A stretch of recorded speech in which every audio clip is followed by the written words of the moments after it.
You're winding down, maybe lying flat, maybe curled up on your side. The room's quiet, your body's heavy. Maybe you've already yawned once. Before we start, take a second to like, subscribe, and tell me in the comments, where are you watching from, and what time is it there? Now, imagine sleep with no clocks, no schedules, no glowing screens, no phones buzzing at midnight, no alarms at 6, just exhaustion, wood smoke, cold stone, and a pile of straw. Tonight, we're going back, not to royalty, not to war, not to fire, but to bed. Because as strange as it sounds, medieval peasants, the poorest people in Europe, may have had the best sleep in human history. You don't know what time it is. No one does. Not exactly. There's no bell tower here. No town clock. No rooster that crows on cue. Just the darkness. And the fire, nearly out. The orange light it throws across the cottage walls is soft and low. The kind of light that pulls your eyelids downward. Your arms are sore. So are your legs. So is your back. You feel it in places you forgot you had.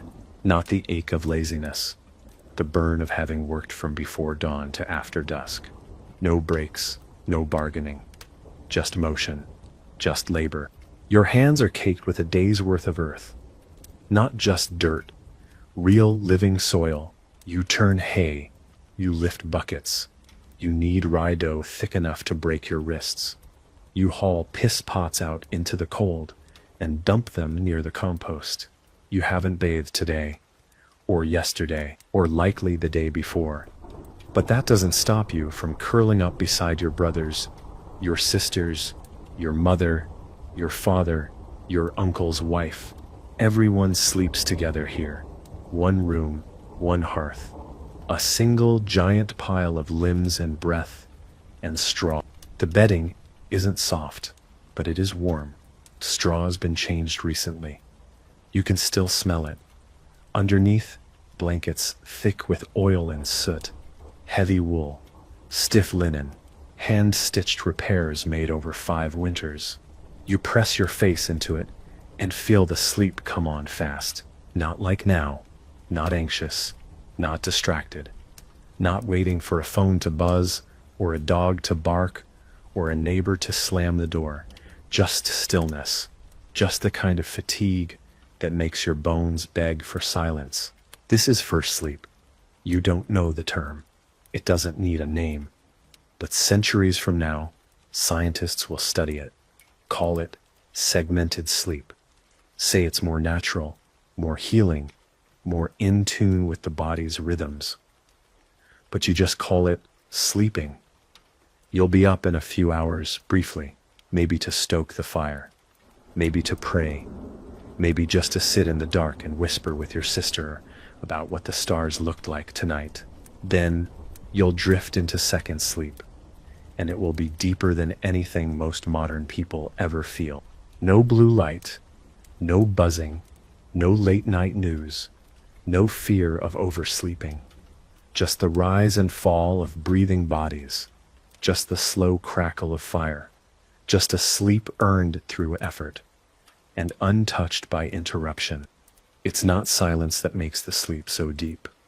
It's rhythm, a rhythm older than bells, older than bedtime stories, older than beds.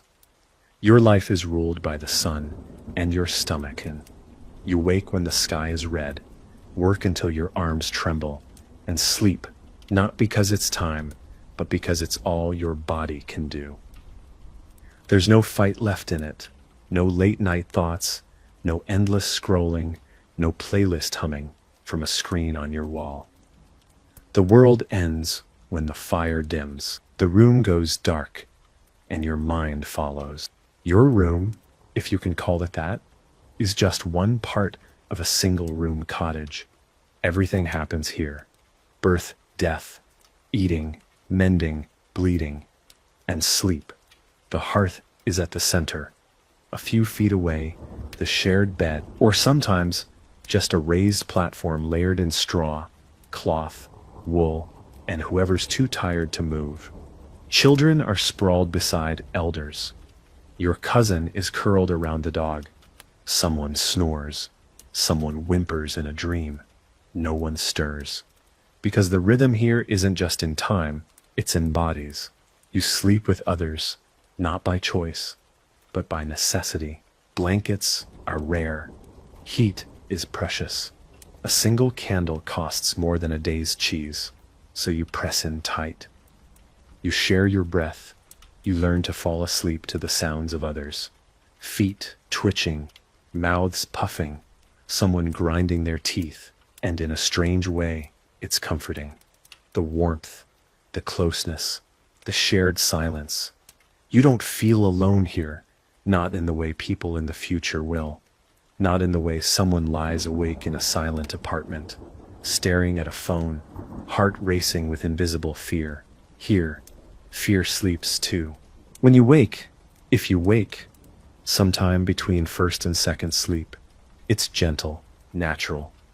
The room is dark, but not black. Moonlight leaks through the cracks.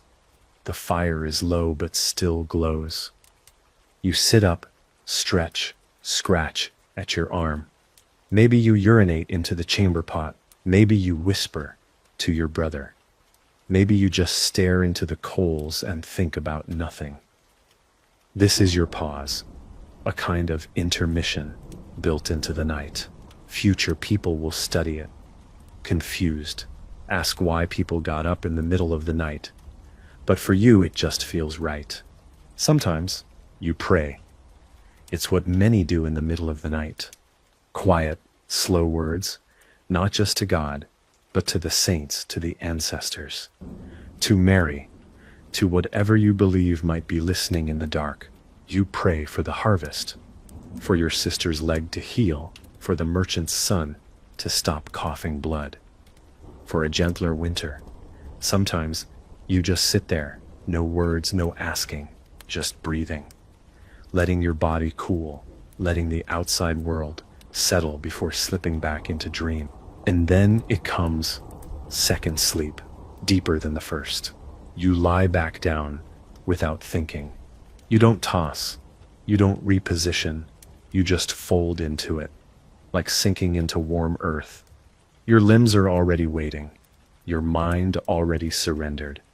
And for the rest of the night, you are nowhere, no dreams, no clocks, no light, just the full weight of rest earned through toil, wrapped in breath and fire and silence. There's no concept of sleep hygiene, no bedtime tea, no apps telling you when to wind down. And yet, your sleep is cleaner than theirs, not by design, by deprivation. There is no overstimulation here, no flickering blue light robbing your melatonin, no caffeine-laced drinks keeping your pulse one notch too high. Just the steady dimming of the world as the sun slips behind the hills. It gets darker, colder, quieter, and you follow it, because your body isn't being forced to resist the night. It's allowed to fall with it. Your days are brutal, but your rhythm is perfect. You wake before light, tend to animals, haul water, knead dough, spin wool, thresh grain, harvest beets until your fingers crack. Every motion has weight, purpose, consequence. If you do not work, you do not eat. If you do not eat, you do not live. That urgency makes your body efficient. It spends nothing. It doesn't have to. And when the sun sets, and the chores are done, and the bread is cooling near the fire, your body doesn't hesitate. It begs for rest. You rarely lie awake thinking about the future, not because you're unbothered, but because the future isn't yours. You don't control land. You don't own time. You work when told, sleep when done. And though that may sound cruel, it's clear. There's no second guessing, no decision fatigue, no wondering if you should have replied to that message or said that thing at dinner.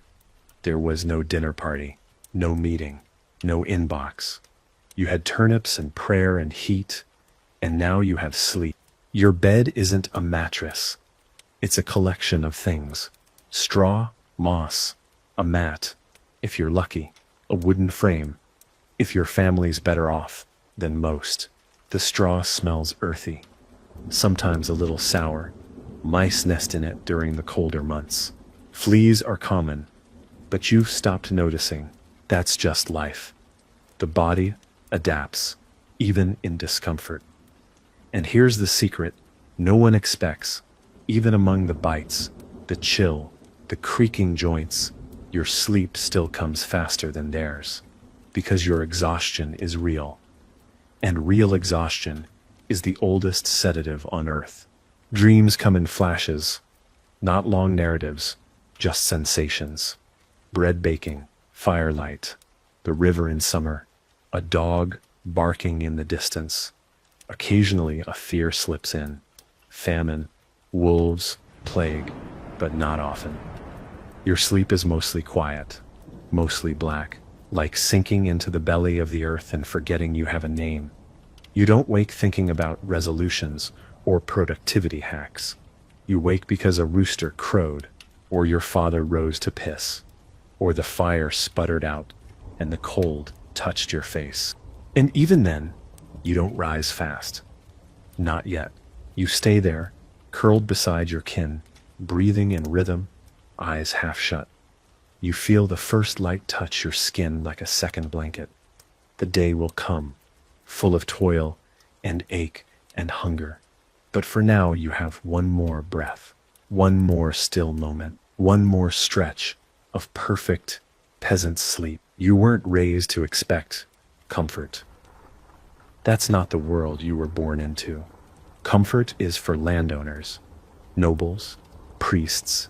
You and everyone you know were born into labor, born into obligation. Your father taught you to bow your head before the Lord, but he also taught you to watch the grain like your life depended on it, because it did. You learned early that the best reward for a hard day wasn't gold or glory or leisure. It was sleep. That simple, sacred thing at the end of every brutal day. It became the closest thing to heaven you could touch. But here's what no one realizes. That simplicity shaped the way you slept, because your body was never at war with your environment. There was no midnight stimulation, no news cycle, no urgent tasks piling up in a digital cloud. If something needed doing, you did it.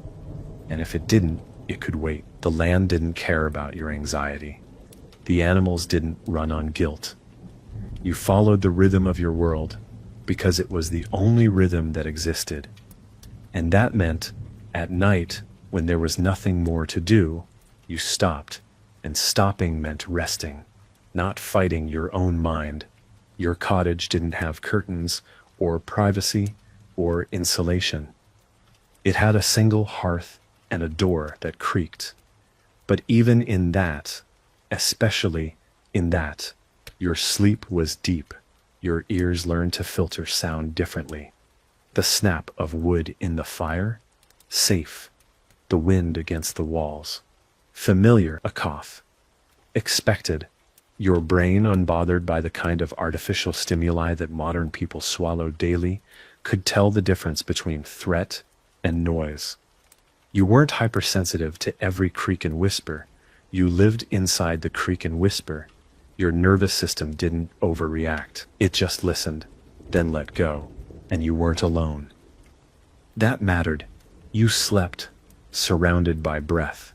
People you trusted, or at least tolerated, were there in the dark beside you. You didn't think of it as support.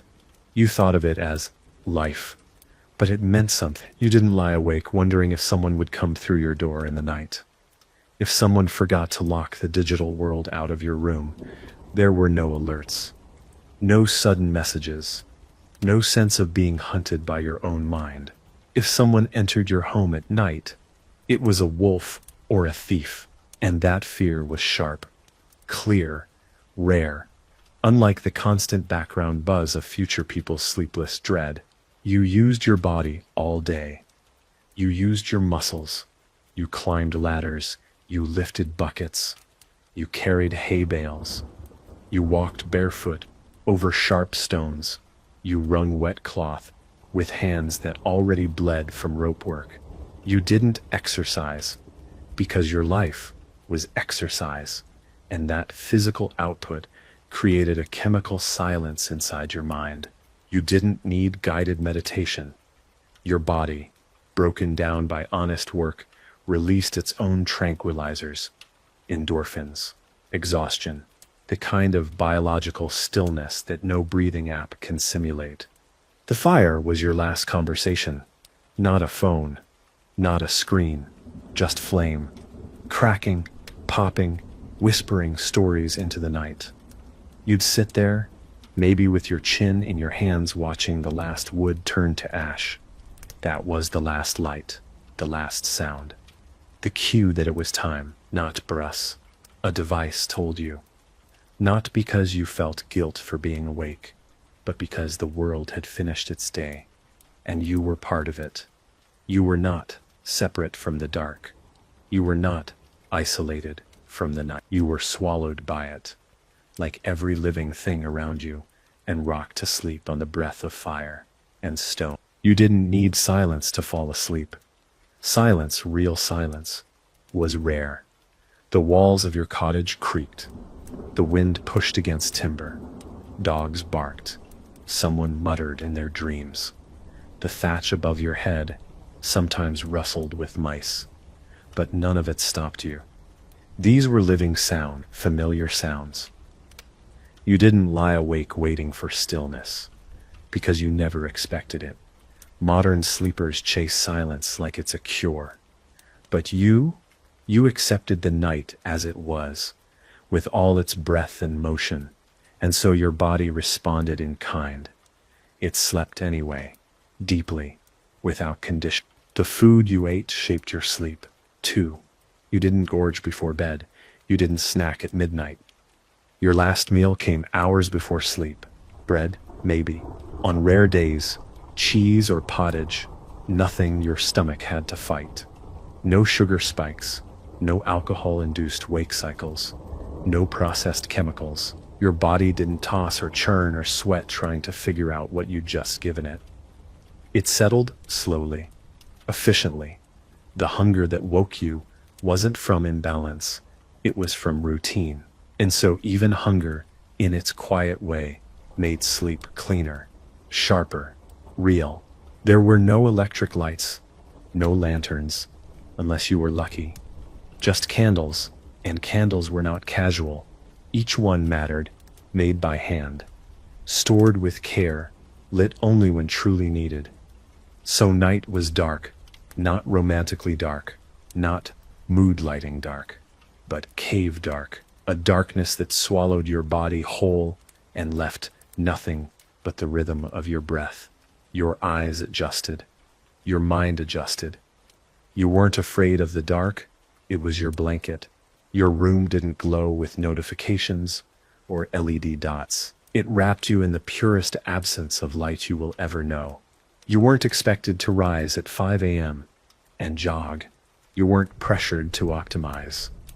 No one tracked your sleep cycles or judged your REM phases. You didn't need to. You trusted your body. You woke when your body told you to, or when the animals did. The cows had a rhythm. The chickens had a rhythm. The sun had a rhythm. And you were not above those things. You were part of them. People think peasants were powerless, and yes, in many ways they were, but they were also free from a certain kind of mental violence. They didn't wake to urgency. They couldn't see. They woke to light. There were sleep rituals, yes, but not like today. No lavender oil, no affirmations, no meditations. Your rituals were prayers, whispers, family murmurs, old songs. You might rub ointment on a burn or wrap your feet in cloth. You might shift the sleeping infant closer to the fire or spit in the straw to mark a blessing. These rituals weren't therapeutic, they were ancestral, passed down, not to improve sleep, but to soften death, to fend off evil, to protect the dreamer from spirits that slipped through cracks in the walls. Whether or not they worked, they gave your sleep meaning. And maybe that's why it was so deep. Because your sleep meant something. It wasn't an escape. It wasn't a luxury. It was the earned end to a day lived fully. And you didn't take it for granted. You didn't push it back.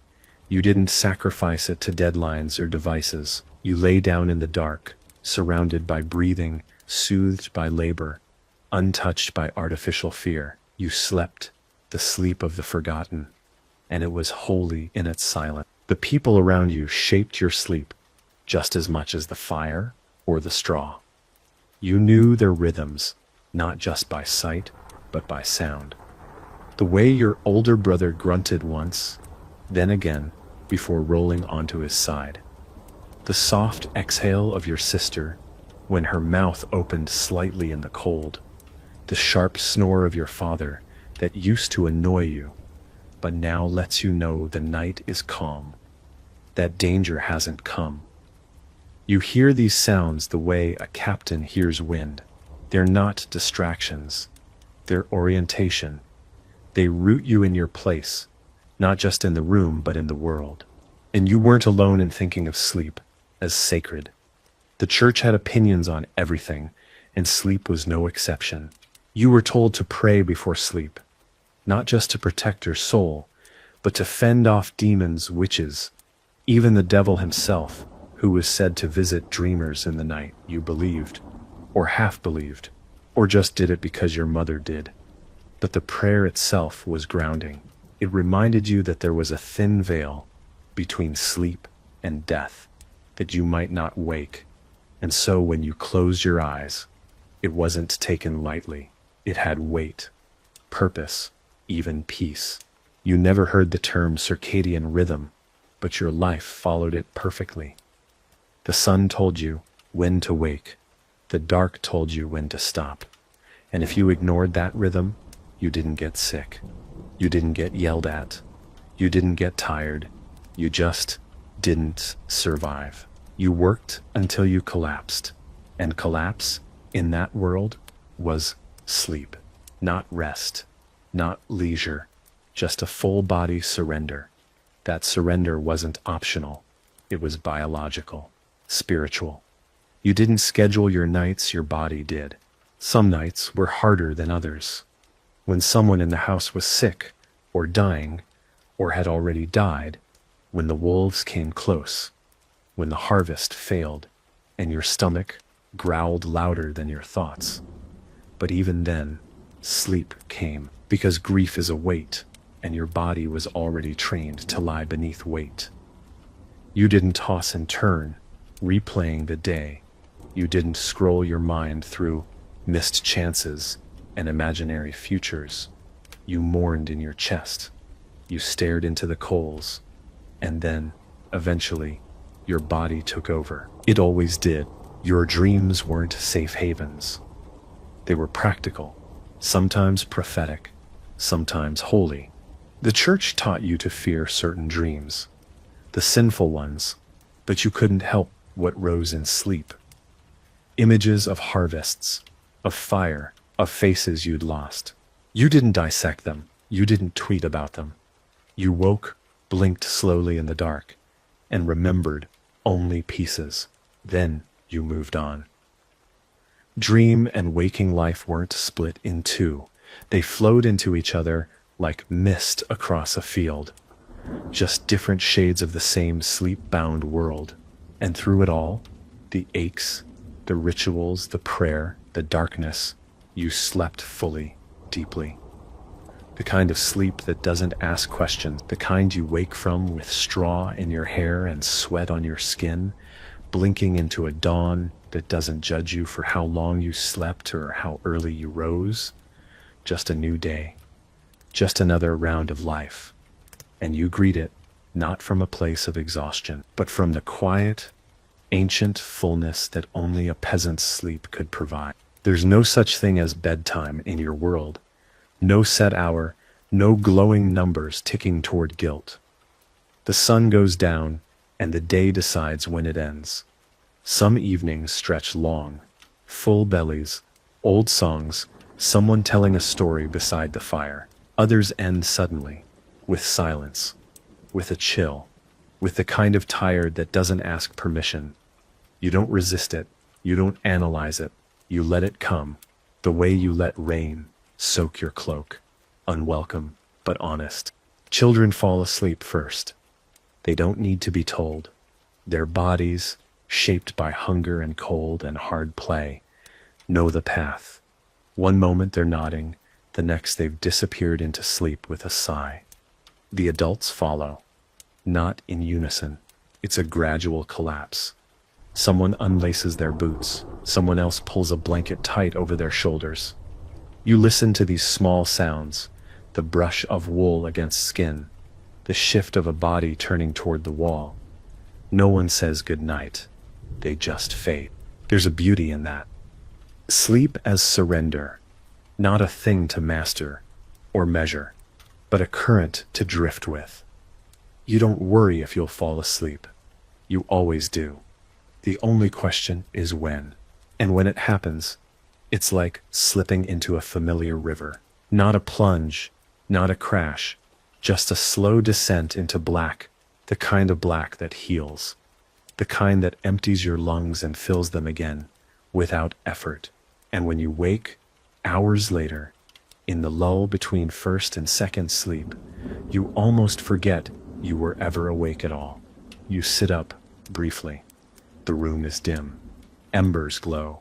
Your brother has rolled over, muttering nonsense. Someone else is awake too. Your mother, maybe, stoking the fire, whispering prayers, cradling the baby. You share a glance in the dark. No words, just presence. You lie back down and feel the ache in your legs. The good kind, the earned kind. You listen to the silence, not for danger, but for rhythm. The creak of the wood, the breath of the fire, the sound of life still continuing in the dark. And then the second sleep takes you deeper this time, heavier. The fire grows dimmer, your limbs stiffer, but the stillness spreads over you like warm ash. You might dream, you might not. Either way, this sleep doesn't ask you to remember. It only asks you to yield, and you do, without fear, without anticipation. Just the steady fall into the part of night that belongs only to your body. You disappear into it, not as an escape, but as return. When morning comes, there are no alarms, just the sound of life waking around you, the creak of a door, the first clang of metal, the lowing of cows. You open your eyes slowly. Your breath is warm against cold air. You feel the stiffness in your neck, your back, your hands, but also a strange kind of calm. You slept, not perfectly, not luxuriously, but truly fully, honestly, like everything else in your life. Hard, simple, and completely real. You don't think about whether you slept well. That concept doesn't exist yet. Sleep isn't a product to be measured or optimized. It's survival. It's breath between days. You don't own it. You fall into it when allowed and crawl out when needed. But today, like most days, your body thanks you. It feels heavier. Sure, but cleaner, emptier in a good way. No buzzing, no tightness in the chest, no regrets from the night before. Just rest, just the memory of fire, the comfort of shared warmth, and the deep, unspoken knowledge that you've made it through another night. You rise slowly, not from urgency, but from rhythm. There is no alarm, no calendar, no snooze. Just the soft pressure of cold morning air meeting your cheeks, your fingertips, the bridge of your nose. It's enough. Your breath clouds briefly as you sit up. All around you, others begin to stir, not with speed, with instinct, a shuffle of wool, the grunt of a father stretching his arms, the creak of someone's back, bent from a lifetime of carrying weight. No one speaks yet. The world hasn't earned words. Not until the fire is fed. You step into your boots, still damp from the snow tracked in days ago. Your toes curl, reluctant, but used to it.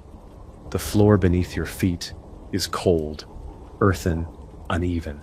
It grounds you, reminds you where you are, who you are. You walk to the hearth, crouch low, and blow softly into the ashes. A tiny breath, a flicker, a pulse of orange. The fire returns, sleepy, stubborn, like a god that demands respect. It will take time to wake, just like you. You add a splinter of wood. Another. The warmth spreads, slowly. This is morning. Outside, the sky begins to blush. A slow smear of gray, then pink. You squint through the cracks in the shutters. There's no sun yet, but you can feel it rising, not just on the horizon, but in your chest. You pull on a tunic that smells like smoke and old wool. Your shoulders ache, your neck pops, but you stand upright anyway. Others rise behind you. A cousin clutches a blanket. Your brother scratches his ribs. Someone's already yawning. And for a moment, the room feels like it's exhaling all at once. Because what you had last night, and the night before, and the night before that, wasn't just sleep. It was a kind of return to the earth, to the rhythm, to the kind of exhaustion that asks nothing of you but surrender. There are no apps, no prescriptions, no self-help books in your world, but your rest is whole, absolute, uncompromised. You woke with your body aligned to the sun, your mind quiet, your muscles humming with memory, and for just a moment, before the work begins, that is enough. The animals will need tending soon. Bread must be prepared, water hauled, but no one rushes. The day will be long. There's no advantage to hurrying through it. You ladle out what's left of the porridge from yesterday, thick, gray, familiar. You sip it slowly, let it sit heavy in your belly. It tastes like ash and oats, and something slightly sour, but it's enough. You eat, not for pleasure, but for fuel. Your real hunger, you realize, is already satisfied, not by food, but by sleep. Some days you forget how important it is, until it's taken. When illness comes to the cottage, everything shifts. Sleep no longer waits to be earned. It gets stolen in pieces, interrupted by coughs, fever, the clatter of a bowl being fetched in the dark. A child shivers in the night, eyes wide, burning. You wake again and again, each time not by choice, but by instinct. You wrap her in blankets, wet cloth, whisper half-remembered prayers. There is no medicine, only time, only breath, and sleep. That once sacred rhythm becomes a negotiation with something older than fatigue. When the illness passes, and the girl sleeps again without burning, you return to the full night. It feels different now, more sacred. You lie down and wait, but not long. Sleep finds you quickly, like a reward, like mercy, and it's heavier than before. Your breath deepens. You twitch once, then settle. The body, finally allowed to let go, collapses inward like a star. You do not dream, not of fire, not of children, not of what might come tomorrow. You sleep with the stillness of someone who has earned nothing and everything. Still, in the hours between tending and worrying, you rest, not fully, but enough to rise again. There's no luxury in breaking down. If the pigs aren't fed, they die. If the fire isn't stoked, the frost wins. You press straw around the sick child's feet. You boil water, you wrap your arms around her, and drift into a kind of half-sleep, eyes closed, mind alert, every sound cataloged. But even this fractured rest, is deeper than the anxious hours of future minds lit by electric ghosts. In spring, the nights shorten. The light lingers longer, and morning comes fast, but your rhythm adjusts. You lie down later, rise earlier, and still, somehow, the rest feels whole. It isn't about hours. You never count hours. You measure sleep by weight, by depth, by what you feel when you rise. Some nights are thin, quick. Others are long, endless, like falling through soft dirt. Both are enough. Both get you to the next day. And in a world that forgets your name, the moment you're gone, that's all you ever needed. One more day. And as the season turns again, from warmth back to wind, from bloom to decay, you realize your sleep is the one thing no lord, no tax, no priest has ever managed to take from you. They own your land. They command your back, but they do not own your silence in the dark. They cannot touch what you dream. In that stillness, you are not a peasant. You are not a servant. You are not a body. You are just breath and warmth and memory wrapped in wool and ash and darkness. Sometimes, in those quiet moments between first and second sleep, you remember old stories, tales told by firelight, the kind that feel closer to myth than history. You remember the one about the woman who slept so deeply that a demon entered her dreams, or the man who dreamed of fire before the village burned. You don't know if they're true, but you know how real dreams feel when you're breathing beside someone who mutters your name while asleep. Dreams were taken seriously here. Sleep was never just sleep. It was a doorway. You didn't sleep to recharge for performance. There were no metrics waiting in the morning, no productivity to track. You weren't optimizing for anything. You slept because the body demanded it, and the body always won. There was no badge for being tired, no glory in staying up late. The village didn't care if you worked through the night. No one celebrated your grind. In fact, if you worked past sundown, people worried something was wrong. Too much ambition was strange, suspect, a sign that you didn't know your place or didn't want to keep it. There were times when you dreamed vividly, dreams of walking through empty fields under a sky with no moon, dreams of voices that spoke in tongues older than prayer. You didn't tell anyone, not because it was shameful, but because it was yours. In this world, everyone shares everything. Bread, labor, space, even the same narrow straw bed. But dreams are private. They belong to you alone. They come without permission and leave no trace. And when you lie back down the next night, they return, not as escape, but as shadow, as memory folded inside rest. Some say sleep is where God speaks clearest. The local priest preaches this sometimes, not loudly, but enough that you've heard it. He tells stories of saints who received visions in sleep, messages, warnings. You've never seen a vision, but sometimes you wake with a feeling, a heaviness in your chest, a strange clarity in your eyes, and for the rest of the day, you feel like something's changed. You don't tell anyone. You don't have the words, but you start to believe that sleep isn't just a closing of the eyes. It's a doorway that opens inward. The bed you lie on is not really a bed. It's a shared space, a platform of hay and cloth, surrounded by bodies that carry their own weight of days. Aunts, cousins, neighbors, sometimes strangers just for a night. You curl your limbs to fit between theirs.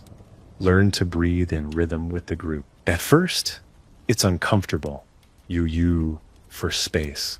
But over time, you find comfort in it, the low hum of breath, the heat of others pressed close, the sound of someone whispering prayers into the dark, just loud enough for no one to hear. You've heard stories about rich people sleeping alone in giant beds. They sleep on feathers, wrapped in furs, surrounded by silence. That seems odd to you, cold, even, unnatural. Who would want to lie in a dark room with nothing but themselves? No voices, no shifting bodies, no familiar creaks or breathing to remind them they're still among the living. You wonder if that kind of sleep is deep. You wonder if it feels like yours. You doubt it.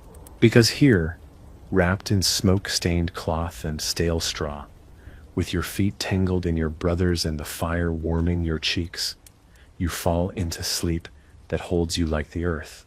Not soft, not perfect, but full, complete, unshaped by ambition or comfort or illusion. Just rest, the oldest kind. The kind you earn with your hands and bury in your bones. The kind that doesn't just heal, it belongs to you. You don't think of sleep as a break, not a pause between productivity, not a reward. It's part of the rhythm, like breathing or bleeding. You wouldn't call it self-care. That word doesn't exist yet, but you understand its necessity better than any scholar ever could, because you live close to the edge.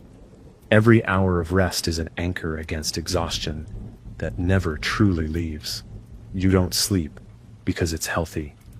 You sleep because without it, everything else falls apart. Your harvest, your hands, your mind. When you were young, your mother sang low songs before bed. Not lullabies exactly, more like half-mumbled chants. Rhythmic, repetitive. Sometimes they were about saints. Sometimes they were about fields or wolves or the stars. She never explained them, just sang. You didn't ask for meaning, you just listened. Those words sank into you like seeds, deep and unseen. Now, decades later, you find yourself humming them as you lie down, not for comfort, but from memory. The body remembers the sounds that carried it safely into sleep. During winter, the sleep feels different, heavier, longer. The nights stretch into each other, blurring first and second sleep into one long, soft descent. You eat less, you move less. Your body folds into the cold and finds shelter in the dark. Sometimes it's too cold to sleep well. Your toes numb, your breath hanging frozen in the air. But the exhaustion wins anyway. Even cold becomes background noise. Once your muscles surrender, the fire dies early. No one wakes to feed it. That's fine. The group body is warm enough. You wrap yourself in that warmth, like another layer of skin. The strangest thing is how sleep teaches you about others. You learn things no conversation can reveal. You know your father's shoulders hurt by the way he winces when he rolls.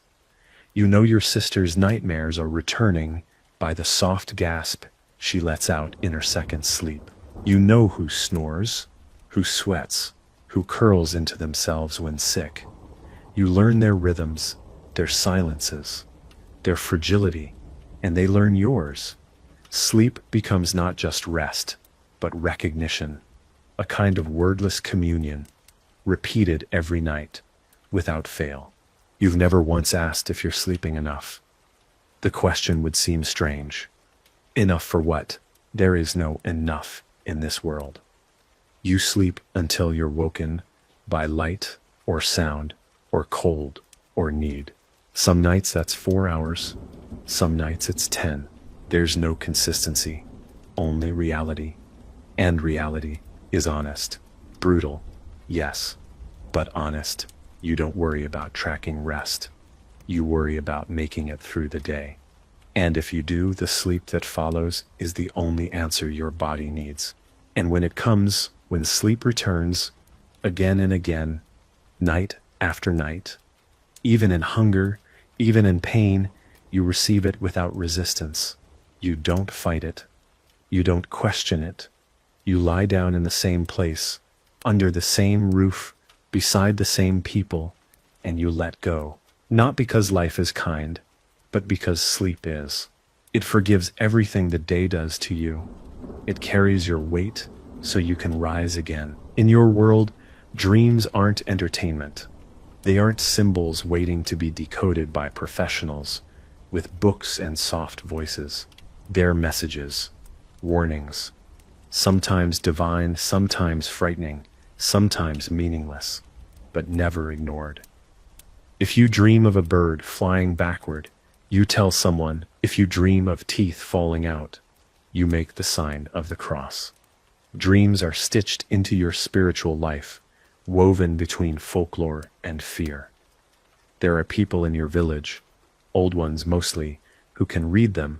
You don't always believe what they say, but you still listen, because in the medieval night, when the line between body and spirit blurs, dreams are part of the air you breathe.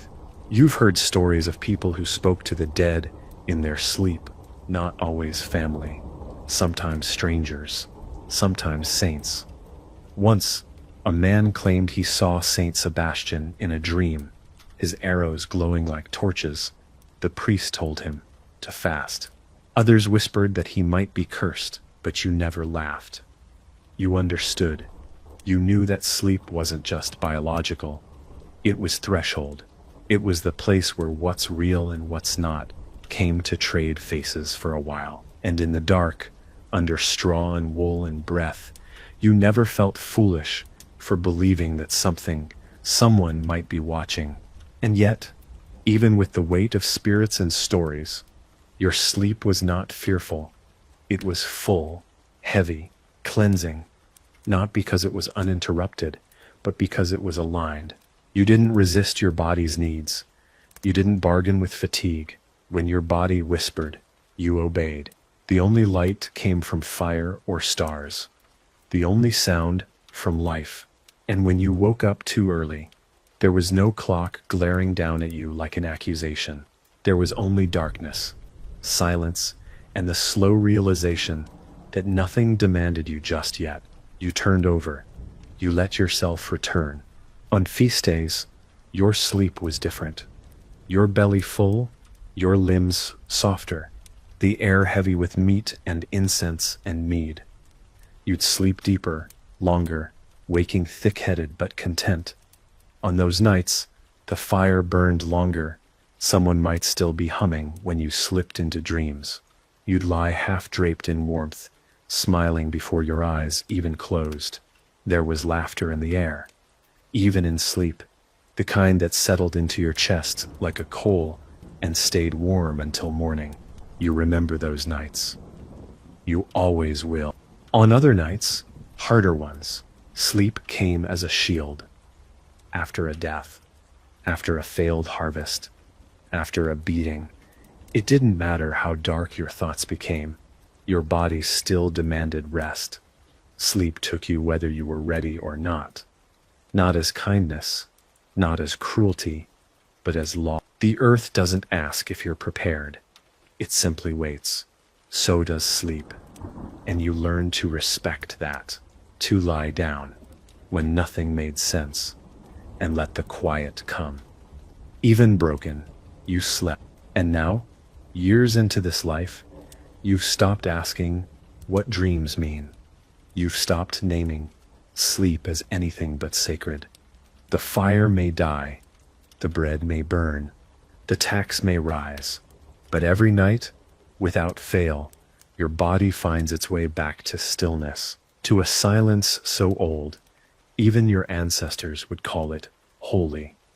And when you sink into that dark once more, surrounded by warmth, by memory, by rhythm, you know it's the one part of life that still belongs entirely to you. There are nights when you lie down with no fire left, just embers, faint and red in the black. The cottage is cold. You curl tighter under the weight of wool and body heat. The straw pokes at your back. Your legs ache, but still, you feel a calm settle over you. Not because the day was easy, it wasn't, but because it ended. You survived it. And in this life, surviving is more than enough. The cold, the dark, the hunger, none of it matters. Once sleep comes, once your eyes close, even the worst days become distant. The straw is still rough, but you're already sinking. You learned long ago not to fight tiredness. That was something only the young did, or the proud. You've watched men resist the pull of sleep, drink through it, talk over it, pretend it wasn't there. They always paid for it the next day. Slower hands, weaker grip, a dullness behind their eyes. You're not like them. You're not afraid of silence. You welcome it. And when it comes, you don't delay. You lie down, you settle, you breathe. And in that breath, the weight lifts just a little, just enough to carry you into the next hour, the next dream. In your sleep, time folds. Minutes stretch like wool pulled too far. Hours pass in the blink of a thought. You wake sometimes with no memory of the night before, sometimes with dreams you can't place. Was it your childhood you walked through in the dream? Or someone else's? You saw a field, a face, a flame, but it slipped away as soon as you opened your eyes. You don't chase it. That's not the way of things. What sleep gives, it gives freely. And what it takes back, it keeps. You accept it. That's part of the rhythm too. You slept through storms, through floods that soaked the walls, through childbirth screams, through the creaking collapse of beams under too much snow. You once woke to a snake near your ankle, and still, after the panic, after the strike and kill and burial, you slept again. The body knows what it needs. And in this world, it needs sleep more than it needs safety. Rest doesn't wait for perfect conditions. It waits for nothing. You lie down and your body says, now, that's enough. Some nights, your last thoughts are prayers. Not always words, sometimes just shapes in your mind. A hand, a loaf, a flicker of firelight. You ask for protection. Yes, but more than that, you ask to wake up. That's the real blessing. To lie down and rise again, to open your eyes, and feel the dull hunger in your belly, the stiffness in your spine, and know you're still here. Not promised, not safe, but alive. Sleep is your way of resetting the story, starting again. And that's the secret no one tells in the books. That for all its brutality, for all its loss, medieval life gave you one pure thing: rest that was never sold to you, sleep without performance, stillness without shame. You worked, you wept, you waited, and at the end of it, your body laid itself down like it knew something sacred, because it did, and it still does. You once asked your grandfather how he knew it was time to sleep. He didn't answer with words. He just looked out the window, toward the woods, toward the sloping hills beyond the field, where the sun was dipping below the treetops. He said, because the land is quiet now. That stayed with you, not the sentence. The feeling behind it, that sleep was not about hours or rules. It was about listening to the chickens settling, to the pigs curling into each other, to the trees that no longer swayed. When the world quieted, so did you. You've never owned a pillow. What you have is a bundle of cloth stuffed with dried grass. It smells faintly of mold and soap and smoke. It's lumpy, but you've shaped it over time, flattened it just right beneath the base of your skull. It supports the ache in your neck, where years of lifting have carved something permanent into your bones. And when you press your head into it, your breath slows. Not because it's soft, but because it's yours, made by hands like yours, slept on by generations before you. A small, simple anchor in a world where little stays yours for long. There are moments, just before sleep, where your thoughts stretch thin, not like future minds racing, darting, spiraling. Yours slow into shadow. You think of the bread that burned this morning, the way your cousin laughed with her eyes closed, the red on the horizon that made you pause mid-swing. These thoughts aren't worries, they're echoes, loose ends from the day, gently unwinding.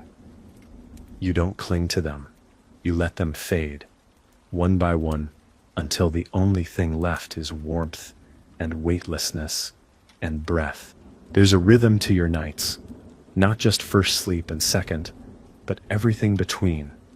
When to rise and check the fire, when to urinate into the cold pot near the door, when to pull your sister's blanket back over her feet without waking her. You know these motions, you do them with closed eyes, muscle memory, born of habit, of necessity. Future generations will call this mindfulness. But for you, it's just living, being present, because there's no other option, because nothing pulls you from this room, this moment, this breath. You've never once laid in bed fearing missing out. There are no distant parties, no new headlines, no friend you forgot to reply to. The only thing you might miss is the owl that sometimes lands on the beam outside your window. You've named it, even though you'd never say the name aloud, just in your head. You listen for it some nights, and when it doesn't come, you feel no panic, just absence, gentle like the sky without stars. It will return, or it won't. Either way, you'll sleep, and you will sleep. Tonight, tomorrow, until the days grow too short, or the winters too long, until your hands forget how to churn butter, or your legs no longer climb the hill. But even then, sleep will find you, because it always has. Long before medicine, long before comfort, long before clocks, it was the one gift the world gave you, without cost. And it's the one thing it never took away. There's a kind of intimacy that only sleep can reveal. Not lust, not romance, just closeness. When you sleep in the same room, the same pile of warmth, you learn things about people no conversation could ever show. You know the rhythm of their sighs, the strange way someone twitches just before a dream takes hold.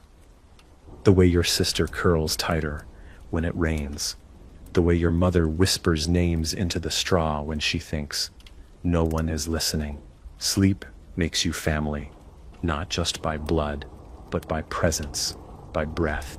You once had a fever, a deep one, the kind that blurs night and day, burns you from the inside, turns your dreams into shapes you can't explain. For 3 nights you slipped in and out of a sleep, so thick it felt like drowning, and yet in the middle of it, something held you, arms, a cool cloth, the sound of someone humming a lullaby that wasn't for you but worked anyway. You don't remember who it was, but you remember the feeling that even in pain, even in that fire, your sleep made space for survival. Even the animals seem to sleep better here. You've seen them, cows snoring softly in the barn, chickens huddled like stones under straw, the dog twitching in dreams beside the hearth. They aren't rushed. They don't fight their bodies. They don't delay the end of the day out of fear of missing something.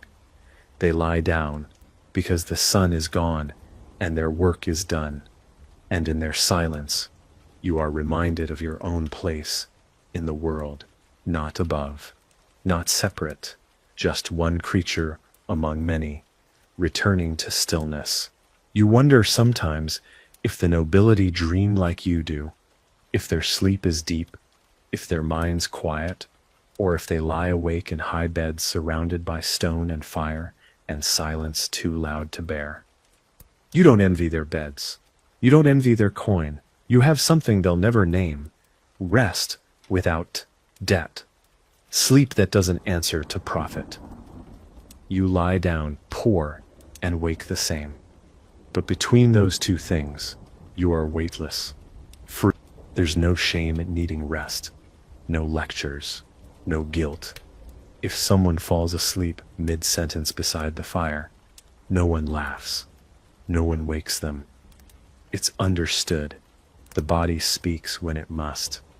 If your uncle slumps on a bench after supper, someone drapes a cloth over his shoulders. If your cousin lays down early, no one teases him. Sleep is a fact of life, not a failure of will. You've seen noblemen mocked for sleeping in daylight, but here, among dirt and ash and skin, sleep is as holy as bread, and in that freedom, you find strength, not just for work, not just to survive, but to return, every night, every season, through pain, through winter, through hunger and loss and joy. You lie down, you give yourself over to the dark, and when you rise, you do so whole, no ritual, no secret, just a truth as old as breath, that no matter how hard the day is, the night still belongs to you. The moon has a rhythm too. You know its shape by heart, not by studying, but by living under it. You've slept beneath a new moon, so dark you couldn't see your hand, and under full moons, so bright you've mistaken midnight for dawn. Your body responds to both. Under the full moon, you wake more, shift more. The dreams come sharper. Under darkness, your sleep is slower, heavier, like stone. You don't question it. You don't name it. But every peasant in your world sleeps with the moon, not in spite of it. It's another quiet ruler in the sky, and you obey without knowing why. There are nights when the sky itself feels tired. No wind, no stars, just a low pressing blackness outside the shutters, as if the world has wrapped itself in a blanket. These are the best nights, when even the animals are silent, when no one stirs, when the only sound is the slow stretch of the timber frame and the crackling breath of what remains in the hearth. You lie there between your cousin and your father, the blanket rising and falling with each breath, and feel like you've returned to something ancient, something bigger than sleep, something older than language. Sometimes the priest tells you sleep is a vulnerable state, a time when demons can find you. He warns you to pray before lying down, to cross yourself, to name the saints. Not everyone listens, but you do. You whisper the words your grandmother taught you, not loudly, not formally, but as if breathing them into the straw itself. You don't know if it protects you, but you've made it a ritual, and that's enough. Because sleep isn't just for the body, it's a crossing, and when you close your eyes, you want to believe that someone watches over the place you go. There are stories told in the tavern about sleep gone wrong, men who woke screaming, women who refused to close their eyes ever again. They say it was the devil, or a curse, or madness. You don't laugh, you don't dismiss it, because you know what it's like to carry a night that won't leave. You've had dreams that felt too real, dreams you didn't remember until the next time you lay down. And suddenly, your chest tightened, but those nights pass, and sleep, no matter how strange, always calls you back, always forgives. And that's what matters most. Not the comfort, not the rituals, not the straw, or the silence, or the warmth. It's that sleep returns. No matter how much the day takes, no matter how hard the wind hits your roof, no matter how little food you ate, or how heavy your limbs feel, sleep comes like a tide, like dusk, like mercy.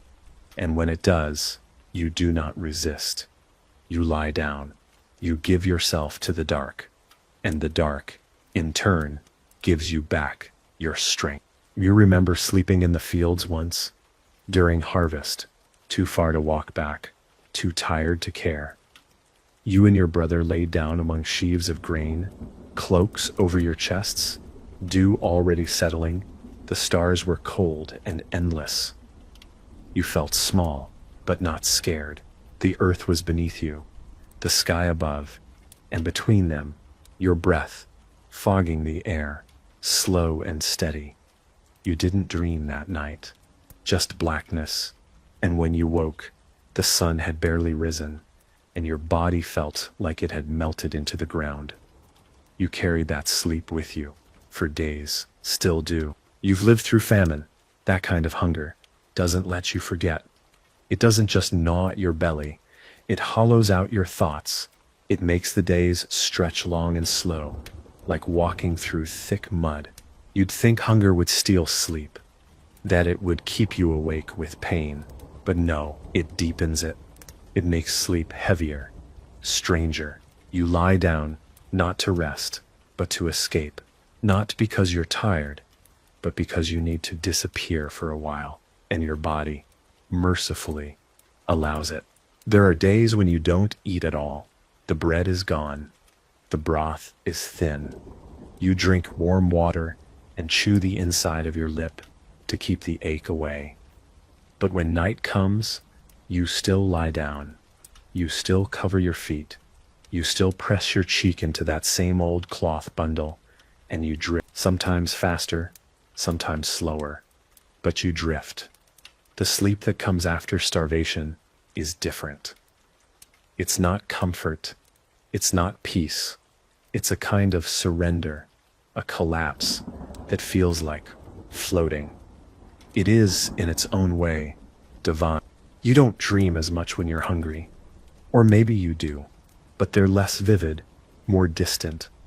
You wake with vague shapes in your memory, a hand reaching out, a bowl overflowing, a sky that rains wheat. You tell no one. No one needs more stories of food. But in those dreams, your body gets something it doesn't have in the day.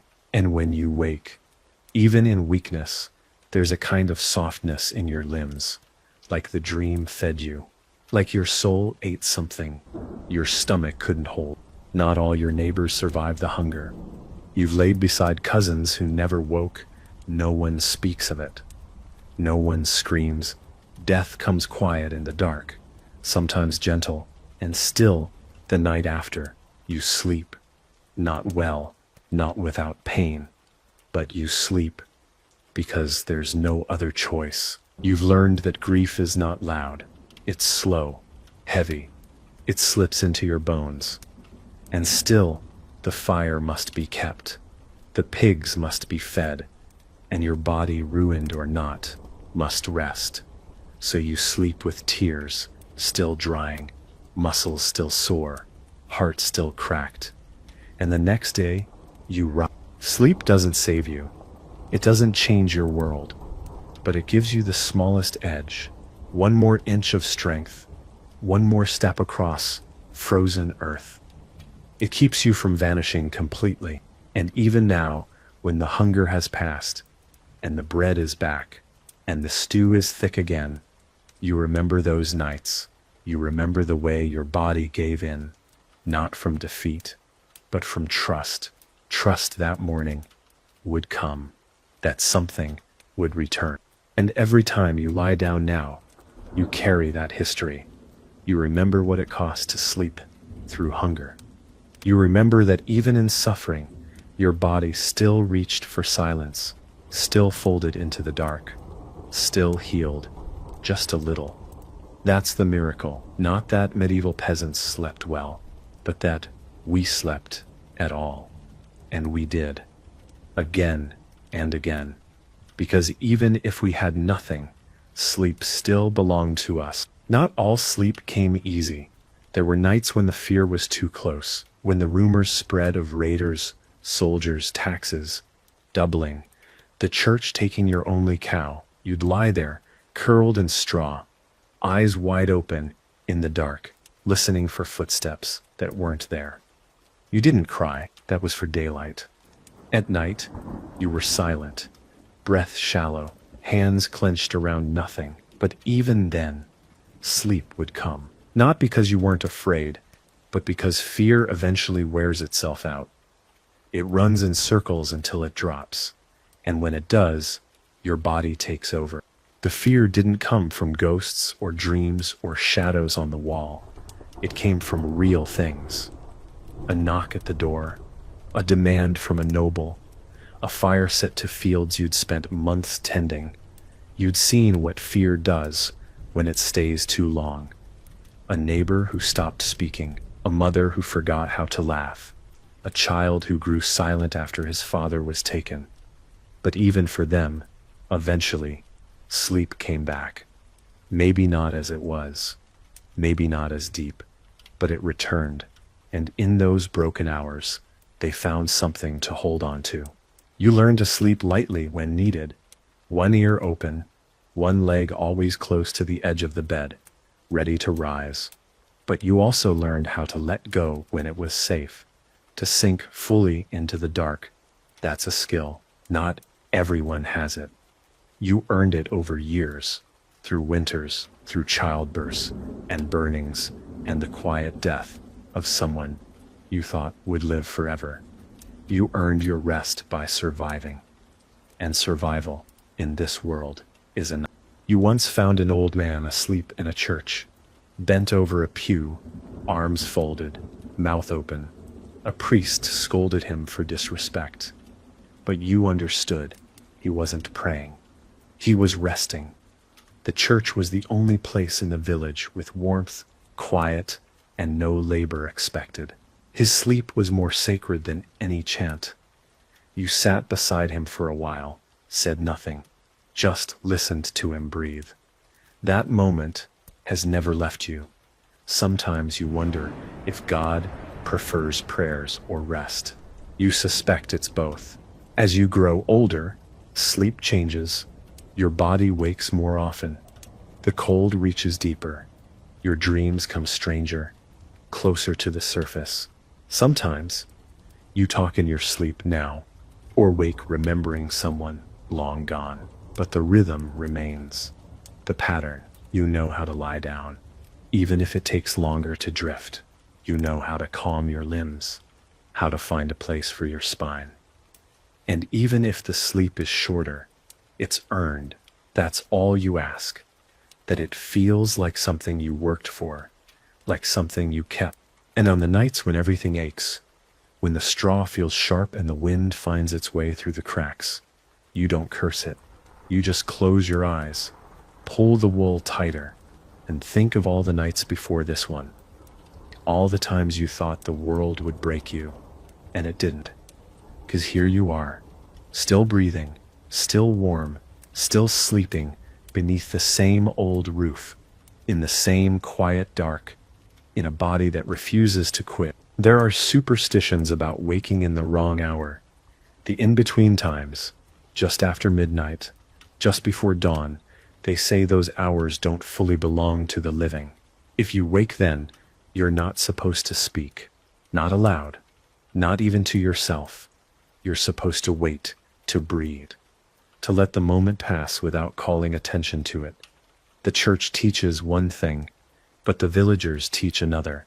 And in sleep, you listen more closely to the old voices, the whispered rules, the ones carved deeper than scripture.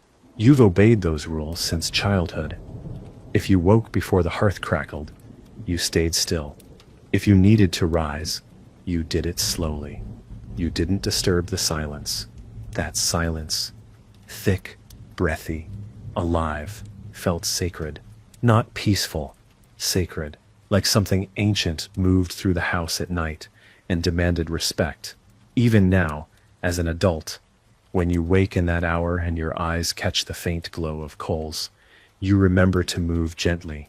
You don't know what waits in that space, but you know how to let it pass without provoking it. Some in the village hang iron by the bed to ward off spirits. Others place bowls of salt near the doorway, not because they expect magic, but because they respect history, the weight of those who didn't wake. You don't question it. You place your small protections in silence. You mutter old prayers passed down by your grandmother's grandmother. Not out of fear, but continuity. You're not trying to change the night. You're trying to belong to it, to pass through it one more time, unharmed. And you do.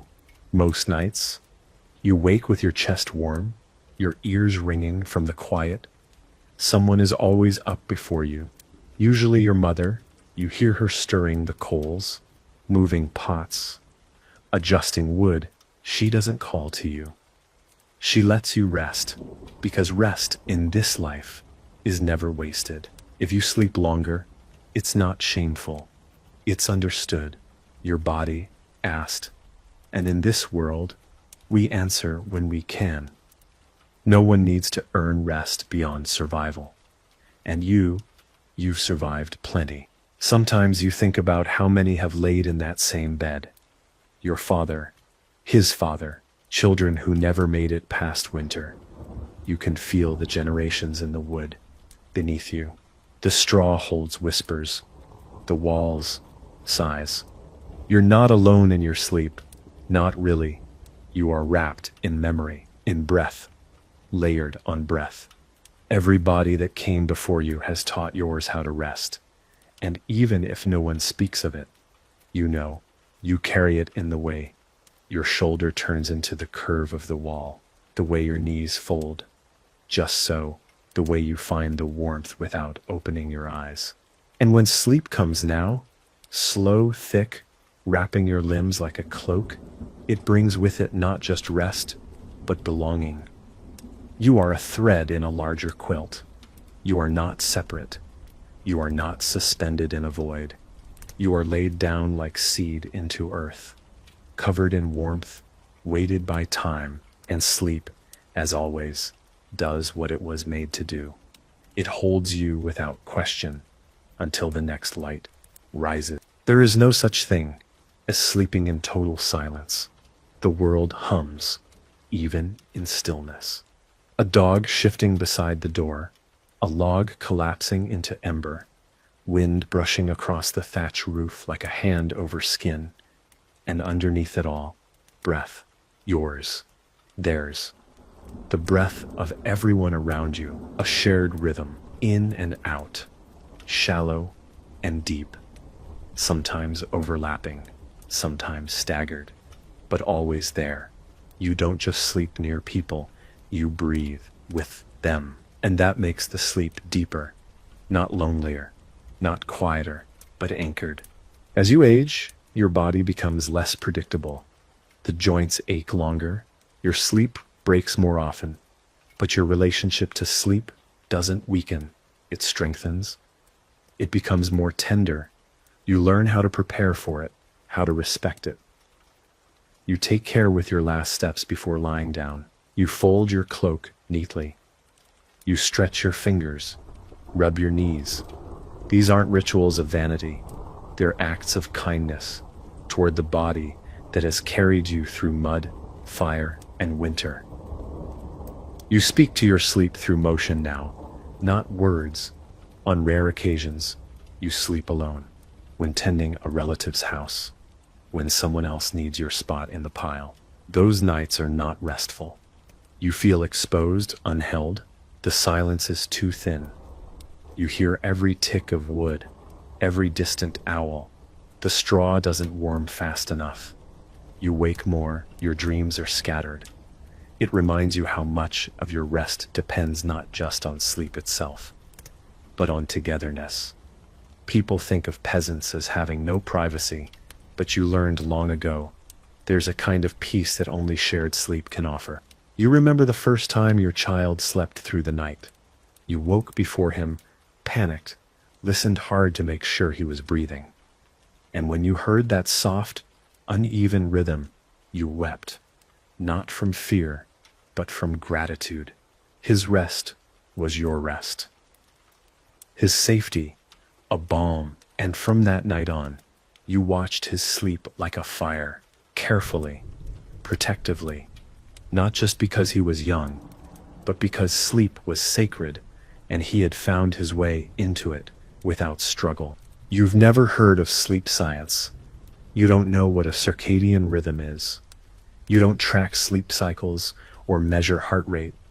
But you do know this: when you sleep well, the bread tastes better in the morning. The air feels cleaner. The goat doesn't seem as stubborn. And the hours, though long, don't break you. That's how you know the sleep was good.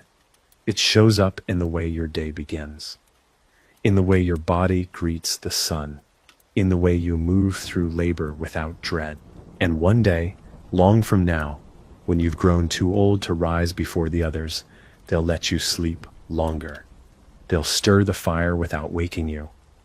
They'll carry the buckets, knead the dough, hang the wet wool, and you'll open your eyes slowly, body stiff, but heart still full. Because even after everything, the cold, the hunger, the loss, you've kept this a body that knows how to surrender to the dark and rise from it again, quiet, steady, and whole. There are times when you lie awake, not from worry, but from reverence.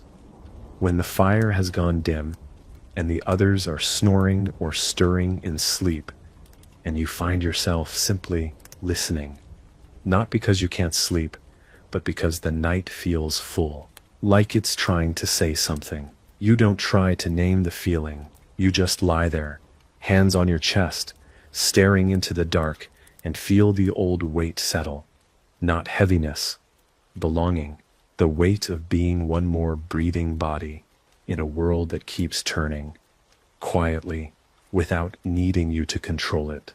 These are the nights when the world feels old, when you realize how many generations have slept like this, before firewood, before straw, before carved beds, people sleeping on dirt, next to rivers, under stars, people who didn't write their names down, but still dreamed, still sighed, still wrapped themselves in animal skins and let the dark cradle them.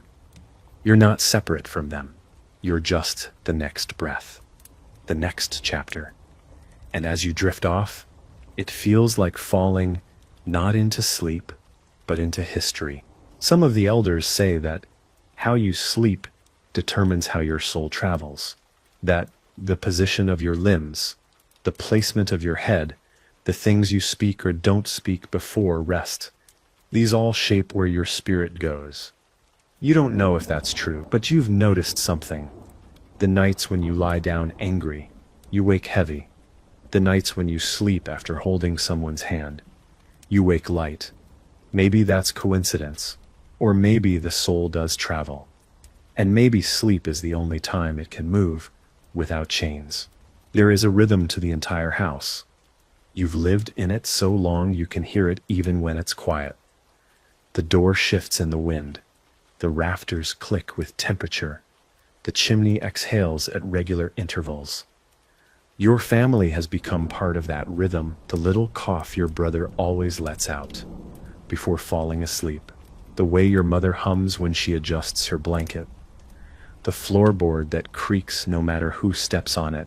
It's like a song, played every night, and your sleep is the chorus, steady, familiar, ancient. You never outgrow the need for sleep. It doesn't become less important with age. It becomes more sacred. Your dreams grow stranger. Some nights you see people you haven't spoken to in years. Some have died. Others are children again, running through fields they never lived near. You don't wake disturbed. You wake curious. Where do these dreams come from? What part of you still remembers those smells, those voices, those glances from decades ago? Maybe your mind forgets, but sleep doesn't. Sleep keeps the archives. And as your body changes, slower legs, tighter joints, shorter days, your sleep deepens in new ways, not in hours, but in meaning. It feels less like rest and more like return. You no longer take it for granted. You prepare for it with gratitude. You close your eyes, not to escape, but to arrive, to meet yourself again in the dark. Not the worker, not the peasant, just the sleeper, the dreamer, the one who, no matter what the day demanded, still belongs to the night. You've come to understand that the night is not an enemy, not something to resist or conquer. It's not the absence of light. It's the presence of something deeper, softer. The day belongs to obligation, to toil, to others. The night belongs to you. No field can claim your hands while you sleep. No lord can demand your breath. In sleep, you are nameless, untaxed, unburdened. The fire doesn't care what you own. The straw doesn't ask who you serve. You are simply a body again, breathing, resting, remembering how to be whole. Even the pain becomes easier in sleep. The bruises, the burns, the stiff knees from kneeling too long, they don't vanish, but they soften, they loosen. You wake with them, but somehow they feel less sharp, like the edge has worn down. You've heard people say that sleep is where the body heals. You think it's more than that. It's where the body forgives. All the things it endured while you worked without pause. The things it held in so you could finish the task. Sleep is how your body tells you, it's all right. You made it. The animals understand it too. You've watched the sheep curl up beneath the stars, unmoving until dawn. The dog sighing into the dirt, paws twitching with dreams. The chickens nestled so close together, you can't tell one from the next. They don't need comfort. They don't need darkness. They just need rhythm. And that's what you've learned to follow. The rhythm of the world turning, of hunger rising and fading, of the sun dipping just enough to signal now. Let go. You've never counted the hours of sleep you get. You wouldn't know how. Time lives differently here. It's not carved into numbers. It lives in firelight, in the sound of the last pot being scraped, in the rhythm of breathing beside you. There are nights when your eyes open before the others, not because of restlessness, because something in you knows it's time. No alarm, no schedule, just instinct. And you rise slow, careful not to disturb the balance, still held in the room like a glass of still water. Some mornings, you wake unsure if you were dreaming or remembering. The line is thin. You sit by the fire and stare into the coals, trying to trace the shape of what you saw in the dark. A field, a face, a sound. Was it real? Does it matter? You've stopped needing answers. You've learned to let dreams pass through you like breath. Sometimes they return. Sometimes they don't. The point isn't what they say. The point is that they speak. That something inside you is still alive enough to wander in the night. And as you rise again, stretching slowly, feeling the weight of another year in your spine, you wrap your blanket tighter around your shoulders. The others are still breathing. The wind hums outside. The house holds steady, and you, once more, have crossed the long bridge of sleep and returned to the shore of waking. Not broken, not remade, but gently carried through darkness, through memory, through silence, into the waiting arms of morning. There's a kind of peace that only exists in the hour before dawn, before the rooster crows, before the village stirs. It's not silence, exactly, but a pause, like the world is still holding its breath. You've woken in that hour more times than you can count, not from noise, not from nightmares, but from completion, as if the sleep itself had decided, gently, that you'd had enough. You blink in the dimness, your breath visible in the cold. You don't rise, you don't speak, you just lie there, in the stillness, wrapped in breath and bone in a quiet, too wide to measure. You can hear the fire's last breath, a faint crackle, like old paper folding into itself. The ashes glow just enough to cast shadows on the beams. Across the room, someone stirs, a cousin perhaps, or your sister's youngest, a small shuffle of limbs beneath cloth. You don't look, you don't need to. Everyone has their own way of waking. Some rise quickly, others drift up from sleep like smoke. You prefer the latter. No alarm, no demand, just the slow re-entry into a world that, for now, asks only for presence. You roll onto your side and feel the soreness in your shoulders, the good kind, the kind that means you worked, not suffered, the kind you wear like a memory. The straw beneath you has flattened in the shape of your body, molded by time and weight and repetition. It's not comfort in the modern sense. It's familiarity.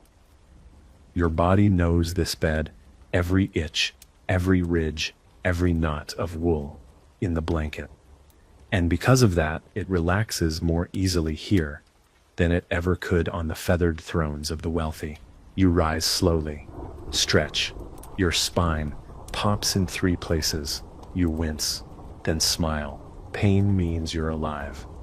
You rub your eyes, adjust your tunic, shuffle to the fire and crouch beside it. The coals blink back at you like sleepy eyes. You stir them gently. Add kindling.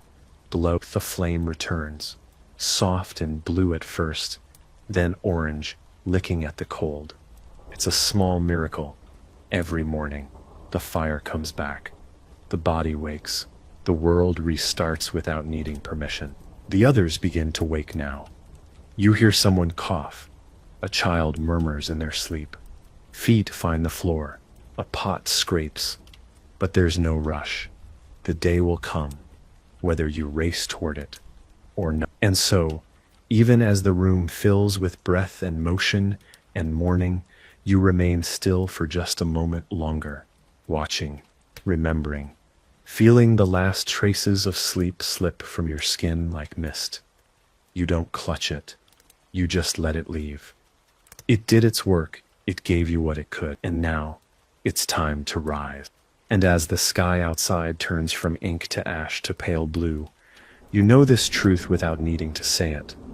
Sleep is not a weakness, not a retreat. It's your inheritance, your ritual.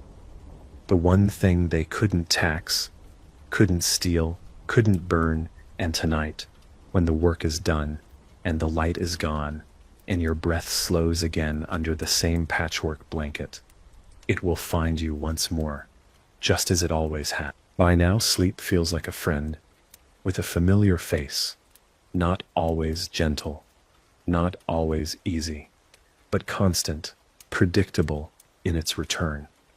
It doesn't care if you made a mistake today, if you broke a tool, if you lost your temper at your brother, or spilled the flour meant to last the week. When the day ends, sleep still comes. It doesn't wait for you to be perfect.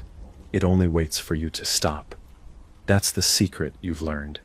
You don't earn sleep by doing things right.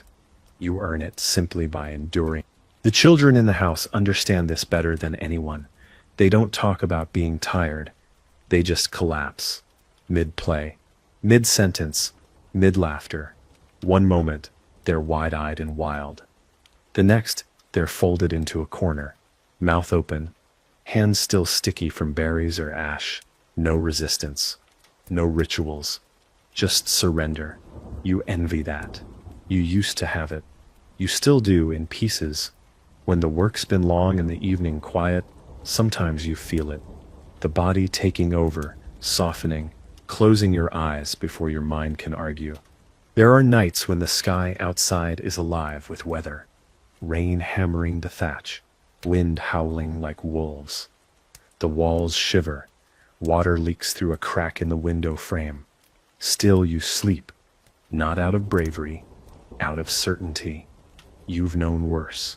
You've seen nights colder, darker, louder, and through all of them, the body survived. The straw held. The blankets did their work. You've learned not to fear the elements once you've tasted them and returned whole. And then there are the rare nights, the holy ones, when all is well, when the belly is full, when no one is sick, when the chores are done before sundown, the fire strong, the room warm, and nothing left to fix. These nights come like gifts, like something undeserved, but wholly welcome. You lie down in that warmth, tucked between limbs and laughter, and feel it in your chest. This is the sleep people remember when they're old, not because it's different in hours, but because nothing is missing. For once, you get to rest without fear. That's rare. That's sacred. Even in your sleep, your body carries knowledge of how to keep warm, how to turn just enough to ease the ache in your spine, how to shift your legs without waking your partner. You dream with this wisdom. You live with it. Every night reinforces it. This isn't just sleep. It's a lifelong lesson in patience, in breath, in letting go. You don't write this knowledge down. You don't teach it. You just live it. Every evening, every winter, every ache, every sigh. And when the dawn comes again, soft, pale, quiet, and the world pulls itself out of shadow, you rise knowing that your sleep has done more than rest your limbs. It has rooted you in time, in place, in the pulse of a life that, while simple, is full. You'll light the fire again, sweep the floor, tend the animals. And tonight, when the dark returns, so will sleep, faithful, quiet, and ready to carry you again. You've grown used to the weight of sleep, not just as rest, but as ceremony. Every night, the act of lying down feels like stepping into something older than yourself. You lower your body onto straw the way some bow in church, with intention, with respect. Your back curves the same way it always has, settling into its usual bend. Your hands come to rest across your chest, or tucked under your chin. You do this without thinking. These are rituals you never chose. They were shaped by repetition, by need, by survival, and over time, they became sacred. When visitors come, the rare traveler, the wandering monk, the cousin from the next village, they notice the way you sleep. They don't always say it aloud, but you can tell. They sleep differently, fitfully. Their bodies twitch. They shift too often, wake too easily. You watch them with curiosity. It's not that they're soft. They've lived hard lives too, but they sleep like they're waiting for something, like they're unsure if they deserve to let go. You wonder if the farther you live from the land, the harder it is to trust the dark. Some nights the fire burns longer than expected. Maybe someone told a story too long. Maybe no one wanted to be the first to move. Maybe the warmth just felt too good. And so the sleep comes later, but deeper, because it followed laughter, because it followed communion. You've learned that the body doesn't just rest after work. It rests after belonging, after joy. That kind of sleep feels heavier, more generous. You sink into it with your chest open, your breath slow, your thoughts still echoing with the rhythm of voices beside the flame. You've never kept a journal. You've never written a poem. But if someone asked you where your truest memories live, you'd point to the moments just before sleep, when your body is still and your mind floats between one world and the next. That's when you remember your grandfather's voice, your sister's hair, when she was still alive. The warmth of your first goat kid curled in your arms. These memories return not like storms, but like smoke, drifting through the threshold between waking and dream. You don't chase them, you let them pass. You fall asleep with them still glowing behind your eyes. There's no sound you trust more than breathing. At night, with the wind outside and the coals low, it's the one thing that tells you we are still here. Each inhale is a reminder that someone you love is alive. Each exhale, a gift to the room. When someone is missing, traveling, sick, gone, you feel their absence in the rhythm. A skipped note. A silence where sound should be, and it aches. But even that ache is part of the sleep. It doesn't stop it. It just makes it deeper. And tonight, like every night before, the room begins to quiet. The dog is the last to settle.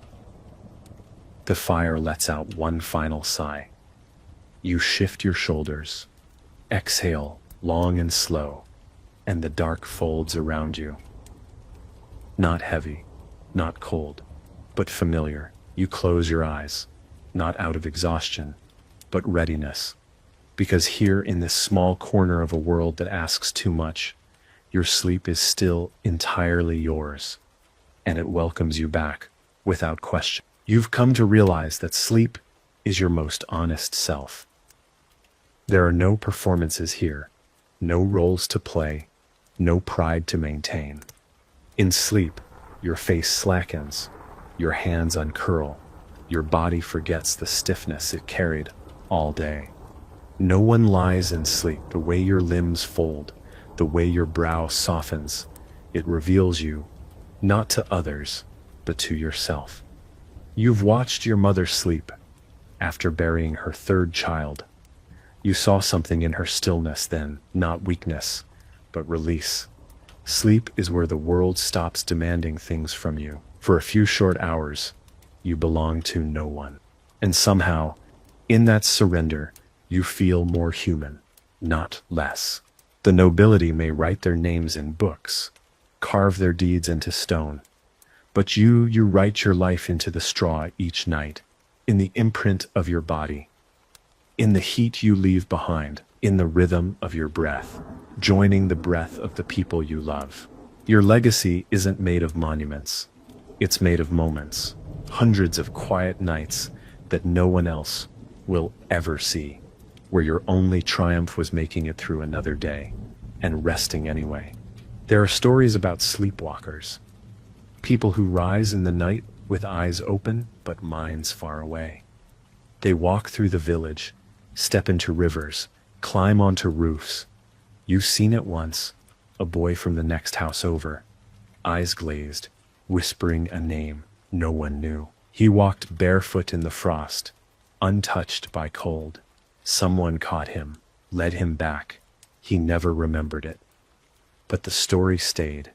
People say the dead sometimes borrow the living during sleep, just for a moment, just to see. You don't know if it's true, but you sleep more carefully now, as if sleep opens more than your body. Sometimes, as you drift off, you think about what sleep will be like when you're old, if your back will still allow it, if your mind will still find the path. You wonder if your dreams will grow quieter or louder. If you'll start to dream more of the past than the present. You've seen the old ones sleep during the day, heads tilted, mouths open, hands still clutching tools. Their bodies remember the rhythm, even when the mind slips. You hope you have that. You hope your sleep stays with you when everything else begins to fade. Your life doesn't offer many luxuries, but you've never needed sleep to be luxurious. You've never needed perfume or feathers or silence. You just needed a place to lie down, a little warmth, a body that still answers when you ask it to rest. And night after night, it does. You've learned that sleep isn't about escape. It's about return to yourself, to the body, to a rhythm too old to be named, too quiet to be sold, too human to ever be taken away from you. And tonight, once again, you find your way into that return. The straw is uneven. The blanket smells like sweat and wood smoke. The wind whispers through a crack in the beams. And still, you settle, because the day has ended, and you're still breathing. And that is sleep comes like it always has, no matter what the world demanded of you. Some people claim they don't dream. You don't believe them. You think maybe they just stopped listening. Or maybe their dreams are quieter, hidden beneath too much noise. You've learned that the dream doesn't always shout. Sometimes it arrives like dew, gentle, fleeting. You wake with only a feeling, the sense that someone spoke your name kindly in the dark, or that your hands had once again touched something you lost. You don't ask for more. You don't demand clarity. You treat sleep the way you treat the forest, with reverence and without expectation. Children fall asleep to stories, but you've learned that stories live inside the sleep itself. You close your eyes and walk through old memories, some true, some warped by time. The edge of a forest you haven't visited in 10 years, a voice you thought you'd forgotten, the smell of rye bread cooling on a sill. These things live in you, whether or not you speak them aloud. In the day, you forget. In sleep, they return, whole, soft, waiting. Your dreams are a place your body has been storing its stories. All you have to do is show up. You've begun to notice how often sleep follows music, not formal music. No lutes, no choirs, no written scores, just sound, a rhythm tapped on a wooden bowl, a hummed phrase passed down through 4 generations, a breath that turns into a melody with no words, no beginning, no end. Sometimes your sister hums without knowing she's doing it, folding laundry by firelight while the tune loops gently under her breath.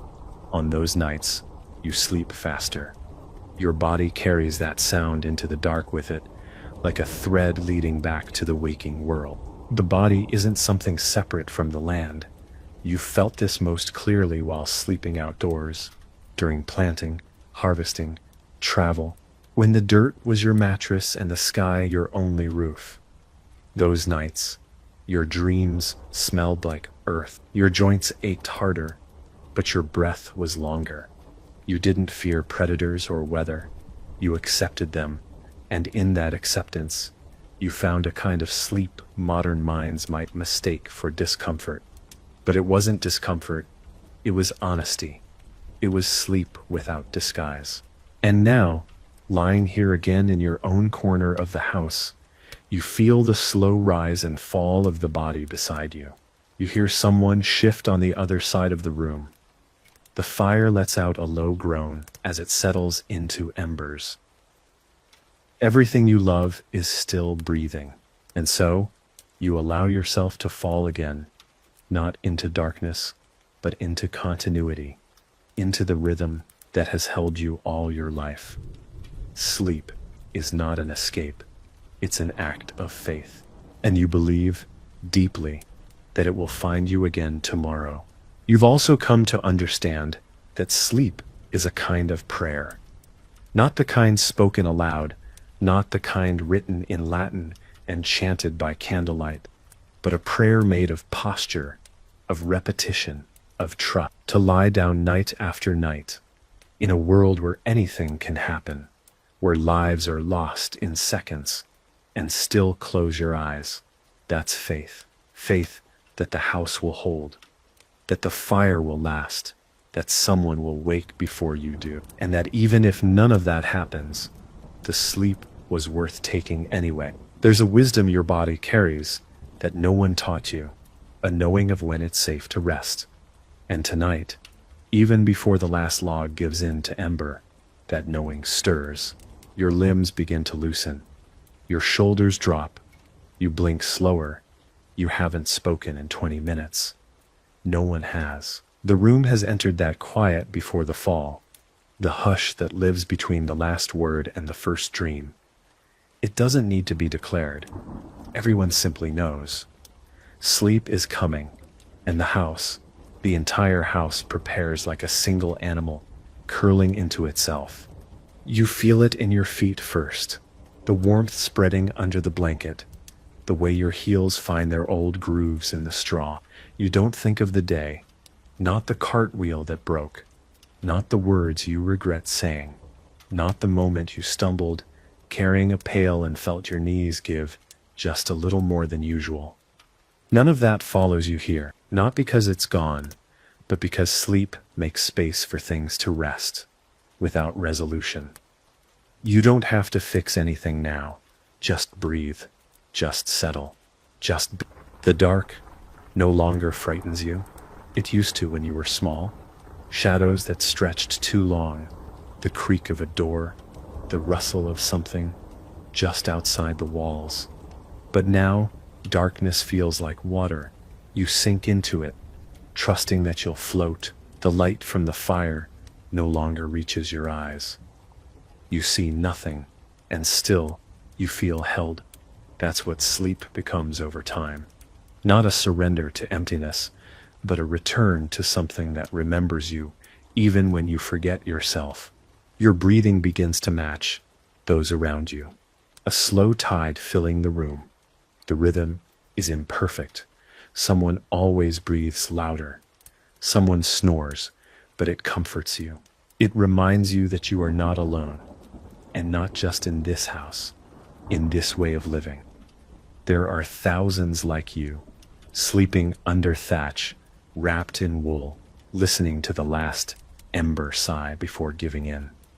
You are not exceptional, and that, strangely, feels like freedom.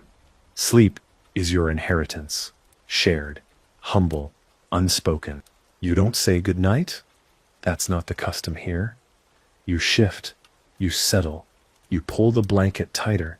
Maybe someone mutters a prayer, maybe not. But the final act of the day isn't spoken, it's breathed. You turn your face toward the wall, feel your heartbeat slow, and then without announcement, without effort, without even fully knowing when it began, sleep takes you, and it is not a fall. It is a descent, gentle, certain, familiar. And in that descent, you carry nothing but yourself. No tools, no burdens, no names, just a body that knows how to rest. Just breath, just darkness, just the quiet reminder that even in a world that has taken so much from you, it has never taken this. The day will come again, the work will begin again.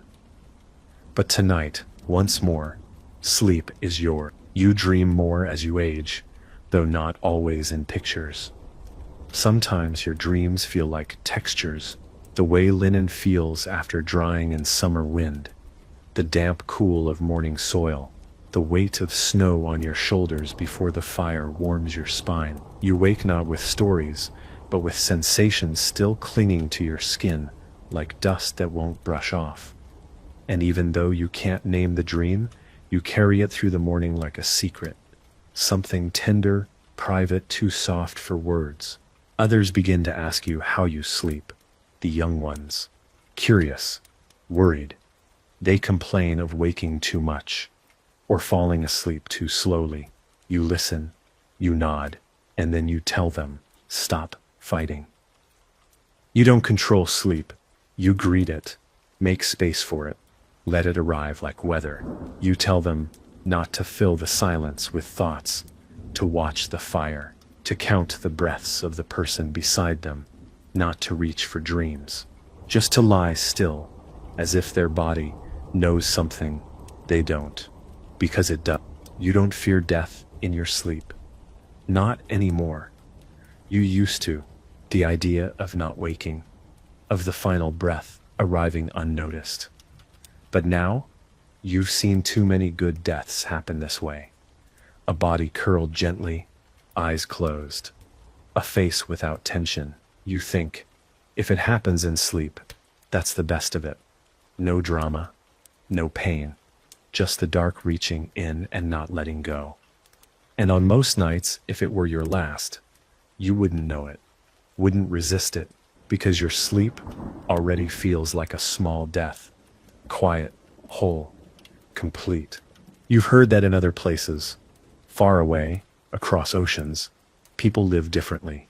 They sleep alone, in silence, with walls between them and the rest of their kin. You can't imagine it. A room with no breathing but your own, a fire no one else shares. You wonder how they rest at all, how they aren't haunted by the quiet. You've known silence, but never isolation. That's the gift of your world. You may have little, but you never sleep without someone. Even in grief, even in fear, someone's breath is nearby. Sleep is where your ancestors meet you. Not in visions, not in ghostly visitations, but in your posture, in the way your hands rest on your chest, in the creak of your knees when you curl beneath a blanket. You inherited more than land or tools. You inherited the method of rest, passed down through thousands of nights, through straw and sickness and war and winter. You're not inventing anything new. You're simply remembering how to be a body in the dark. And tonight, like every night before, the darkness comes, not like a wall, but like a door. It opens. You step through, the fire lowers, the breathing deepens. And again, without asking, you are received. You do not have to explain. You do not have to prove. You simply lie still in the home you've built with your breath and fall into the one thing no one can take from you: rest, real and ancient and whole. The years have folded in on themselves. You no longer count the seasons.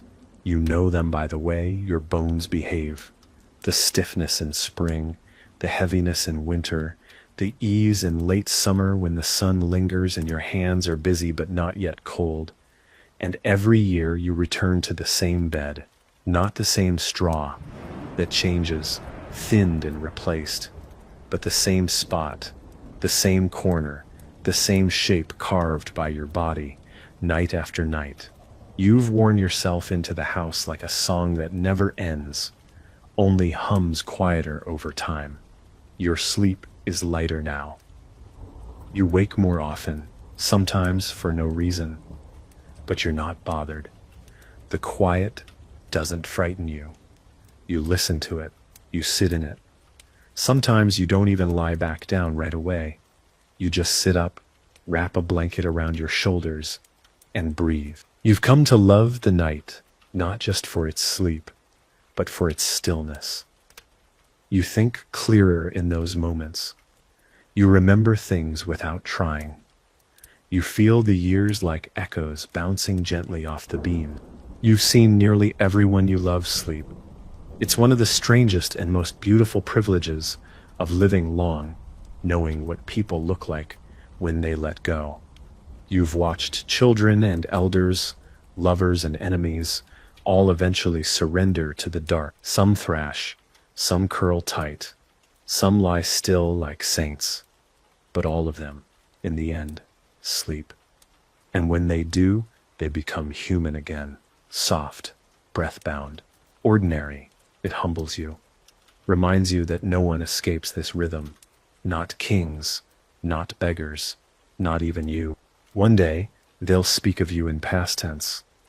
They'll talk about the way you slept through storms, or how you could fall asleep mid-sentence by the fire. Someone will remember the way you folded your hands, the way your breath slowed before the rest of the room. Someone younger will take your corner of the bed. They'll fluff the straw, not knowing you once cried, there after losing someone. They won't feel your shape in the blankets, but your rhythm will remain, passed on, unnoticed, in the simple act of lying down. When your time comes, you hope it finds you asleep, not because you fear death, but because it would be fitting. After a lifetime of returning to the dark with trust, with rhythm, with breath, it would feel right to take one final descent, not abrupt, not sharp, just a soft falling, like every night before. A quiet breath in, a slower breath out, and then nothing, not in fear, but in completion. And until that moment arrives, you will keep sleeping, night after night, in the same body, in the same bed, under the same sky. You will let the darkness gather around you, not as threat, but as balm. You will meet it, not with resistance, but with welcome, because you have lived a life made of motion, of labor, of grief and growth and fire. But sleep, honest, whole, human sleep, has always been the part no one could touch, and that was always enough. Tonight, we are not interested in death. We're interested in what comes before death. When your mind is awake, when your body still twitches, when you can feel everything. You will not be a spectator tonight. You are the accused. And you're about to discover exactly why you wouldn't survive medieval torture. You hear the knock at night. It's never good when they knock at night. You don't open the door. Not yet. You're already on the floor, frozen beside the hearth, bare feet pressed against the stone to feel if it's real. Your breath catches. Your chest tightens. You haven't done anything wrong. You swear it. But they knock again. This time, heavier. 3 fists, not one. You could run, the back alley, is open, the pigsty low enough to leap over. But if you run, you're guilty. And if you're guilty, they won't just drag you in, they'll strip you naked in the street and take their time. So you open the door. 3 men, town guards. One of them has a woolen hood soaked in wine. He's drunk, or at least pretending to be. Another holds a long wooden stave. The third, the one in front, simply says, "Your name." You nod. You don't ask why. Because in your time, you don't ask questions. You answer them. They don't beat you, not yet. They just tie your wrists, twist the rope until your elbows touch, and march you through the mud, barefoot, no time for shoes, toward the stone building at the edge of town. The auditorium, they call it, the inquiry hall. But you've heard other names for it. The place, with the screams. The walk is silent, just squelching muck underfoot, and the occasional flicker of torchlight. Your heart pounds like a rabbit's. You're sweating. You're praying, not because you believe God will save you, but because it's what people do when they've run out of plans. You know what's coming. Your cousin was taken last winter. She came back, eventually, walking with a limp, missing 3 teeth, and unwilling to speak unless her hands were clenched so tightly. Her knuckles turned white. No one asked her what they did. You all knew. They don't take you to a dungeon. That's too clean, too cinematic. Instead, you're brought to a low-ceilinged stone room that smells like blood, straw, and piss. The walls sweat. Candles flicker behind iron cages, and in the center, lit like a stage, is the table. Not a table with food, not a table with parchment. This table is stained black. It has straps at all 4 corners, and under it, a pull. They untie your wrists. For a moment, you feel relief. Then you see the hooded man winding a crank. You're stripped to your undergarments. Your limbs are stretched and locked in place. You try to remain calm, but your teeth are already chattering. And then, without ceremony, they begin. Your shoulder is the first to pop. The sensation is unlike anything you've ever felt. Not stabbing pain, tearing, the feeling of your own body disobeying itself. Your breath comes in gasps. You beg, you confess to anything. You name people you've never met. They ask you questions, but you don't hear them. Your knees give, but they can't. You're tied down. So instead, your hip socket slips, just a little, and white-hot agony floods your side, like a boil bursting inside your flesh. Still, you're not allowed to pass out. They're careful about that.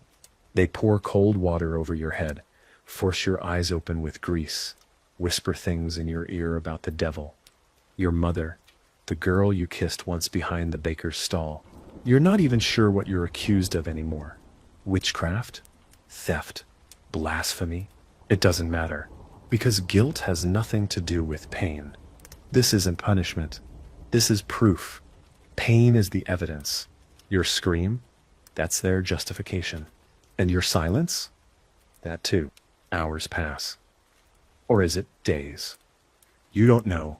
Your arms are twice their size now. Your lips are cracked. You can taste your own blood, thick and metallic like rusted iron. You would confess to anything just to make it stop. But here's the part most people don't understand. They're not trying to kill you. They want you alive. Useful. A living body breaks better than a dead one. And the breaking, that's the whole point. You wake in straw. Not a bed of it, a pile, soaked through with someone else's urine. Your arms are slack, shoulders numb, lips split, breathing hurts. Every inhale scrapes like gravel down your chest. You're not in the chamber anymore. Someone dragged you to a side cell. There's no window, no light, except for the oily flicker of a dying lantern, swinging slightly from a chain overhead.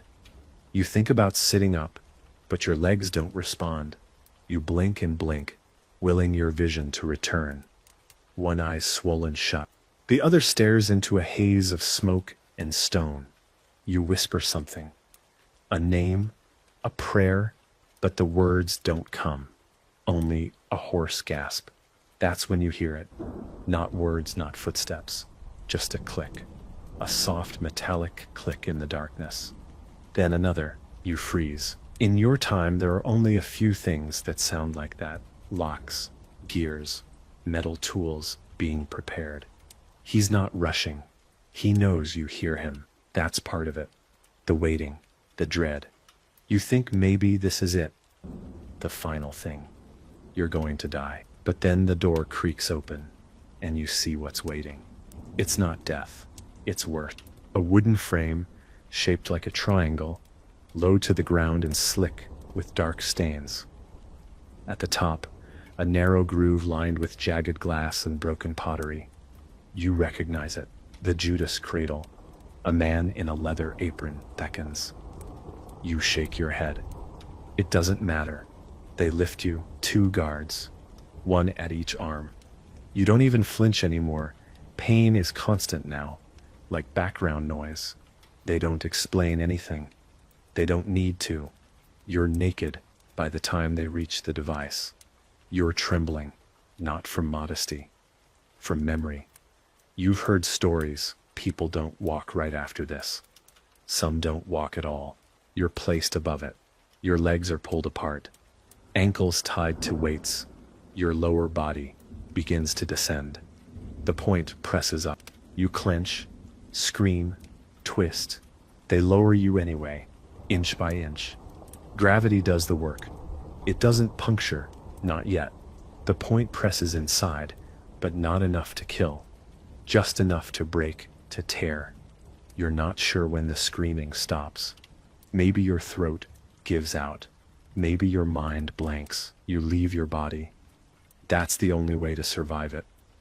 You float above the room, watching yourself twitch and hang like meat on a hook. Hours pass. They hoist you off, not to free you, no, just to start again. They ask if you're ready to confess, but the truth is, you'd confess to being God himself, if it meant they'd stop. They come for you before dawn, not to torture, not this time, not yet. This time it's the Inquisitor. You don't see his face at first, just the sound of his boots on the wet stone, the scent of clothes and sweat, the click of his rosary against a leather belt. When he speaks, it's soft, measured, a voice that doesn't shout because it never needs to. He asks your name, you give it. He asks again, you give it again. He stares at you for a while, like he's measuring your soul for a coffin. Then comes the question, not what you did, what you believe. Do you believe in God? You nod. Too fast. He asks, which God? That's the trap. You stammer. The God in heaven. Wrong. There are heretics who say the same. Cathars, Bogomils, Lollards, pagans who borrow Christian names. So he leans forward and asks again, which God? The God of Rome? The God of the Pope? The God of the Lamb? Or the secret God that whispers to you at night? You say nothing. That's better than the wrong answer. He smiles, not kindly. He's already decided what you are. But he likes the theater. He likes watching you squirm under questions sharpened like razors. Then he mentions your neighbor, old woman, sharp nose, white hair, always watching from her doorway. Said you spoke to a black dog 3 nights in a row. Said she saw you leaving milk by the roots of an elm. Said your bread rose too fast, or didn't rise at all. Doesn't matter. The Inquisitor doesn't need evidence. He just needs a pattern, a feeling, a story he can sell to the faithful. He leans in close, so close you can see the crack in his lips, the way his eyes don't blink, and he says, the devil rarely shows himself outright. He prefers proximity. Then he opens a ledger. Inside, names. Dozens. Some crossed out, some not. Yours is the newest. He asks you to sign it. Not for confession, for inventory. You're part of the system now. a case, a file, a soul in the process of correction. You refuse, not from strength, from confusion. You still don't understand what they want from you. That's when he gestures. The guards lift you again. You're dragged to another chamber. Different this time. Smaller, more intimate. Candles set in iron holders, chains dangling from ceiling beams like vines, and in the center, a brazier, glowing, orange hot. You want to scream, but there's no strength. The Inquisitor speaks again, almost bored. The fire will not burn you, it will reveal you. A figure appears, a thin man, face hidden beneath a linen veil, carrying a bucket of iron rods. You know what's next. The glowing tongs, the branding iron. Not to mark you, not yet. First, to test, to touch, to prod. Your feet are bare. So are your thighs. The first kiss of iron comes to your arch, not pressed, just laid there. The hiss is soft, but your reaction is violent. You flail, you scream, you kick. That earns you a slap. The Inquisitor doesn't tolerate disrespect. The second iron is longer, curved like a shepherd's hook. They press it behind your knee. Flesh bubbles, skin peels. The pain doesn't scream this time. It howls. You beg. You speak in tongues. You confess to things that don't exist. Flying dreams, shadows at the foot of your bed, the time you thought you heard a voice in the wind. They nod like it's enough. It never is. The third iron is for the face. You cry. You piss yourself. You pray it's a bluff. But the veil man doesn't bluff. He presses the hot metal to your temple. Not enough to kill, just enough to sear. You will never look the same again. That's the point. The Inquisitor nods. The guards take you back to your cell. Your skin stinks. Cooked meat and shame. You aren't sure who you are anymore. They've begun to take that from you. And they're not finished. Sleep becomes something else. Not rest. Not even escape. It's just darkness between waves of pain. Your body has become a map of agony. Every breath travels through scorched nerves and shattered joints. You lie awake with your eyes closed, because even blinking hurts. Your face is no longer yours. You can feel where the iron touched, where skin peeled and stuck to metal, where your body tried to scream through flesh. You wonder if you're still recognizable. You wonder if that matters. The cell is quiet, too quiet. They've taken others. You hear them sometimes. Screams in the night. Please. Prayers. Once laughter. Brief, high-pitched, and then nothing. You try to count the days. You lose track after 2 or 10. There's no sun here. Only the drip of water from stone, the shuffling of rats, the soft breath of mildew growing on your own clothes. Hunger claws at you. But worse than hunger is thirst. Your mouth is dry, tongue like leather, lips cracking with every swallow. When they bring you water, it's filthy. But you drink. You always drink. You drink from a corpse if it gave you 1 second of relief. Then comes the new sound. Wooden wheels, chains. You recognize it before you see it. The rack. It enters like a monument, pushed by 2 men with arms like barrels and eyes like stone. This one isn't in the main room. It's in your cell. They don't need a crowd anymore. They've already broken the parts of you that would scream for help. This is for something quieter. You beg, not because you think it will work, because it's all that's left. They nod like priests hearing confession. They lift you by the shoulders, place you on the board. Tie your wrists above your head, ankles strapped below. Your body is crooked. Your joints don't move like they used to. One guard comments on it, laughs. The other cranks the wheel. Slowly, too slowly. Your body stretches, inch by inch. Your back arches. You feel the pop in your hips. the tug in your shoulders. Then the snap. It's not loud, more like a whisper, but you feel it, deep. The spine. A vertebra gives a white flash, bursts in your vision. You cry out, but it's broken, hoarse, more animal than human. The wheel turns again. Another snap. Your jaw clamps shut. A molar cracks. Pain shoots up through your skull. You think you might die. You hope you will. They stop, just long enough to let you feel it. Let your nerves panic, your body vibrate with damage. Then they start again. They ask you questions now. Names, locations, events you don't remember. Or maybe you do, and just can't say. You can't tell what's true anymore. Truth bends under pressure. You say things, anything. They write it down, not because it's true, but because it fills the record, satisfies procedure. Your arms are longer now. You can feel the pull in your sockets, the trembling of ligaments past the point of no return. You will never lift anything again. You will never run. They don't care. The wheel stops.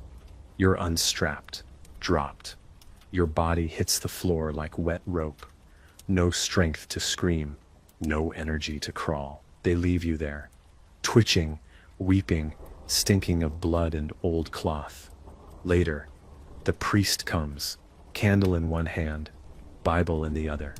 He kneels beside you and whispers, "If you confess fully, the pain will stop." But you already did. It never stops. You don't know how long you lay there. The torchlight comes and goes. Sometimes they feed you. Sometimes they forget. You stop caring. Your arms are ruined. Your legs too. Movement feels impossible. Like your soul is still trying to stay inside your body, but your body is giving up. The priest returns. Again. Again. You start to hate his voice. Soft, forgiving, always offering a choice that isn't a choice. Confess and be spared, he says. But spared doesn't mean freedom. It means less pain, maybe a quicker end, maybe a cell with straw instead of stone, maybe a rope instead of a fire. You tell him things, half true, half lie, names from dreams, people you hated, faces that blur together. He nods, writes it down. He never looks at you. You are not a person anymore. You are evidence. Outside your cell, you hear whispers. New prisoners. They're younger. You can tell by the way they scream. One is a boy, maybe 13. His voice cracks mid-cry. The other is a woman, older, angry. She shouts curses in Latin. You feel a flicker of pride. Then it fades. They'll crush her too. Everyone breaks. The guards return. You've lost the strength to flinch when the door opens. You hope it's the end, but it's not. This time they don't carry iron or rope. They carry mice, a brass pot, some glowing coals. You know the story. Everyone does. The rat pot. They lay you on your back, strap your wrists, your legs, expose your belly. You try to scream, but your lungs are thin, ragged. They place the pot on your abdomen. Inside, a single rat, frantic, hungry, panicking. Then they shovel in coals. The heat rises. The rat begins to scratch. At first it claws the pot walls, but the heat grows. It wants out. It can't, so it does what anything would do. It digs, not through metal, through you. The pain is indescribable, a cold kind of agony, sharp and burrowing. You feel the teeth, the pressure, the tearing. You arch, you thrash, blood wells up from inside. Your vision pulses black and red. You don't remember what you say, just that you say something. They stop the rat, not out of mercy, out of efficiency. They have what they need. You're dragged back to your corner, trailing blood. The pot leaves a circular brand on your stomach, dark and blistered. Days pass, or hours. You vomit, You sleep. You twitch when shadows move across the wall. You've begun to hallucinate. You see your mother's face in the cracks. You speak to God. He doesn't answer. You ask for the devil instead. He doesn't either. No one wants you. You are beneath even them. You wake to cold water, a bucket dumped over your head. Your skin shrieks at the shock. You cry out. It hurts to cry. Everything hurts. The priest is back. So is the Inquisitor. This time, they don't ask. They tell, you will confess. In public, you will wear a garment of shame.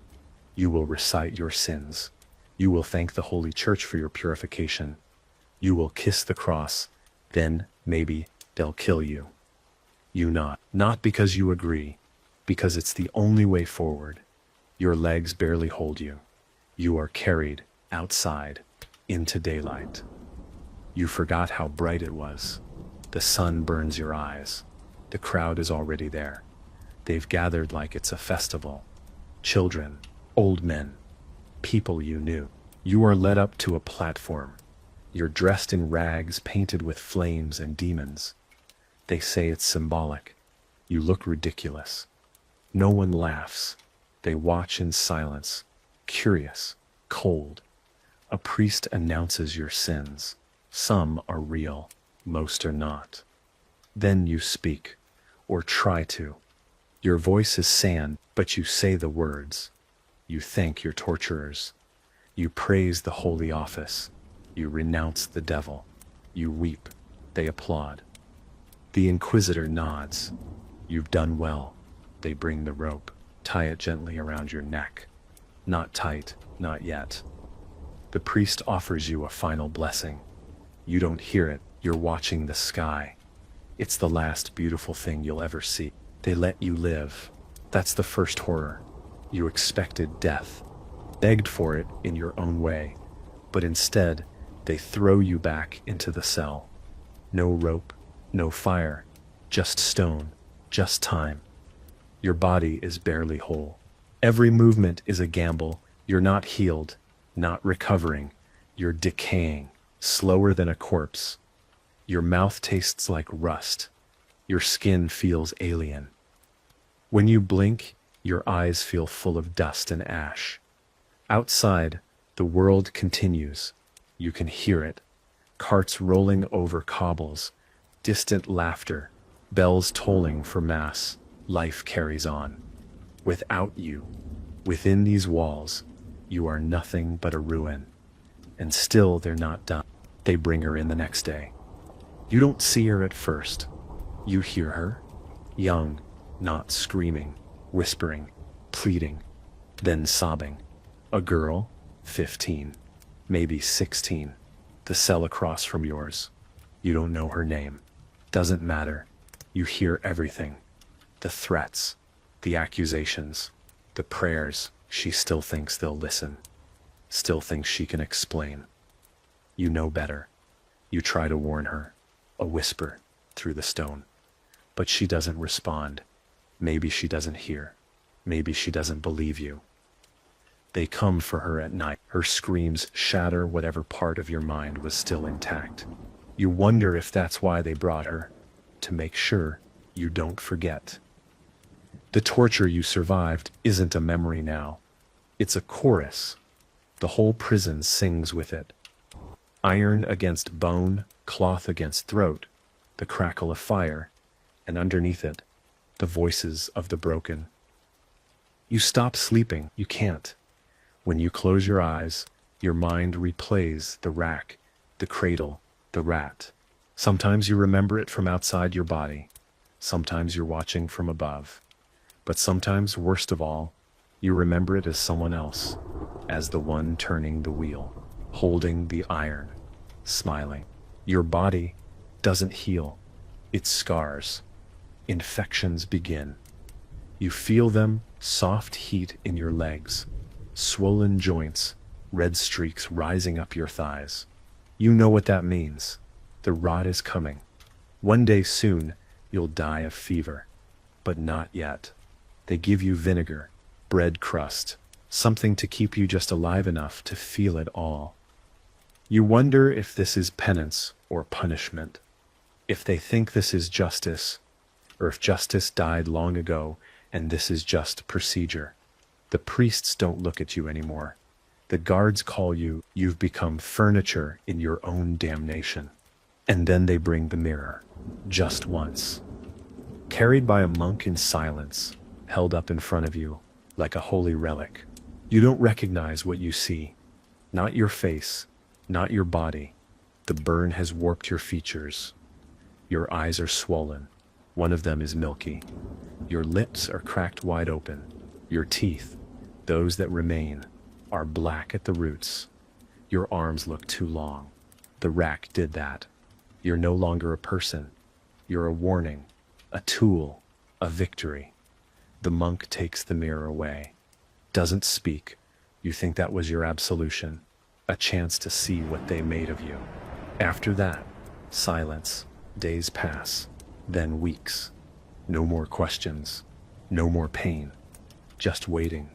One night, a man visits, not a priest, not a guard, a noble, well-dressed, clean, perfumed. He stands over you and says, "They found another, a better one. You're no longer needed. You don't understand what that means." He places a coin in your hand. Why? You can't even hold it, but he says it's payment for your service, for your soul. Then he leaves. The next day, you're gone, dumped outside the city gate, wrapped in a shroud, alive, forgotten. You've forgotten your name, not because of trauma, because no one said it in weeks. It fades like smoke. People pass by your body without calling it. You lie just outside the city walls, wrapped in rags, left on a pile of refuse like a torn sack. A dog sniffs you, doesn't bite. Even it knows you're more dead than alive. Your breath rattles. The sky spins above you. You have no direction, no purpose. You are no longer accused, no longer imprisoned. You're just discarded. They didn't kill you. They unmade you. Your trial was never about guilt. It was a ritual, a sacrifice. And now that it's done, they've tossed your carcass back into the world, as if to say, this is what happens. You can't walk. Your legs respond like wet branches. So you crawl. Each movement is a scream inside your body. The joints don't fit right anymore. The muscles don't pull evenly. One arm's longer than the other. Your spine is crooked. You're a puzzle forced into the wrong shape. People see you on the road. Some look away. Some laugh. A child throws a stone. It hits your shoulder. You don't react. You don't even flinch. That part of you is gone. Eventually, someone gives you bread.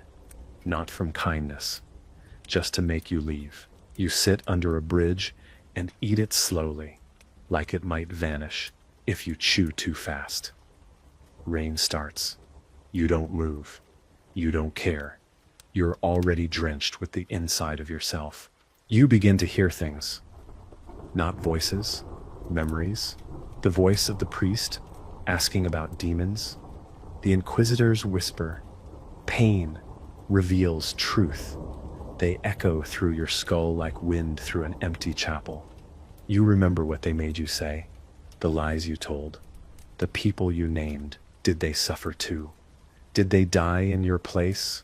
You'll never know. Maybe that's mercy. Maybe not. Your conscience is no longer whole. It's been hollowed out piece by piece until what remains is only instinct, hunger, cold, sleep. And even sleep doesn't come easily anymore. When it does, it brings dreams, and the dreams bring the rack. Weeks pass, or months. You lose track. You become one of the faceless poor. Another wraith shuffling near the edge of the market, eyes down, hands out, lips cracked open to beg. People talk around you like you're furniture. You hear things. The trial of a merchant's son, the burning of a midwife, a noble accused of heresy, quietly vanished. The machine keeps turning. The priests keep blessing it. The crowd keeps watching. No one stops it. Why would they? It's safer to look away. You would have too once. You understand now. Everyone is one accusation away from being you. Then one day, someone calls your name. You don't react at first. It doesn't register, but they repeat it. Again. A woman. You turn. Slowly. The name comes back like a jolt of heat in frozen skin. She stares at you. Her eyes widen. She covers her mouth. It's you, she said. I thought you were dead. You want to speak, but the words crack in your throat. She kneels. She takes your hand. You flinch, not from pain, from shock, from contact. She's crying. They said you were a witch. They said you confessed. You don't answer. What could you say? That it wasn't true, that it doesn't matter. The only truth that matters is the scar under your jaw. She takes you home. Not yours, hers. She feeds you, washes you, tries not to stare. You sit by her fire and listen to the wind. You don't cry. You can't. There's nothing left to release. But you feel something else. Not hope. Not peace. Just the quiet weight of survival. You lived through what should have ended you. And that, in this world, is its own kind of sentence. Still think you'd survive. The nightmares don't stop. Not even in a real bed. She gives you blankets, a fire, a roof that doesn't leak. And still, you wake soaked in sweat, gasping, clutching your chest like something's inside you trying to get out. You don't scream anymore. You've learned to keep it silent, but your body remembers. The stretching, the heat, the gnawing. You wake up with phantom pain in your legs, your back spasms, your jaw locks mid-sentence. She watches, helpless. She asks if you want to talk. You don't. Talking makes it real. You'd rather pretend you're just sick, just tired, not broken, not damned. You try to help around the house. You sweep, badly. You carry buckets, slowly. You tend to the garden. Your hands are weak, your balance off, but it feels good to move. She says nothing about your limp. She doesn't flinch at your scars. That makes it worse. You know she sees them. You know she's trying not to. One night, she finds you outside, sitting in the dirt with your hands shaking. You don't know why they're shaking. You're not cold. You're not crying. She sits beside you and just listens to the silence. That's the kindest thing anyone's done for you in months. Word spreads. People whisper that you're alive, that you returned, that you must have confessed, that you must have deserved it. They don't say it to your face. They don't need to. Their eyes say it for them. You're marked now, not just by the scar, but by something deeper. The stink of survival. You carry it like a plague. Even the kind ones keep their distance. You try to go to market. You feel the stares. A boy points. A mother pulls him away. You hear the word under their breath. Heretic, witch, liar. You're nothing to them now but a reminder, a warning, a shadow that didn't vanish like it was supposed to. She defends you, says you're innocent, says you were framed, but her voice doesn't carry far. The priests don't speak of you. They don't need to. Your silence is the message. Your body is proof. Confession is inevitable. They don't want martyrs. They want examples. You were the perfect one. The girl down the road is accused next of reading, of mixing herbs, of refusing a suitor. You know how this ends. You know what they'll do. You know she won't survive. And yet, you say nothing. You can't. You're afraid.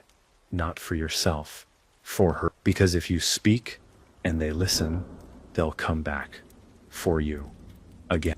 One night, the girl knocks at your door. She's pale, eyes wide. She knows what's coming. She wants to run. She wants help. You look at her and you see yourself, not as you are now, but as you were before the screams. Whole, terrified, still able to hope. And for a moment, you want to save her. You want to be brave. You want to say yes. But instead you say, I can't. She nods. Slowly, leaves without another word. You watch her disappear into the dark. You sit there for hours, unmoving, until the sun comes up and the bells ring for another public penance. You don't go.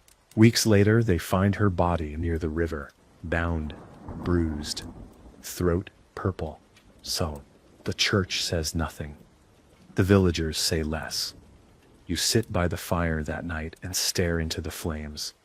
You try to feel guilt. You try to feel anything, but all you feel is heat. Familiar wrapping around your chest, your arms, your legs. The fire doesn't burn you. It welcomes you. You realize they didn't just torture you, they changed you. And the worst part is, you survived. The seasons change, but time doesn't move. Not really. You watch the leaves fall, rot, disappear under snow. You count the hours in footsteps and clouds. You're outside more now, but not present. People pass. Life resumes, but you're in between. Alive but not returned. A husk. A Whitney. You've learned to smile when spoken to. Nod when asked things. But inside, there's nothing. No rage. No grief. Just weight. Like a stone sunk too deep to lift. They took something from you. Not your body. Not your pride. Something older. Whatever let you believe the world made sense. You begin to notice things. Small details. A rope hanging from a barn rafter. A boot print in ash that doesn't match any man's stride. A chicken coop door left open 3 nights in a row. You know what it means. Someone's being watched. Someone's marked. The signs are subtle. They always are. You see the way the priest lingers too long at the widow's fence. The way he blesses her water, not her hand. You hear the word counseling, and it curdles in your ears. You remember the pattern. First kindness, then questions, then ropes. You think about warning her, but you know how that ends. You go to the chapel, just once. You stand outside it for a long time, staring at the door. Your hands sweat, your knees shake. But you go in, not for confession, not for prayer, for memory.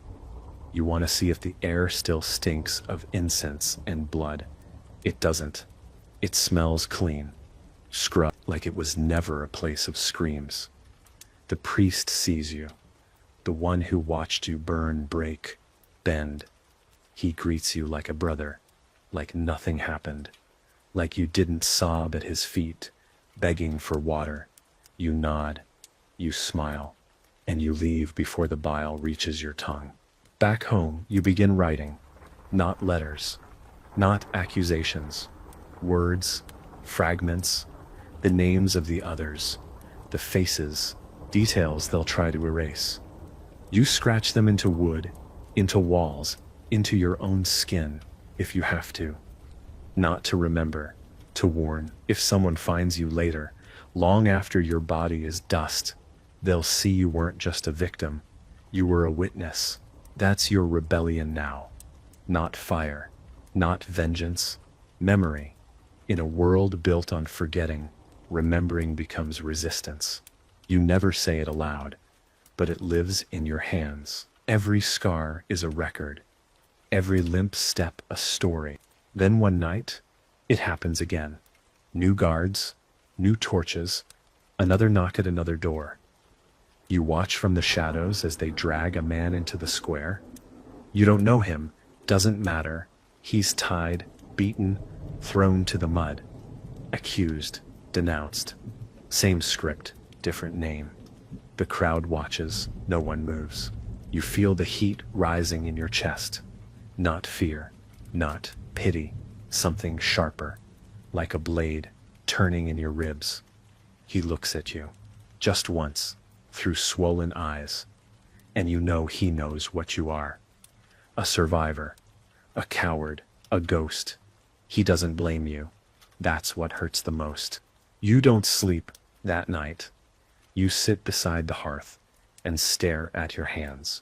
You think of the rat, the cradle, the wheel, and you think of him, of how his mouth was too bloody to scream, of how yours wasn't. You survived what was never meant to be survived, but survival, you've learned, isn't living, it's haunting. You walk through the world like smoke, seen but untouched. You are the echo of every scream. No one answered. Still think you'd survive. You decide to leave. Not with ceremony, not with a speech or a goodbye. Just a quiet gathering of what little you have. A blanket, a knife, a crust of bread. You leave before sunrise. She doesn't stop you. She knew this day would come. You don't say thank you. You don't say anything. Not because you're ungrateful, but because gratitude feels too small, too civilized. What you owe her is not repayable. She sheltered a corpse and waited for it to start breathing again. Maybe it never did. Maybe it never will. The road is empty, just like before. But this time, you walk upright. Your body still aches. Your gait is still wrong, but you move with direction. You don't know where you're going, just away, away from the town, away from the echoes, the priests, the eyes. You pass through villages. Some greet you, some don't. You lie when asked where you're from. You say nothing about trials or iron. No one wants to hear that story. No one wants to know how close they are to it. You can see it in their faces, the same fragile comfort you once wore like armor. You don't blame them, not yet. But the signs are everywhere. You see another town square where the scaffold still stands. Ropes coiled like sleeping snakes. Ash stains under the cobblestones. A cart filled with shackles beside the church. No one speaks of it. It's just there, part of the scenery, and in every inn, every tavern, every little chapel, you hear the same words whispered under breath: heresy, purification, cleansing. You know the meaning. It's not metaphor. It's wood and bone and heat and blood. You sit in silence and let it wash over you. They think it's history. You know better. It's prophecy. Just with a rotating cast, you make it to the coast. A fishing village, wind-worn and half-forgotten. The sea roars like judgment, endless and full of hunger. You sit on a rock and watch it for hours. You think about what it would feel like to walk into it, let it take you. Not out of despair, out of exhaustion, but you don't. Not because you're afraid, because you're not done. You know what's waiting inland, the next village, the next name, the next pyre. You know what's growing inside the walls of every parish. It's not faith, it's control, and it feeds on silence. The kind you know too well. You begin to speak, quietly, in corners, by fires, in kitchens where the shutters are drawn. You tell some of your story, not all, just enough. You say what happens when accusation becomes ritual, when punishment becomes ceremony, when confession is forced and mercy is measured in pain. Some listen, some don't. A few laugh, a few weep. But the story plants itself like a seed. And sometimes, later, you hear it retold, wrong, reshaped, dramatized, but still alive. That's enough. Stories are dangerous. You've learned that. So now, you use yours like a blade. Slowly, quietly, deeply. You're not healed. You never will be. The damage isn't just on your body. It's under your fingernails, behind your eyes, inside your bones. but you're no longer hiding. You're not silent. You carry what they gave you, the scars, the limp, the ghost of your own scream, and you let it become warning. You tell them, this is what they do. This is how it ends. This is what survival costs. You start to find others, not many, but enough. People who flinch the same way you do when a door slams. People who speak in fragments, who carry their left arm too carefully, who never look priests in the eye. Some wear gloves even in summer. Some drink until the world stops spinning. You recognize them by the quiet. Survivors don't shout. They listen. They wait. They know what it means to lose your voice and be forced to scream anyway. They gather in corners, in barns and cold stone rooms where the rats are fatter than the children. And there, in the dark, they speak. They don't call it rebellion. That word is too clean, too proud. This isn't war. It's a witness. They write what happened. They draw it. They mark the names of the accused in chalk on cellar walls. They map the sound of the rack's creak, the number of turns it takes to dislocate an elbow. They describe the look a man gives just before he breaks. You see yourself in those stories, not always literally, but in the shape of the silence between them. The truth they can't say, but still carry. You add your own, not everything, just the part that still burns when you sleep. One man, older than you, has no tongue. They took it for blasphemy. He speaks with his hands now. You understand him perfectly. He touches his scars when he's angry, taps the floor when he's afraid. You tell him things you don't tell anyone, like how you still feel the rat under your ribs, how you forget what your voice used to sound like. He nods. He's heard worse. He's lived worse. You ask him once if he ever thinks about revenge. He shakes his head, then signs. I think about prevention. It sticks with you. Revenge is just another scream. Prevention is silence broken on purpose. But even silence has a price. One night, the barn where you meet burns. Not all escape. You do, barely. Smoke stings your eyes. You cough black for hours. You don't know who betrayed you. Doesn't matter. You scatter, regroup in a town 3 days away. Smaller, poorer, meaner. You start over. New faces, new stories, same work. You whisper truth into hungry ears and hope it sticks. You're not trying to save the world. You're trying to save one person from becoming what you are. Sometimes it feels like enough. Sometimes it doesn't. But it's the only thing that still feels real.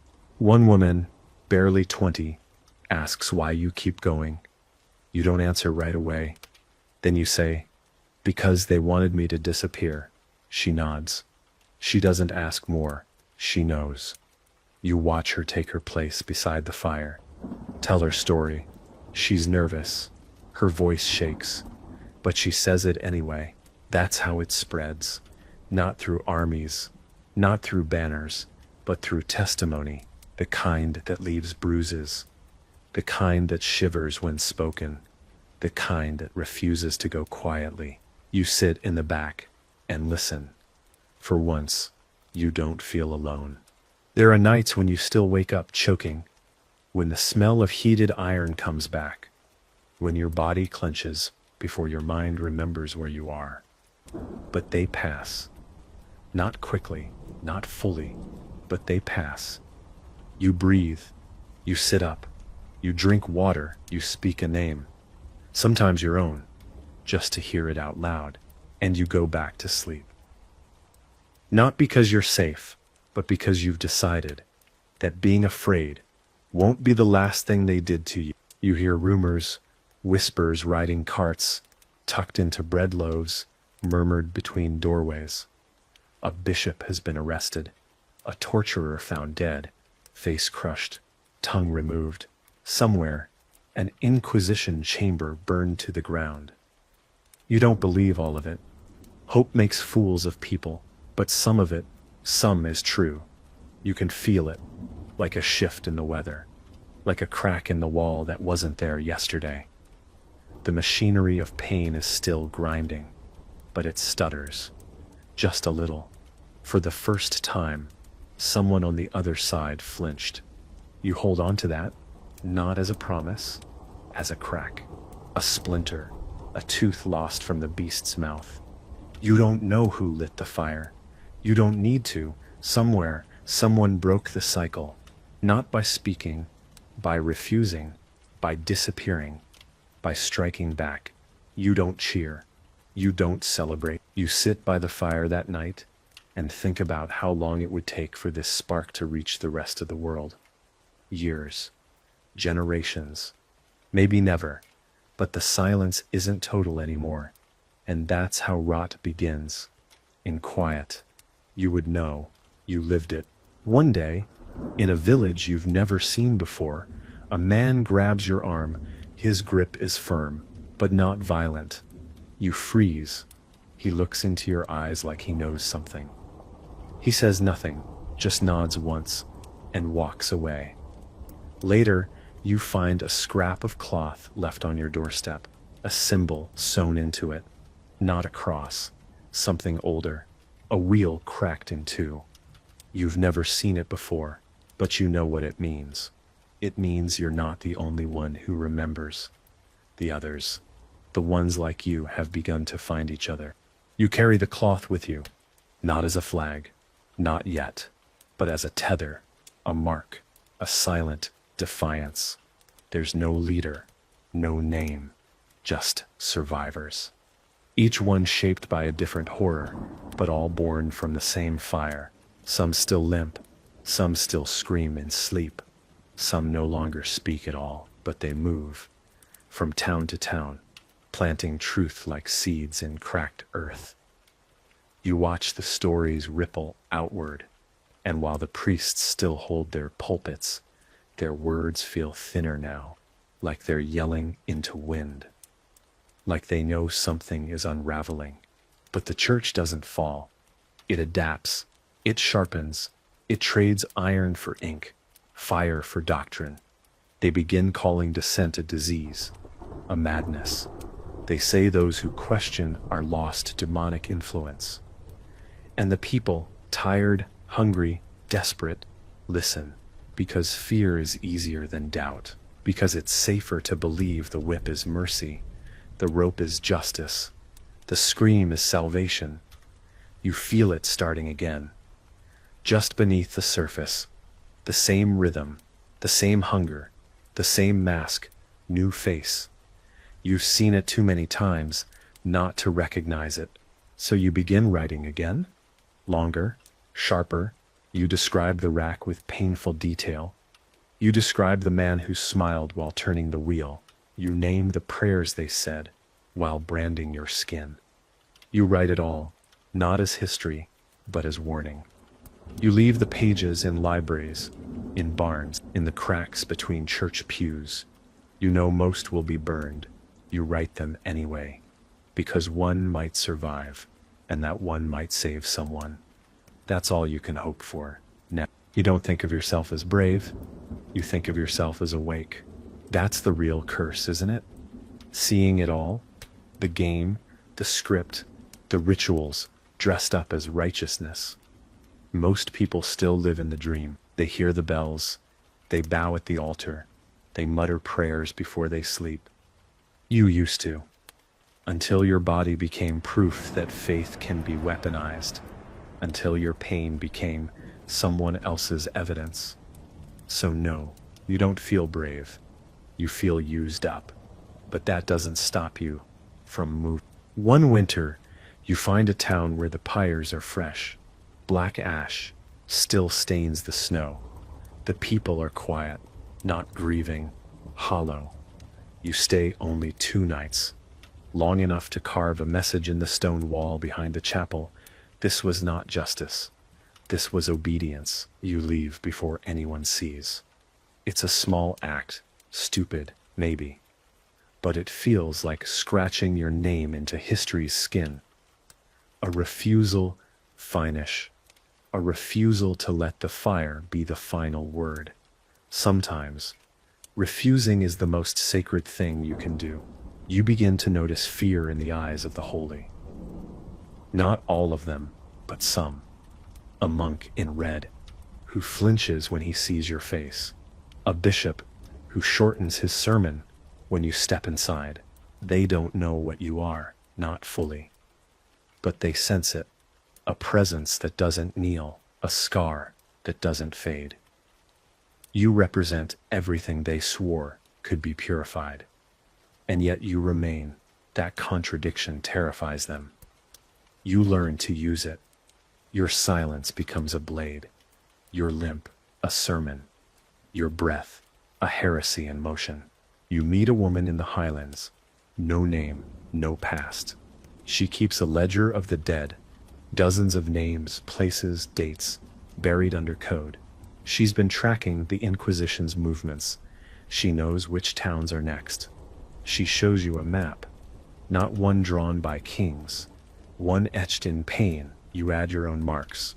She never smiles, but when you hand her your notes, she touches your hand and says, "Good." It's the first warmth you've felt in weeks.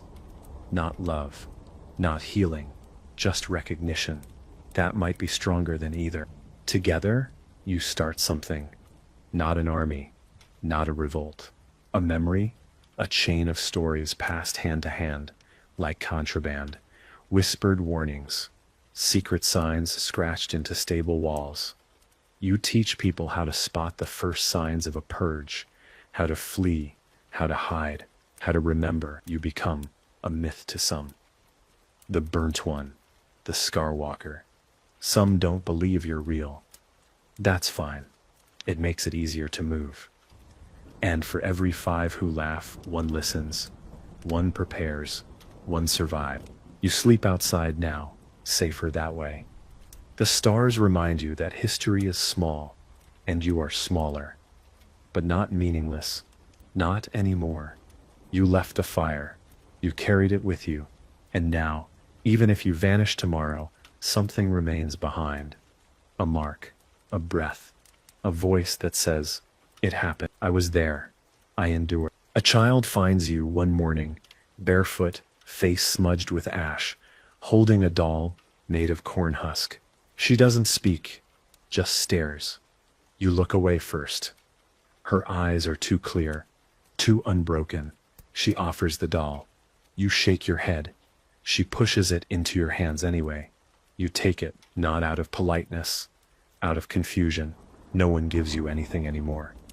She runs off without a word. You sit for a long time, turning the doll over in your hands. Simple, fragile, untouched by fire. You feel something inside you shift. Not hope, just warmth. The faintest flicker. That night, you pass through a village where the church doors are bolted shut. A local tells you they found the priest in his chambers, hanged with his own belt. No one cried. You say nothing, but in your bones you know he was one of them. And someone else, someone invisible, finally chose to act. The fire's still there. You can smell it. It doesn't blaze. It simmers. It waits. The people don't praise the church anymore. They pretend. They mumble through prayers like forgetting a line in a bad play. They're scared, yes, but something deeper too. They're tired. You ask for water.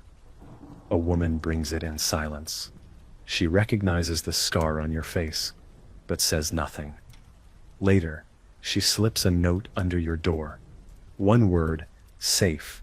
You keep it, not because you believe it, because you want to. In that same town, a man with missing fingers tells you his daughter was taken last spring. She confessed to nothing. They made her confess anyway.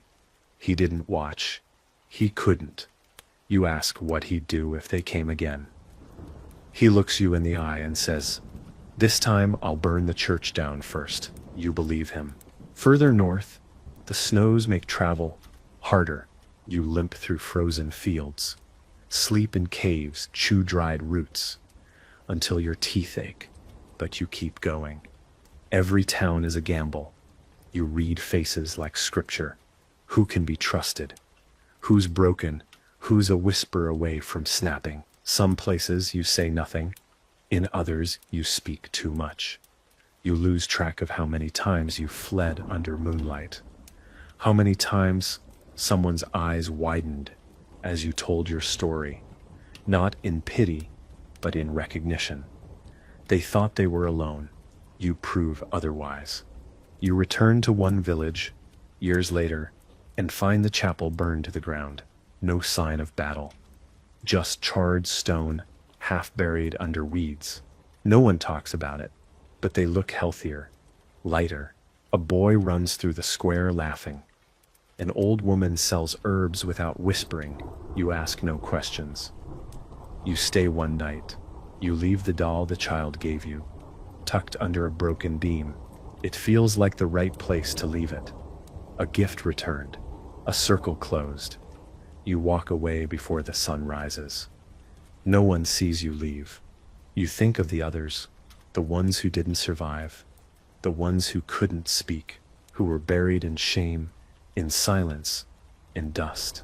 You carry them in every step, in every story. You are not healed. You never will be, but you are still here. That, in this world, is defiance. That is the victory they never counted on. Your name returns to you in pieces, not shouted, not sung, just felt, in the rhythm of your breath, on cold mornings, in the sound your feet make when they drag slightly across wet leaves. You whisper it sometimes. When no one's around, it doesn't feel like it belongs to you anymore. It feels like something you stole back from a fire. But that's enough. Names can be reclaimed.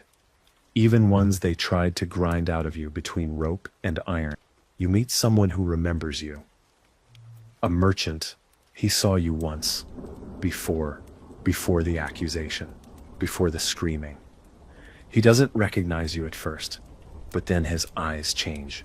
You can see it in his jaw, the lock of memory. You wait for the usual reaction, pity, fear, avoidance. But instead, he says, "You're still alive." You nod. "Good," he says. "We need the ones who remember." You eat together. You don't talk much, but when he leaves, he slips you a coin with a carved line through the center. You've seen that symbol before. You keep it. In another town, a woman stands trial for speaking too loudly about the bishop's taxes. They don't call it blasphemy. They call it sedition, a newer word, but just as sharp. She stands with her back straight, fists clenched, lips bitten raw. You watch from the crowd. You don't know her, but you know what she is. They ask her to confess. She refuses. You feel your muscles tense, old reflexes itching to pull you away, hide, vanish. But you don't move. You don't blink.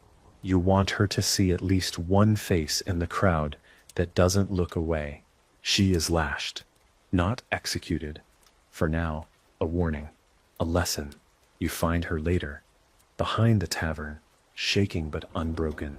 You kneel, offer her water, a cloth, no words. She doesn't cry. She doesn't thank you. But she watches you leave like she knows your story without needing to hear it. That's the closest thing to kinship you've known in years. You don't need names. You have the same wound, just cut at different times. You learn to read the air in every village. The scent of paranoia, the tension in shoulders, the way people say God bless you too quickly. You know when to speak and when to vanish.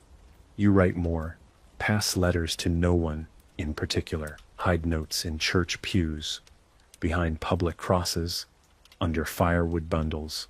Some are warnings, some are records, some are just questions scrawled in blood and ink.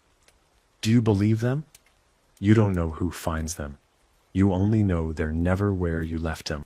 And every time you see someone stand a little straighter in the presence of a priest, every time you hear a voice call out in challenge instead of fear, every time the whispers in the taverns grow louder than the sermons, you know something's shifting.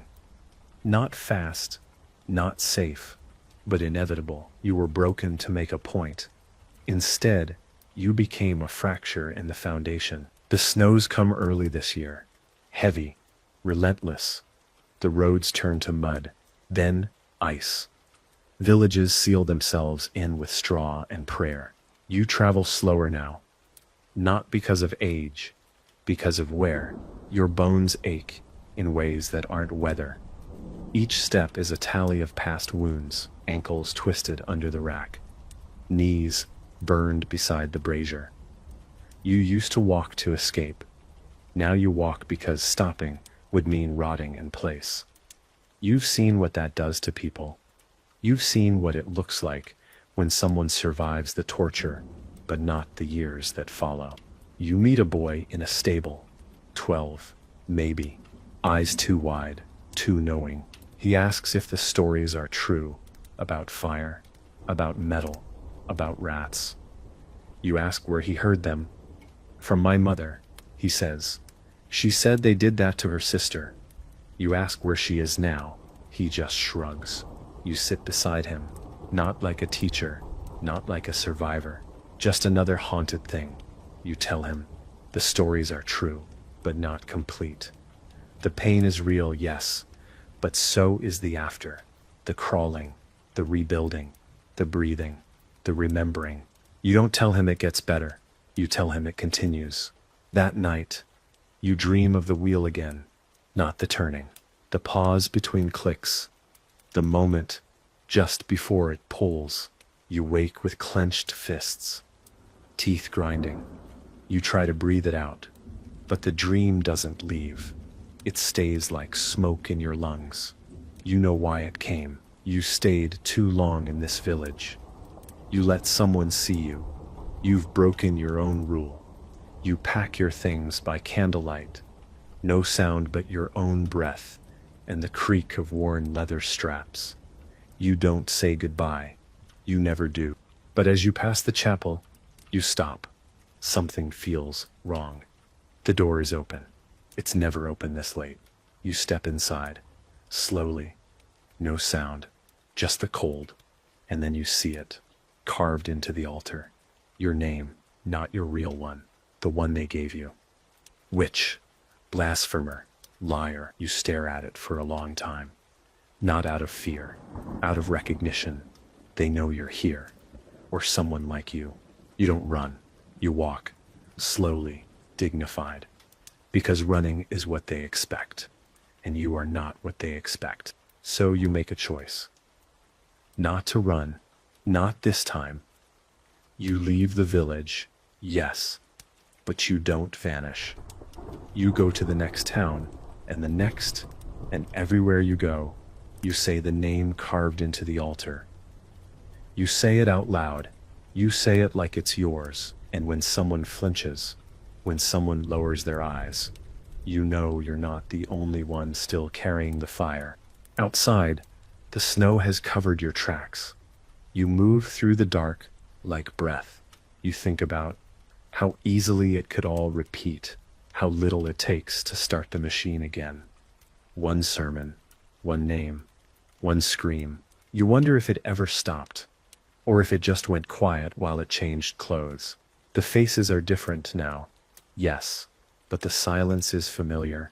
The way people look at the ground when questioned, the way they nod too quickly, the way fear is folded into prayer like salt into bread. You've seen this before. You lived it. The body heals strangely. Not in straight lines, not with closure. The burns don't vanish, they just stop hurting. The joints don't reset, they shift until the pain dulls into habit. The mind, though, that never heals in full. It adapts, builds new rooms, locks old ones. But sometimes, the doors swing open at the wrong moment. A word, a smell, a sound. And suddenly, you're back on the table, screaming with a mouth too dry to bleed. You don't fight it anymore, you ride it, like a storm, like a memory with teeth. You begin leaving more signs. Not full stories, clues, Symbols, circles broken by a single line, a feather placed under a priest's bench, ash smeared across a crucifix. Nothing that screams, just enough to make them wonder. You don't need them to know you were there. You need them to feel it, to doubt, to look over their shoulders, the same way they made you live. Doubt is a knife you place in their hands, and if they grip it wrong, they'll bleed themselves. Let them. Let it spread. In one village, a girl recognizes you, young, face like a moon, always watching. She says nothing, but you see her shadow follow you as you walk. The next day, she leaves a bundle by your door. Food, cloth, herbs for pain. Inside is a drawing, a figure wrapped in smoke, holding a torch. At the bottom, I know who you are. Thank you. You burn the note, not out of fear, out of protection. But you keep the drawing folded tight in your boot, where it touches your ankle like a secret promise. You never see her again. You keep moving, not because you must, but because you can. You walk with your limp, your fire, your memory, and everywhere you go, you breathe just a little louder than the silence they tried to leave in you. Still think you'd survive? You cross paths with another survivor, old, skin like rope. He speaks with a stutter, jaw twisted from a misplaced blow. He doesn't tell you what they did. He doesn't have to. It's in his silence. You share a fire. No names. No questions. Just the warmth and the unspoken knowledge that you're the last of something that never should have existed. Before he leaves, he hands you a torn page from a book. On it, a single line in ink. Truth buried in fire becomes coal. You nod. He disappears into the snow. You keep the page close to your chest that night, like a shield. One day, you find a chapel abandoned. No priest, no altar, just ruins and bones. Children play among the rubble. Unaware, you sit on the crumbled steps and listen to the wind whistle through the cracks. It doesn't feel like victory. It feels like aftermath. There's no joy in seeing the instruments gone, just relief. Like a fever breaking, like a scream finally finishing. You stay until dusk, then scratch a message into the last standing beam. No gods live here, only silence. You leave it there, a tombstone, a warning, a beginning. It's been years since the iron touched you, but some nights your body still jerks like it remembers, like it expects the chain to pull, the crank to turn, the searing kiss of red metal on flesh. You sit up, gasping, fingers digging into your palms, and for a moment, the room is wrong, too warm, too quiet. You forget where you are, forget when you are. Then it passes. Not because you're safe, because you've learned how to return. Survival rewires you, turns fear into habit, turns habit into ritual. You no longer flinch at sermons. You attend them, not to pray, to observe, to listen for changes in tone, which words sharpen, which soften. You can tell when a priest is preparing the crowd for violence. It's all there in the phrasing. Words like cleansing, purity, unity, they come before the fires, before the rope. The crowd doesn't hear it. You do. You remember when those words were knives tucked in robes, so you make note. You slip away early, and later, in the dark, you warn someone who might still be reachable. You find others doing the same, quiet watchers, some marked like you, some untouched, but all knowing. You don't have a name for yourselves. You don't need one. Names are what they used against you, what they carved into ledgers and nailed to doors. Instead, you trade stories, smuggled names, codes etched into bread crusts, and sewn into hymns. You're not rebels. You're not saviors. You're just scars walking upright. But scars don't fade easily. And sometimes scars speak. The movement, if you can call it that, grows, not in numbers, in depth, in silence, like rot under painted wood, like roots under frozen soil. You never meet in groups. You don't draw symbols. You don't chant. That's what they'd expect. Instead, you endure. You speak when it matters. You vanish when it doesn't. You live like a shadow with a voice.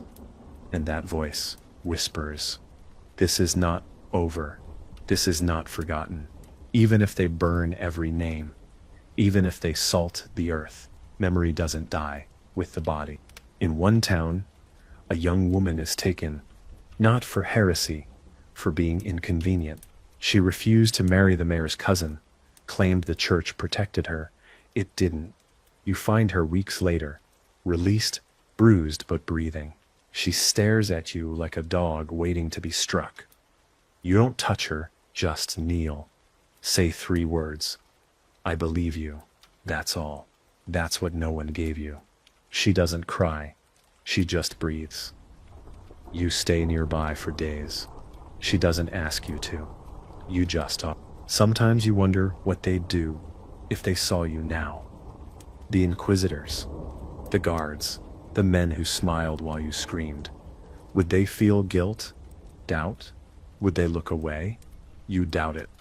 Most would still justify it, still hide behind robes and rituals. But maybe one, just one, would hear your voice and remember what it broke to silence you. That would be enough. The older you get, the quieter you become. Not out of fear, out of precision. You learn that every word has weight, and you've carried enough. So when you speak now, people listen. You don't command, you remember. And that's louder than shouting. You don't tell your story in full anymore. You don't need to. People have filled in the blanks. They've seen your limp, your scars, your refusal to bow in chapels. That's the sermon now. That's what travels faster than fire. You reach a coastal city where the priests dress in silk and the gallows are cleaned weekly. The trials are quieter here. Legal, controlled. You attend one. A young man, eyes hollow, accused of falsifying scripture. You can tell he doesn't understand the game. He's still answering honestly, still thinks truth can protect him. You watch as he's condemned by nods, not ropes, paper, not blood. But the result is the same. He disappears. You never see him again. You leave a message behind, in his cell. Just one word, seen. One night, a child finds you under a bridge. He asks if you're a ghost. You say yes. It's easier. He asks how you died. You tell him, "They broke me into pieces." He nods, like that makes perfect sense. You share food. He hums a song you haven't heard in years, something from before. It makes your chest hurt, in a way you forgot was possible. He says he's running away. You ask why. "They said I talk too much." You give him a coat, a direction, a blessing. When he leaves, you don't follow. You wait until dawn and burn the bridge behind you. You've stopped counting the years. They don't matter.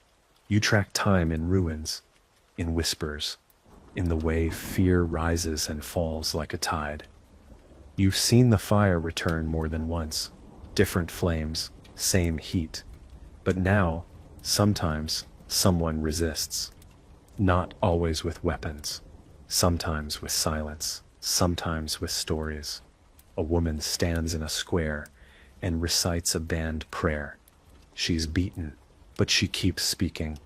And as she does, no one stops her. That's what changes first. Not the power, the crowd. You remember a time when crowds screamed for blood, when people brought children to watch. You remember the cheers when the first crack of bone rang out. You remember your own scream, swallowed by applause, that silence that follows now, when no one moves, when everyone just watches That's something. It's not victory, but it's not obedience either. It's hesitation, and hesitation is the beginning of the end for men who rule through fear.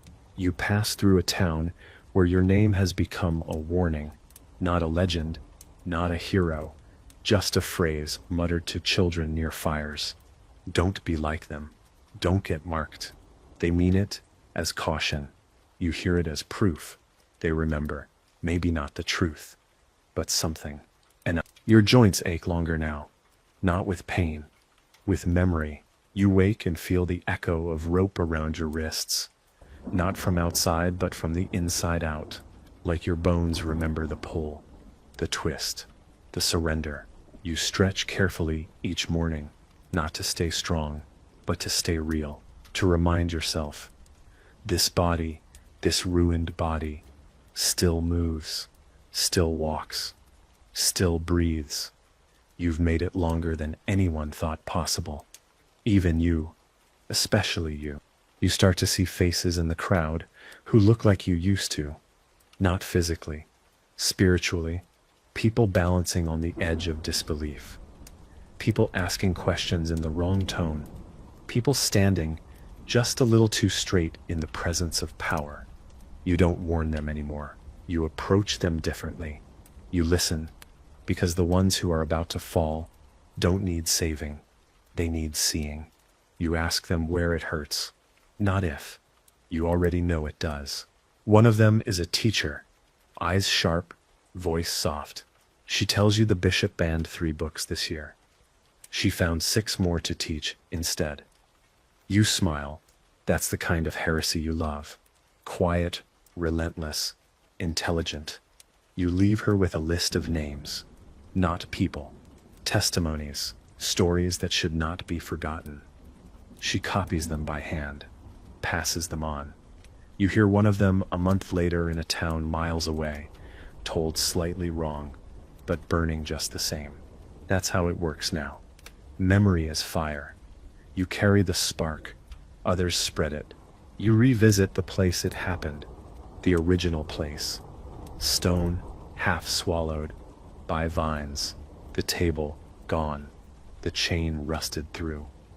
It's not sacred. It's not cursed. It's empty.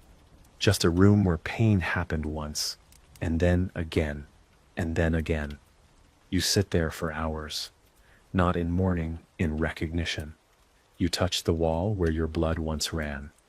It's cold, dry, but your fingertips remember the heat.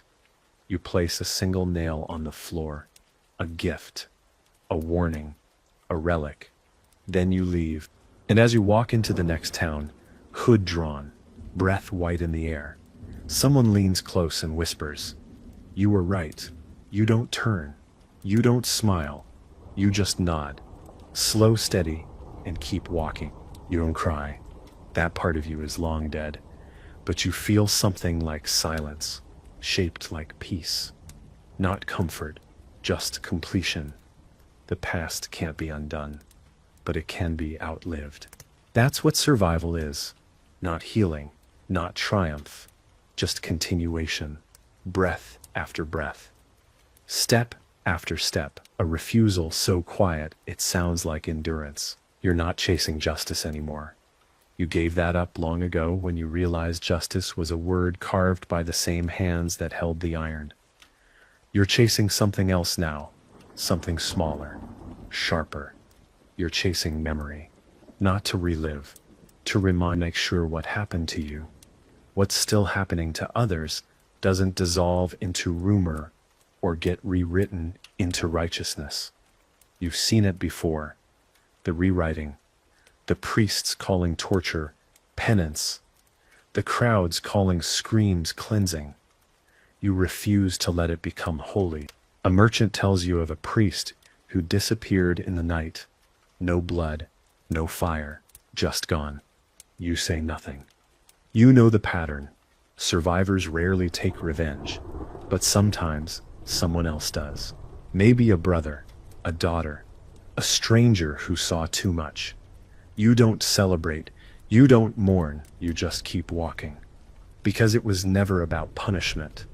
It was about stopping the next one. You've spent years dragging names back into the light. Not to destroy them, just to mark them, so no one forgets what they did with their robes and rings and God's permission.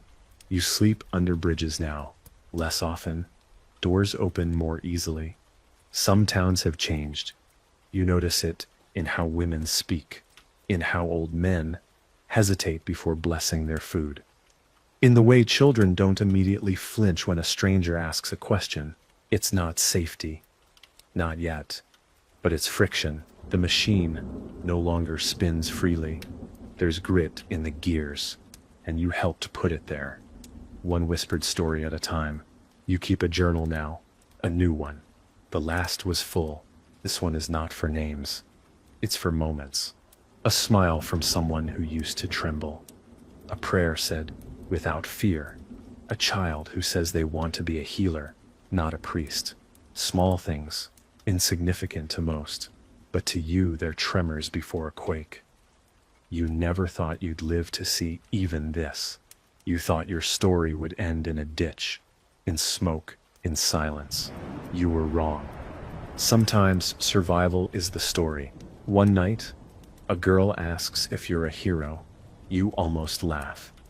Instead, you say, "No, I'm just someone they didn't finish."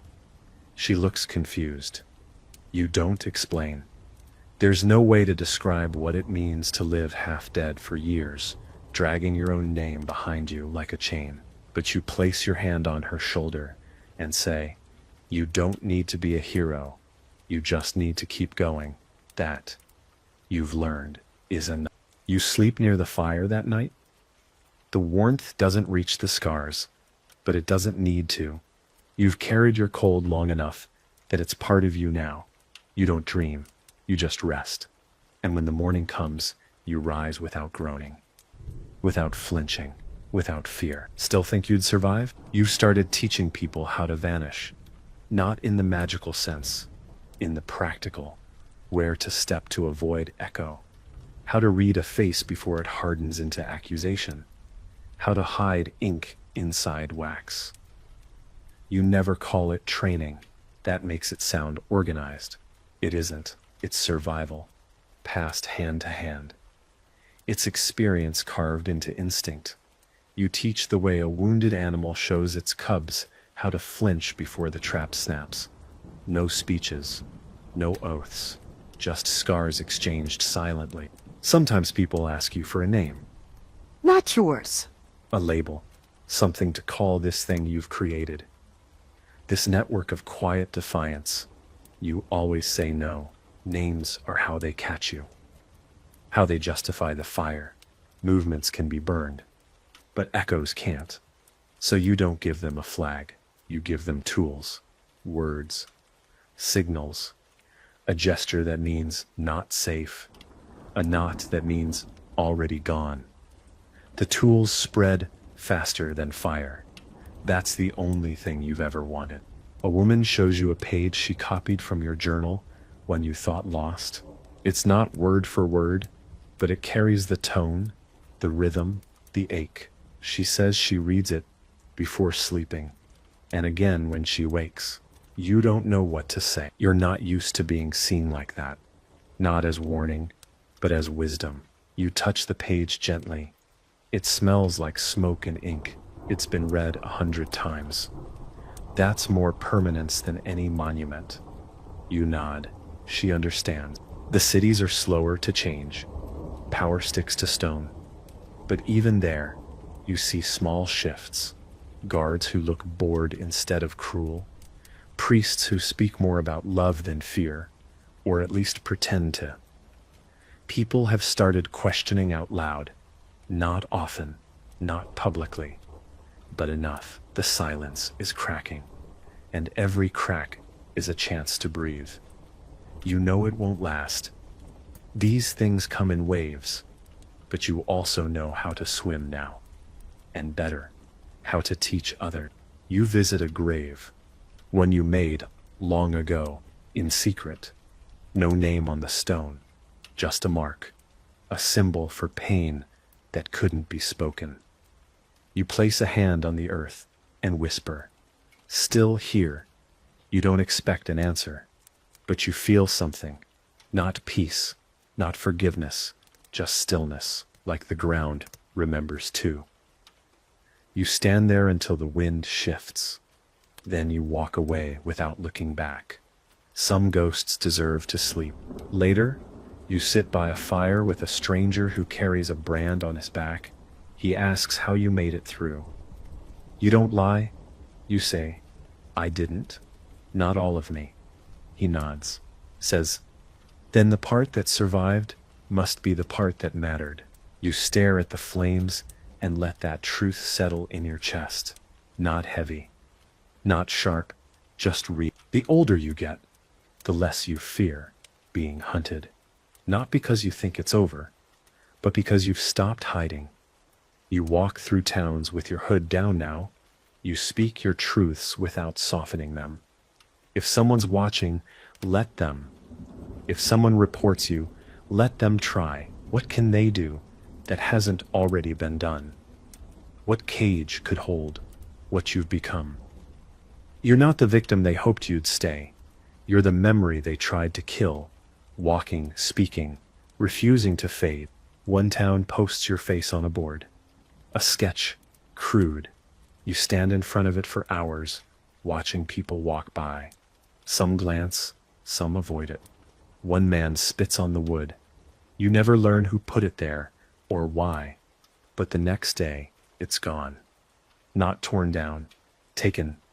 You smile, just barely. You know what that means. Someone, somewhere, is tired of forgetting, tired of pretending the rope wasn't real, tired of kneeling under hands that call themselves holy while they close around your throat. You hear of a priest who fled in the night, another who stood in the pulpit and wept. You don't know the details. You don't need to. These are the sounds of a machine breaking under its own weight. Shame is louder than sermons when it finally surfaces. You wonder if any of them remember your face, your screams, your silence. You wonder if they wake in cold sweats, remembering the smell of your flesh under iron, or if they've rewritten it, made themselves saviors. It doesn't matter. You remember. That's enough.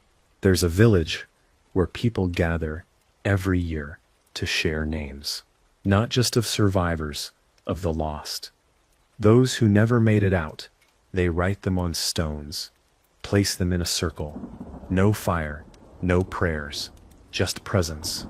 You attend, once, say nothing, watch everything. A child lights a candle and says, "This is for the one who didn't scream." You feel your ribs tighten. That could have been you, was you, might still be. But here, that silence isn't failure, it's honor. You leave them with a story, not about your torture, not about your escape, about the time a rat in a cage chewed through you. And you learned that survival doesn't always look like winning. Sometimes it just looks like not dying. The villagers listen. No one flinches. When it's over, someone hands you a piece of cloth with the same broken circle symbol stitched in red. You nod. They nod. Nothing else needs saying. And then you move on. Not because you're running, because you're carrying something. Still, always. A truth that must be spoken in places that have gone too long without hearing it. A memory that has outlived the fire. You walk like a scar across the map. Not healed, not healing, but here. It's raining when you reach the capital. Not a village, not a town. A city with towers and bells that echo over stone streets too clean to remember what blood smells like. You walk slow. The guards don't stop you. You're no one to them, just another old body, limping through a crowd that doesn't look twice. But you see everything. The way the priests carry their books tighter. The way the statues are polished, but the eyes behind them are restless. You've entered the mouth of the beast, and you don't even need to knock. It's been waiting for you. You don't come here to strike. You come to whisper, to leave marks. You visit the cathedrals. You leave notes beneath pews. You speak softly to scribes, to servants, to children sweeping the steps.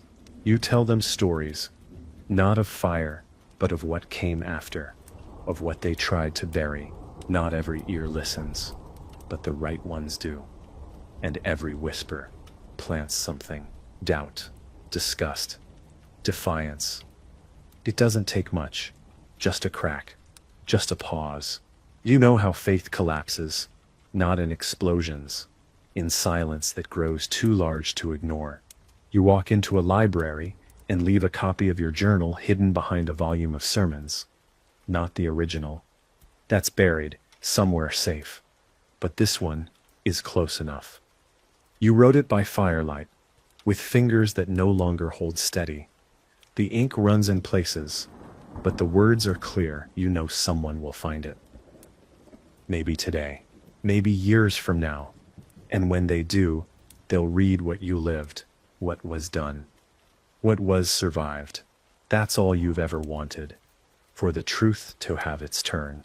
On your last night in the city, you stand in the central square, the same kind of square where you once screamed, where people like you were silenced while crowds clapped. No one notices you now, just another figure in the fog. You look up at the cathedral. You remember the prayers they made. You say with blood in your mouth. You whisper them back now. Warped, ruined, yours. And for the first time in decades, you don't feel like prey. You feel like proof. You were meant to vanish. You didn't.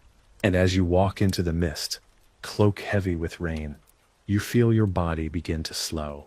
Not out of fear, not from age, but from weight. The weight of a life carried through fire and silence and ash, and still moving, still walking, still here. You leave before the sun rises. No fanfare, no final blow, just footsteps. Behind you, the city remains. Tall, cold, cracked in places no one can see yet. But the cracks are spreading. You've seen it before. You've made them before. You smile, not out of joy, out of knowing that even if they build new fires, someone like you will be watching, listening, waiting. With a scar that says, I already lived through worse. You find a cottage at the edge of a forest. No road, no path. Just a place where the trees bend slightly, like they remember someone passing through long ago. It's empty, abandoned. But the walls are solid. The roof holds. You sweep out the leaves, patch the cracks, build a fire with careful hands. For the first time in years, you're not a guest, not a shadow. You're still watching the world, yes. But now, you do it from a place that doesn't move, that doesn't burn. You begin writing again. Not warnings, not records, just thoughts. You write about the way snow sounds when it falls on thatch, about the way your body tightens before sleep, about how some mornings you forget to expect pain. You don't plan to share these pages. They're not for the world, they're for you. To prove that after everything, the rack, the irons, the silence, the hunger, there's still something soft inside you, still something that breathes without flinching. People find you sometimes, quiet ones, not many. Word spreads like wind, uncatchable and full of holes. But the right ones find their way. They sit at your fire. They tell you what they saw, what they fled, what they refused to confess. You don't judge, you don't advise, you just listen. You listen like no one ever did for you. And sometimes, that's enough. They leave stronger, or at least less afraid, and you sit by the fire afterward, watching the flames flicker in the scarred curve of your palms. One boy comes back, again and again. He asks questions, too many. You answer them, all of them, about pain, about fear, about what to do when your own voice starts sounding like your accuser's. You don't lie. You tell him healing isn't a climb, it's a spiral. You come back to the same wound over and over, and each time it cuts a little less deep. He nods, quietly. And one night, when he thinks you're asleep, he cries beside the fire. You don't interrupt. That's part of it. You give him the last of your old writings, the ones you once buried, the ones you thought too raw, too ruined. You tell him to keep them safe, to copy them if he must, to burn them only if there's no other way. He asks why you're trusting him. You say, because someone trusted me when they shouldn't have, and I survived. He holds the pages like they're gold. You don't tell him they're just paper and blood and memory. You let him believe they're sacred, because maybe, in a way, they are.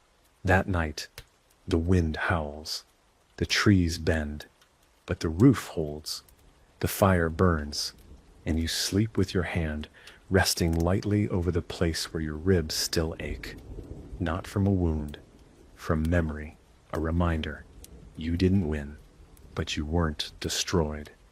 You didn't escape, but you weren't erased. You lived. And in this world, that's the loudest defiance of all. The boy leaves before dawn, doesn't wake you, doesn't need to. You hear his footsteps on the frost, the careful way he latches the door behind him. He's not running, he's carrying your words, your scars, your silence that learn to speak. You sit by the fire and don't move for a long time. Just breathe, slow, deep. You wonder if that's what legacy really is. Not fame, not monuments, just survival passed forward, unbroken. The snow comes heavy that year. You're alone again, but not like before. It's not the hollow silence of forgetting. It's the earned quiet of someone who no longer owes the world their breath. You spend your days gathering wood, stitching pages, listening to the wind whistle through the trees like it's reading from the book of everything you survived. And you let it. You let the world speak back for once.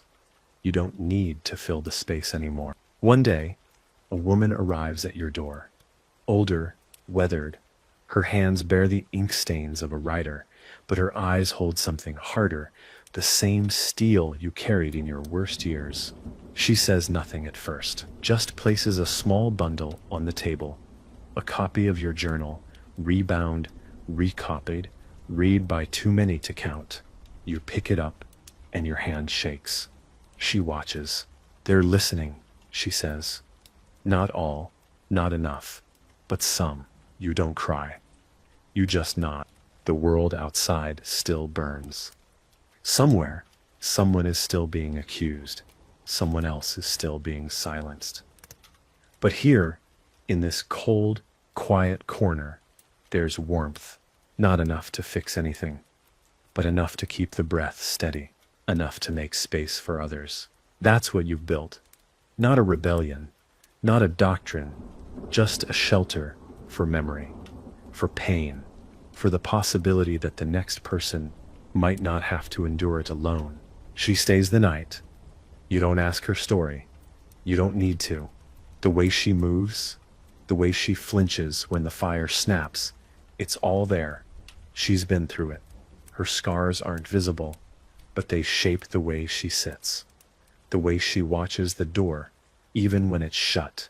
In the morning, she leaves without farewell, just a glance that says, "We made it, not whole, not untouched, but still here."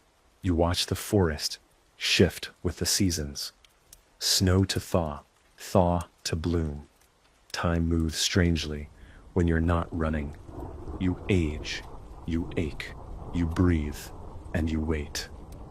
Not for death, for someone else to knock, someone who needs the truth, raw and alive, handed to them like flint. You stop counting seasons, not out of forgetfulness, out of freedom.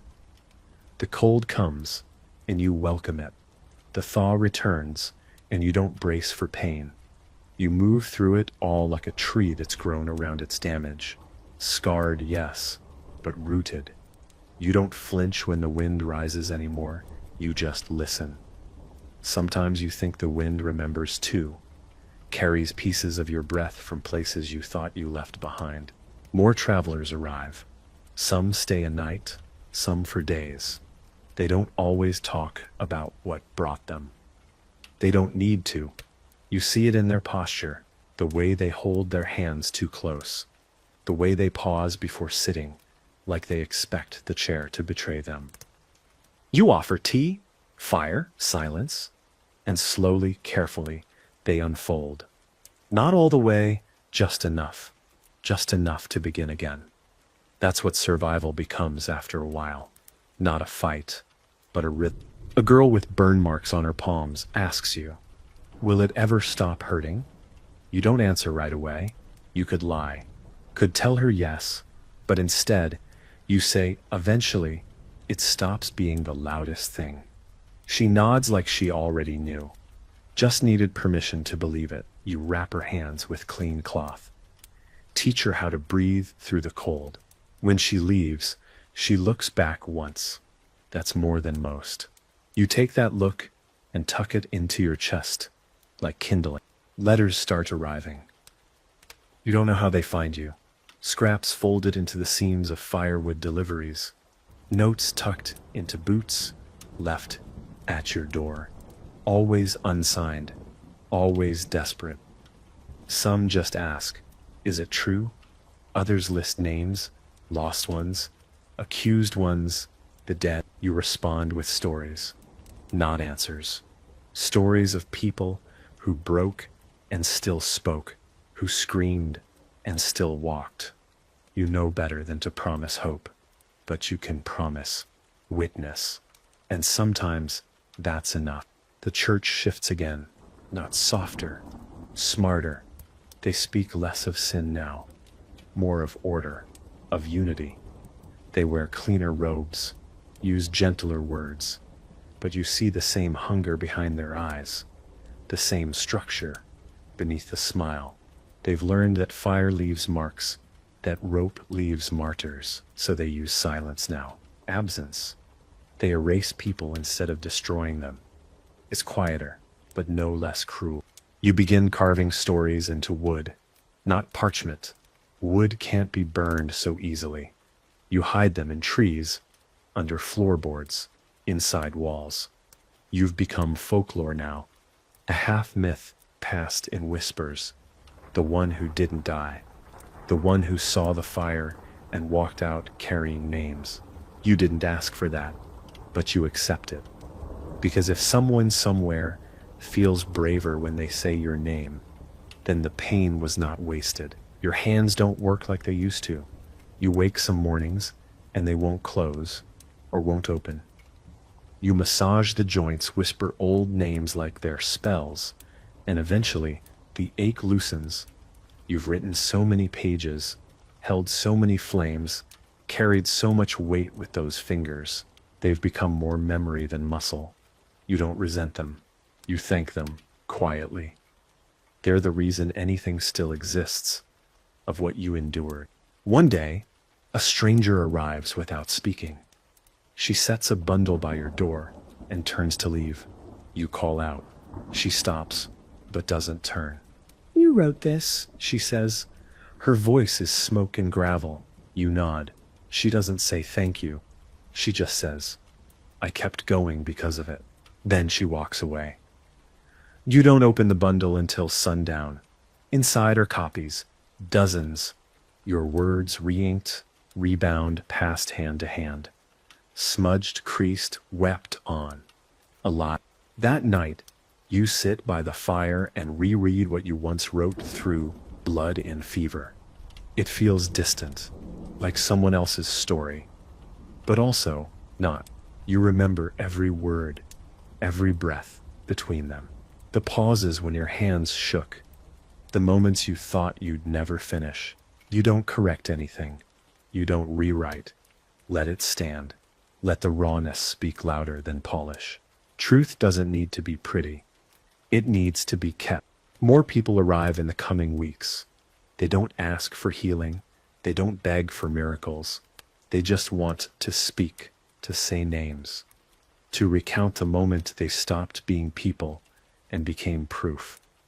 Some stay a few days, some can't sleep at all. You light candles for them, cook simple food, listen until the words run dry. You don't offer absolution, just presence. That's what you craved back then. Not rescue, just not being alone. And then silence again. The cottage is empty. The forest thickens around it. You go days without visitors. It doesn't scare you. It comforts you. This isn't abandonment. This is growth. You taught them how to carry the fire. Now they're carrying it elsewhere. You think of them lighting candles in other rooms, carving stories into other trees. You imagine a world slowly being rewired, not by revolution, but by remembering. You sit at your window. The snow has returned. The sky is soft and low. Your breath clouds the glass. You close your eyes and listen, not for danger, but for peace. And in that moment, it arrives, not with trumpets, with stillness, a whisper from your bones that says, you did not vanish, you were not erased, you were not lost. You step outside. The forest breathes. The trees sway like old companions, bowed but unbroken. A fox darts past, vanishing into frost. You smile. You think of all the years you walked without shelter, how you begged the wind for mercy, how every sound felt like judgment.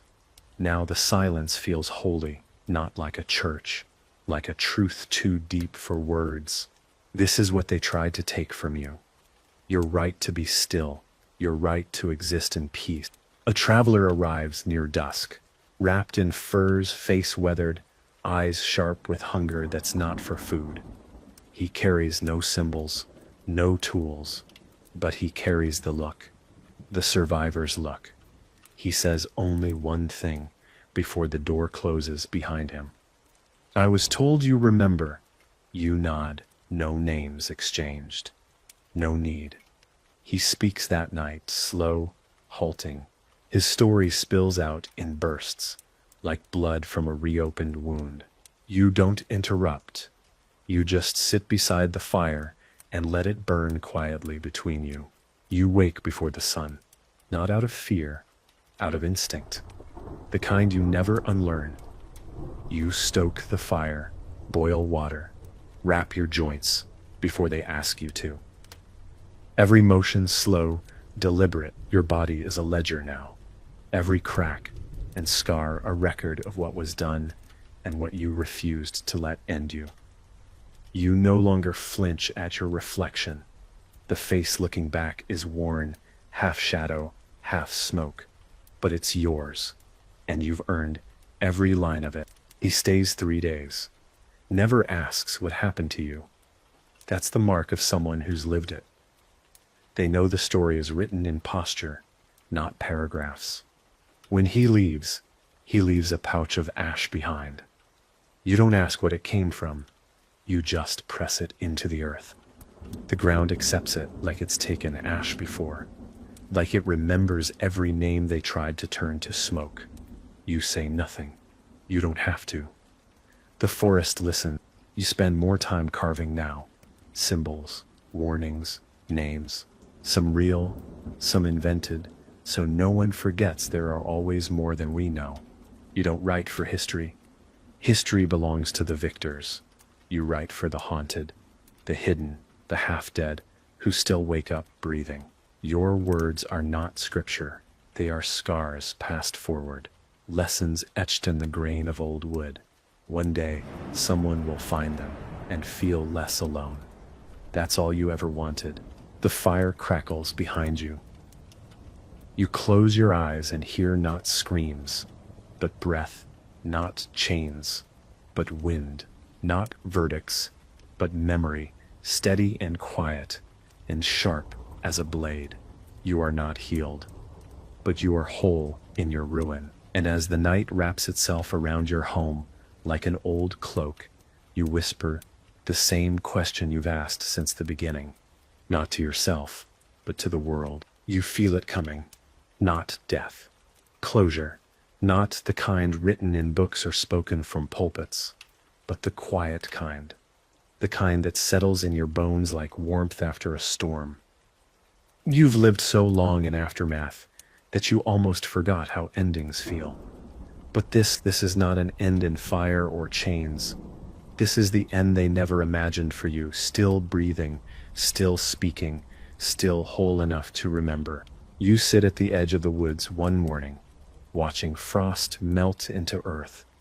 The light hits just right, and for a second, it looks like the trees are weeping. You smile, not because it's beautiful, because it means the world still moves. The same world that tried to grind you down into silence is still turning, still unfolding, still echoing your breath through the air like it matters. And it does. It always did. A young woman arrives as the sky begins to snow. She carries nothing but a knife and a story. She speaks quickly, afraid that if she stops, she'll lose the courage to go on. You recognize the shape of her wounds, the way her hands tremble when she hides them in her sleeves. She asks what she should do now. You say, "Speak." She asks if that's enough. You say, "It has to be." And she speaks, and the silence breaks around her like glass. You give her your last copy, not of the journal, of the memory, a carved tablet, words etched with care into oak, sealed with wax and ash. She doesn't understand its value, not yet, but she takes it like it's something sacred. And maybe it is. She leaves before the dawn, never saying goodbye. That's how you know it meant something. When they leave without looking back, it means they're finally facing forward. You sit by the hearth one final time. The fire dances low. The shadows reach for the walls, not with menace, with memory. You think of everyone, the ones who screamed beside you, the ones who broke before you, the ones who didn't survive. You speak their names into the flame, one by one, slowly, until you reach your own. You say it softly, like a confession, like a release. You are no longer hiding from it. You are no longer afraid of what it means. Outside, snow falls in silence. Inside, you close your eyes. Your breath slows, but doesn't stop. You have more time, not much, but enough. Enough to know that your life, your pain, your voice became something larger than the machine that tried to crush it. You weren't erased. You weren't reformed. You were remembered. And as the last ember glows warm against the dark, your story ends the way it never was supposed to, in peace. Still think you'd survive? Before we begin, take a deep breath. Let your eyes close or soften. Wherever you are, whatever time it is, you're here now. You're safe. Welcome back to this quiet space. Before we go further, I'd love if you could leave a comment. Tell me where you're listening from and what time it is for you. I read every one. It helps us feel a little closer, even in the stillness. And if this kind of story helps you, if you want more of these long, quiet journeys, consider subscribing. I'd love to see you again. Now, come with me. Let's begin the story of your life as a knight. Your story begins far from castles and battlefields.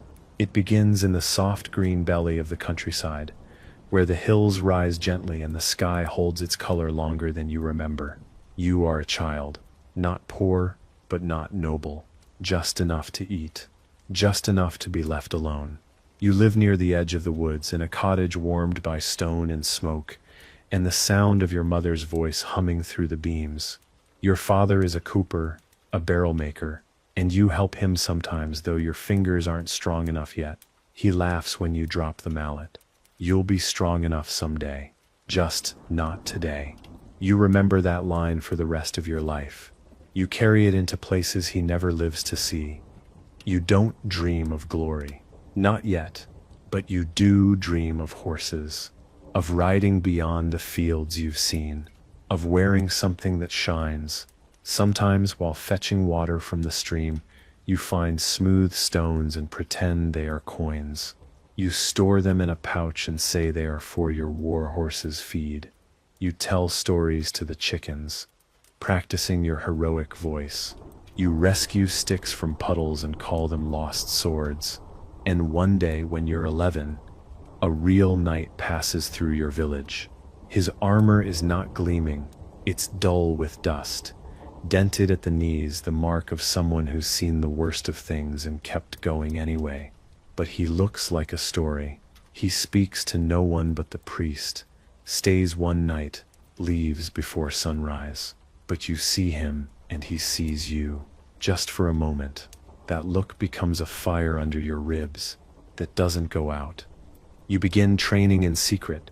You run farther each morning, up the hill behind the orchard, where the grass thickens and the wind carries the crows. You build your own wooden sword, crude and splintered. You learn to lift water buckets with both arms, to swing them like weights. You listen to the old man who once served in a war and now drinks alone by the mill. He tells you where to aim, where to stand, where to place your feet so you don't fall. You ask your mother to stitch padding into your coat. You say it's for the cold. She doesn't believe you, but she does it anyway. One day when you're 14, you leave the cottage without telling anyone. You walk 23 miles to the castle. Your feet bleed, but you never stop. And when you arrive, you ask to become a page. The guard laughs, then stops laughing when he sees your eyes.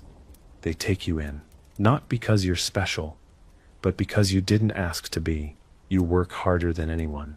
You clean armor, sweep ash, learn to speak only when spoken to, but you watch. You notice everything. How knights stand when they rest. How squires polish shields with circles, not lines. You notice that the best fighters never boast. You sleep in a room with 5 others. You miss your mother's bread. You miss the trees.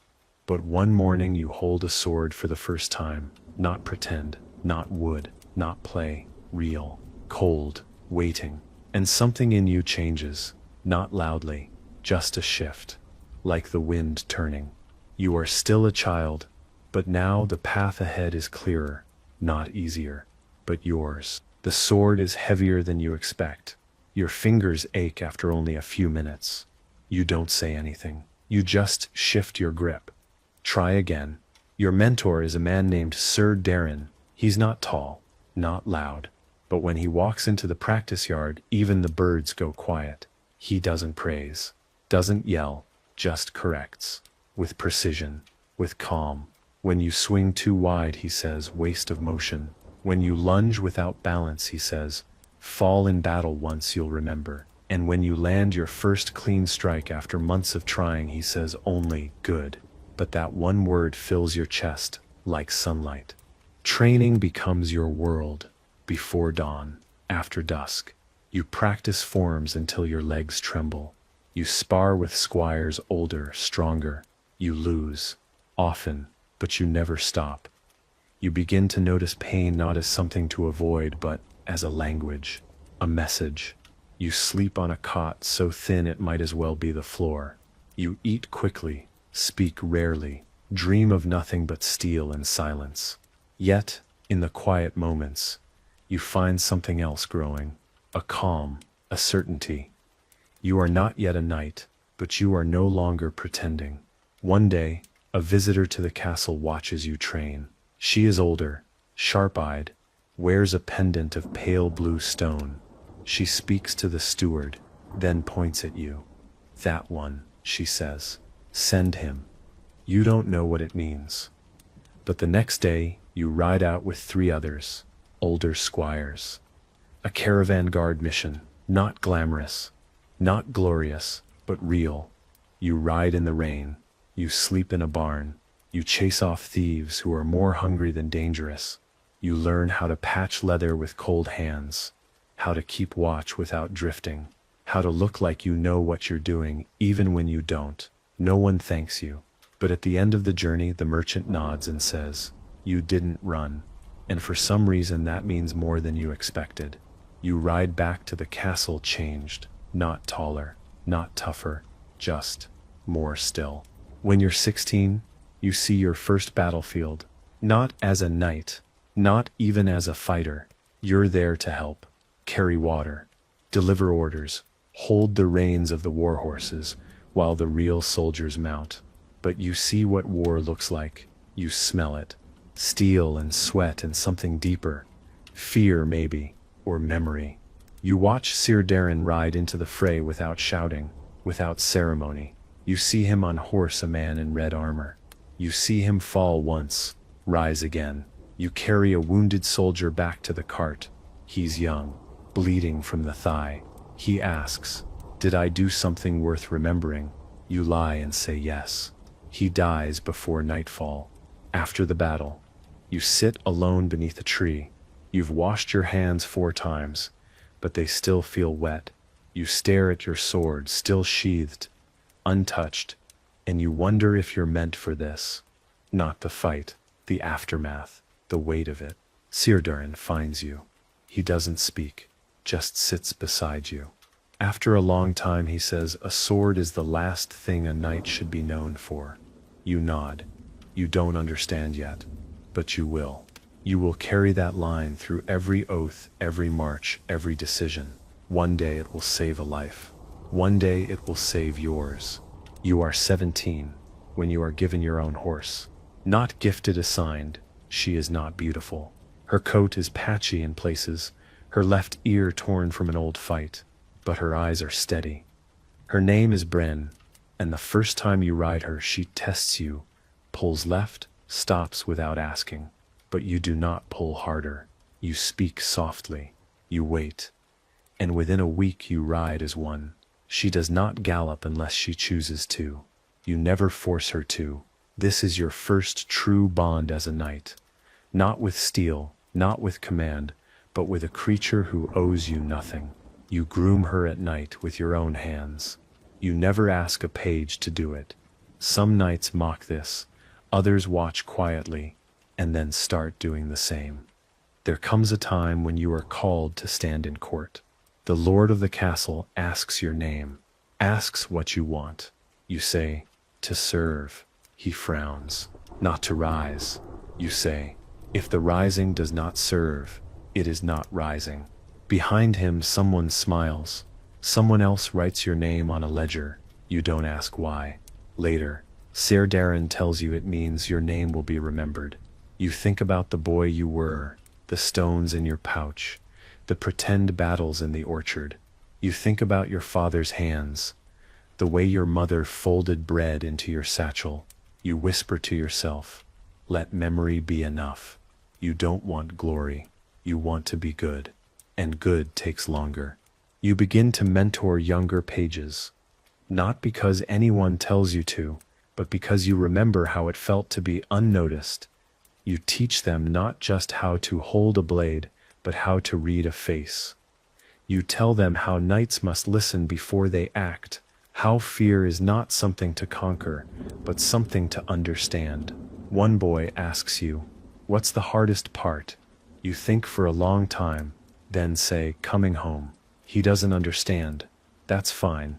He will, one day. You place your hand on his shoulder, and for a moment you feel like a tree that knows it will give shelter long after it's done growing. That winter, your patrol is ambushed. You survive, barely. A blade cuts across your shoulder. You don't feel it at first. You keep fighting, not for victory, for the others. When it's over, you collapse. You wake days later in the infirmary. Your arm bound in linen, your breath shallow. Ser Darren is there. He says nothing about the fight, just says you did not leave anyone behind. You sleep again, for a long time. When you rise, you find a cloth folded beside your bed. Inside, a note. Just 4 words. You are still here. You don't know who left it. You don't ask. But you keep the cloth with you always. It becomes your banner, small, silent, unseen by most. But it reminds you that being alive is its own kind of knighthood. Spring returns, slowly, as it always does. And with it, a summons. You are to be knighted, not because of one act, but because of many small ones.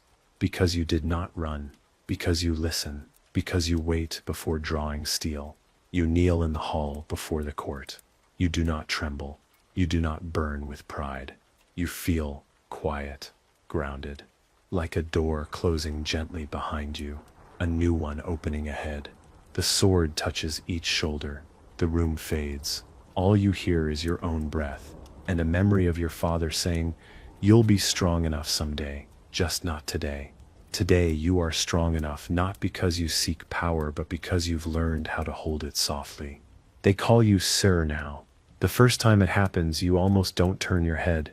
You're still getting used to it. Not the honor, but the echo. The way the word feels heavier than armor. Sir. A sound shaped by others, given to you not as reward, but as trust.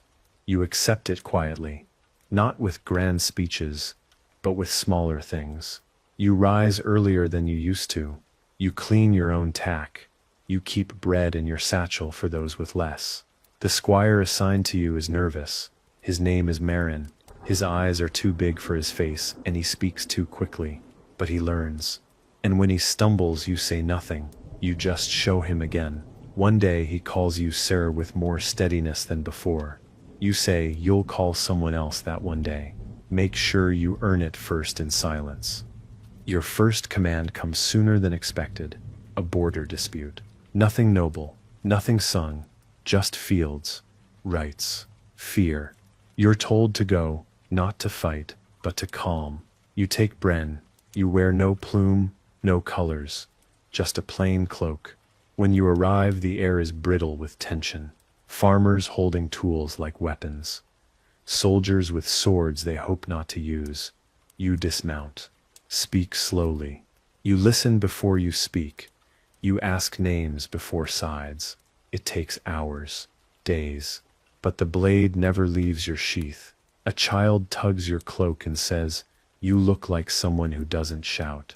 You nod. That evening, an elder gives you a folded cloth, plain, frayed, for remembering this was your first real victory. You keep it tucked in your belt for years. The years after are not filled with glory. They are filled with work, quiet work, long rides, broken roads, decisions that never feel clean. You hold the line between duty and doubt. You save a town by standing still. You protect a messenger too young to understand the message. You deliver food through a storm and lose 3 toes to the cold. No ballads are written, but in small places your name is known not with fanfare but with respect, in whispers. He stayed when others left. She listened before judging. That was a night. You learn that reputation is not something built. It is something left behind in rooms you no longer stand in. You see war again. Not your first, not your last. It is worse this time. You lose friends.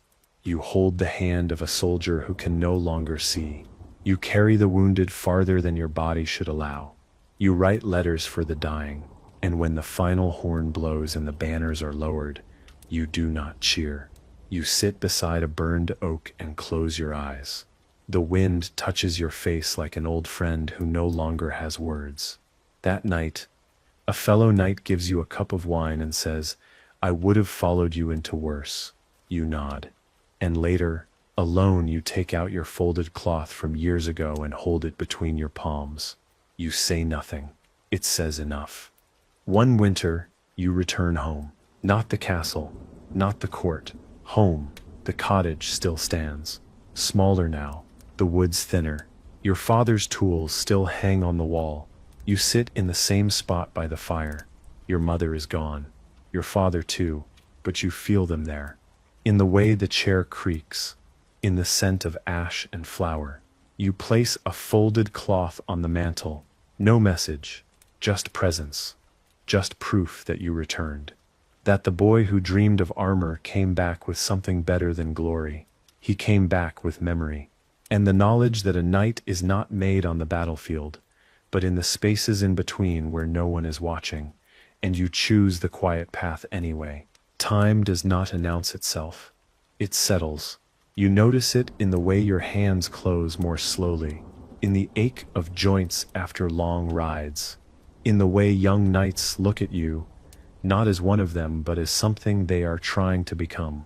You don't fight it. You don't cling to the days when your armor shone brighter. You polish your blade less often now. Not because it's no longer sharp, but because you no longer feel the need to prove that it is. You teach more, not in great halls, in stables, in quiet walks. Overbred, you say less, they listen more. You find yourself repeating one sentence often. What you carry is heavier than what you wear. Some understand, others won't for years. That's all right. Seeds take time. You keep riding, not for war, for presence. You visit villages where no night has passed in years. You carry no banner, just your horse, your silence, and a satchel filled with folded cloths. You've begun the habit quietly, leaving one behind in each place you pass, on a bench, in a chapel, beside a cradle. Each one holds something, a thought, a line, a moment no one else saw. You don't sign them, you don't tell anyone why, but you hope they're found. And sometimes, months later, someone passes you in a market or along the road and says softly, "I read something you left behind. It helped me stay." You bow, you say thank you, then you ride on. One day, you come across a town in mourning. Fire took half the homes. Rain took what the fire didn't. You don't try to fix it. You listen. You help lift what can be lifted. You eat beside them, sleep in the hall. You speak only when asked. A child sits beside you and says, "You're not like the other knights." You ask, "Why?" She says, "You don't take up all the space." That night, you fold a cloth for her. You stitch just 3 words. "You belong here." You leave it beside her bed, before riding out. Years later, she becomes a knight, and her first act after being named is to leave a folded cloth on the ground where she once saw you sit. You grow older, you do not fear it. You begin to feel time not as a thief, but as a scribe. It has written its story into your shoulders, your knees, your spine, but your gaze is steady, your grip still sure, and your silence richer. You are invited often to court.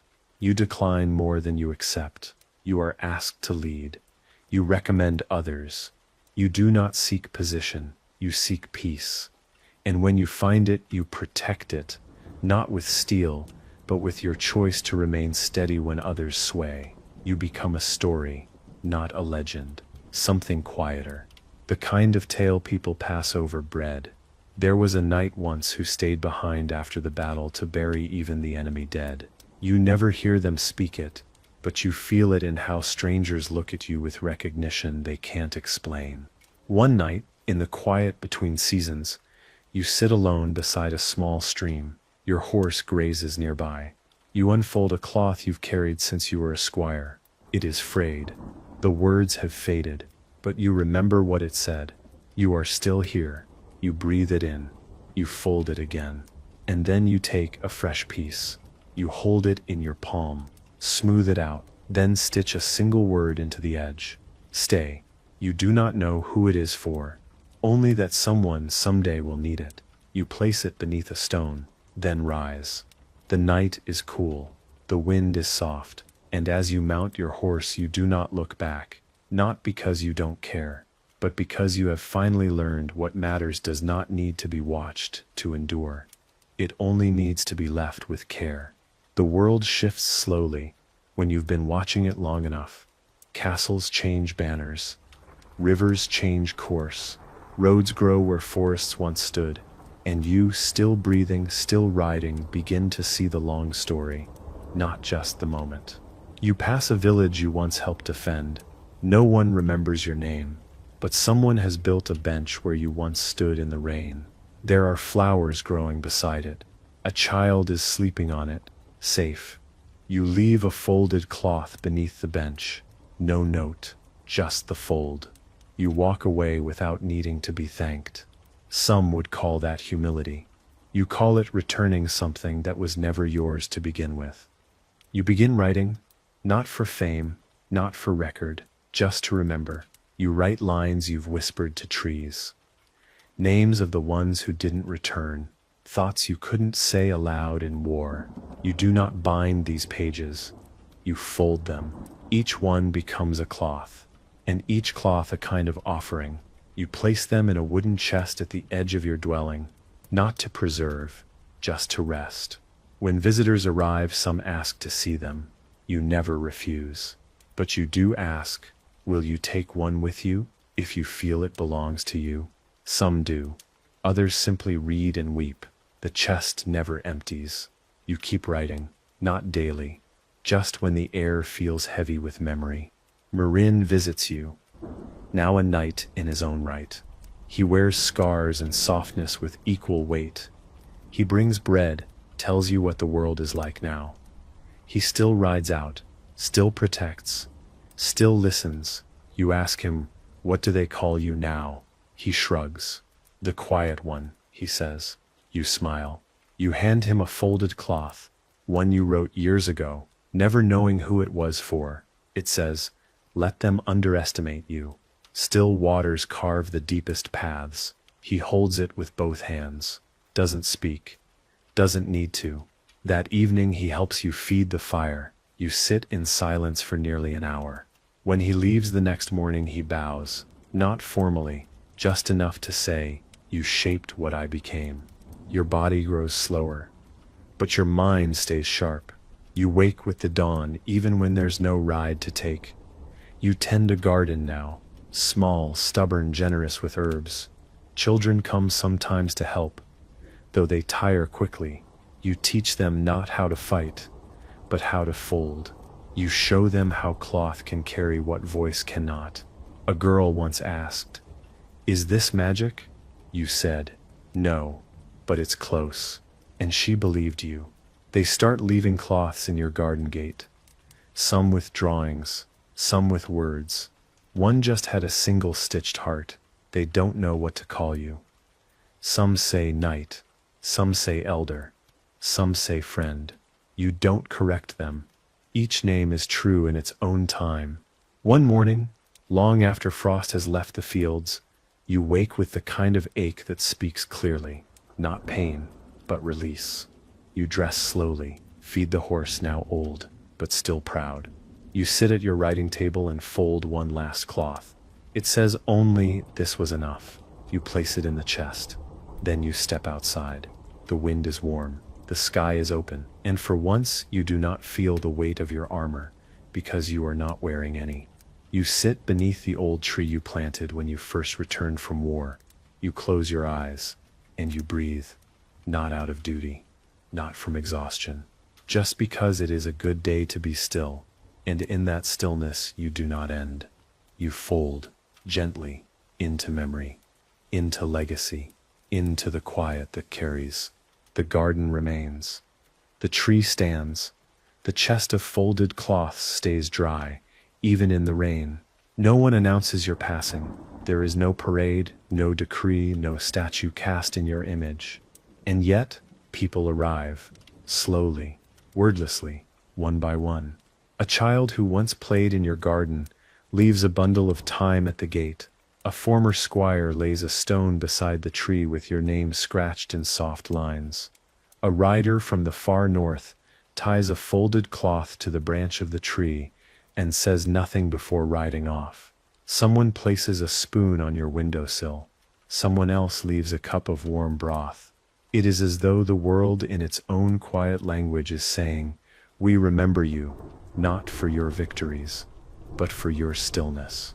The chest is eventually opened, not by force, not by accident, but by care. A young woman, a student of stories, finds it while walking the old border trail. She recognizes the folds. She has heard of them. Cloths that carry memory wrapped in silence, handed without fanfare. Then another. She cries at the 5th, smiles at the 12th. She takes 3 with her, leaves 2 she has made, and then she carries the rest not away but onward, to others, to places that don't yet know the power of quiet witness.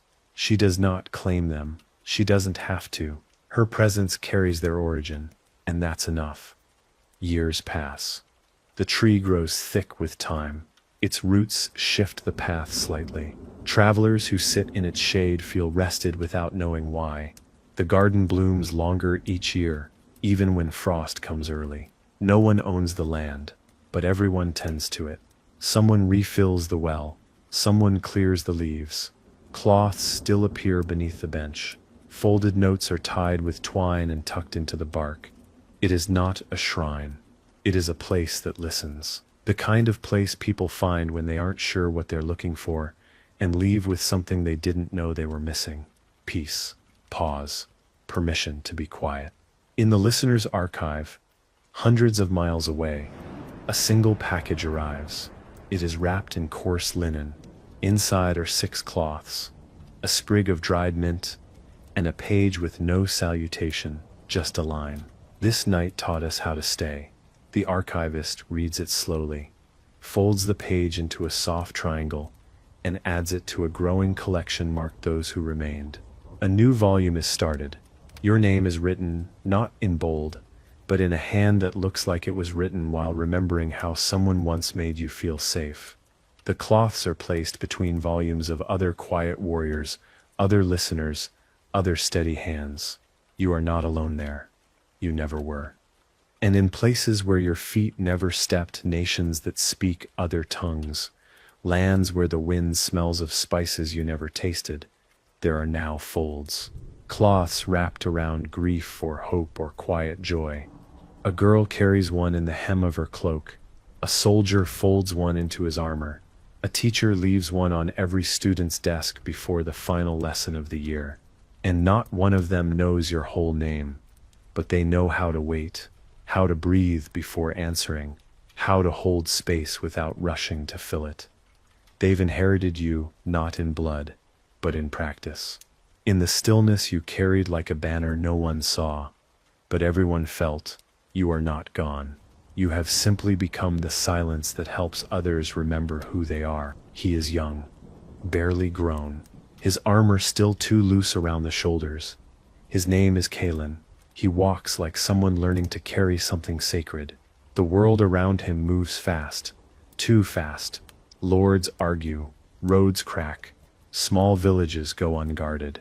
He is not the strongest, not the loudest, but there's a steadiness in the way he listens, in the way he watches the hands of those who are tired. He comes upon your tree by accident. The road veered when the river rose, and now he finds himself beneath your branches, breathless, lost, unsure. He sits on the bench, places his helm beside him, notices a folded cloth tucked near the roots. He unfolds it slowly. 5 words. You are not too late. He stays for hours, says nothing, just breathes, reads the other cloths, gathers fallen leaves, rebuilds the stone ring around the tree. It's not reverence, it's response. When he finally rises, he places one cloth of his own. It has no words, only a shape stitched in dark thread, the silhouette of a horse with its head bowed low. He leaves quietly, but he does not forget.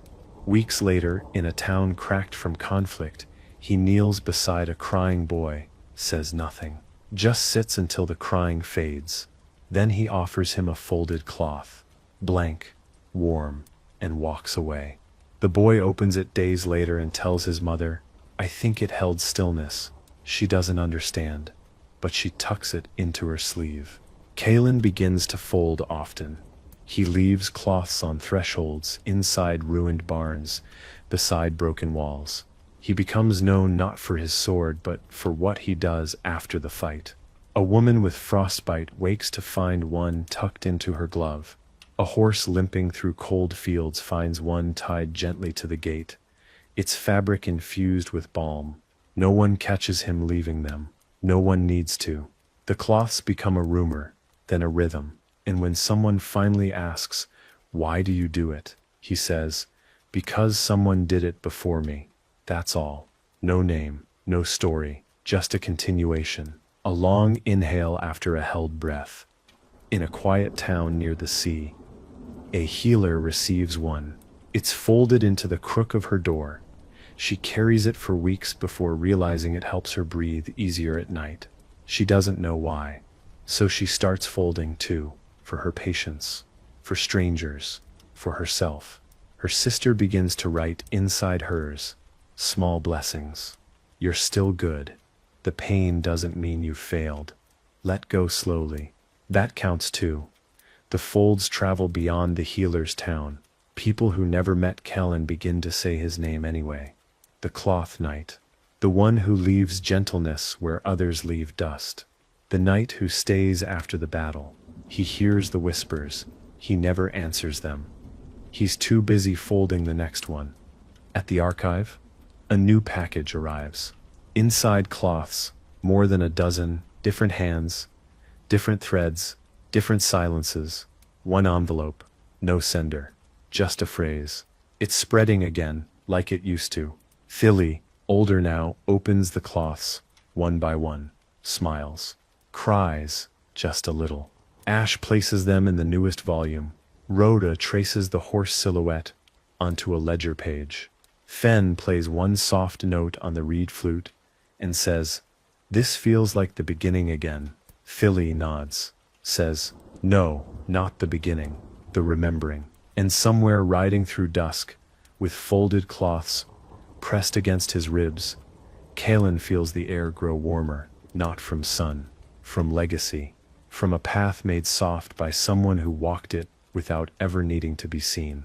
Kalen rides farther than he ever thought he would. Not for conquest, not for gold.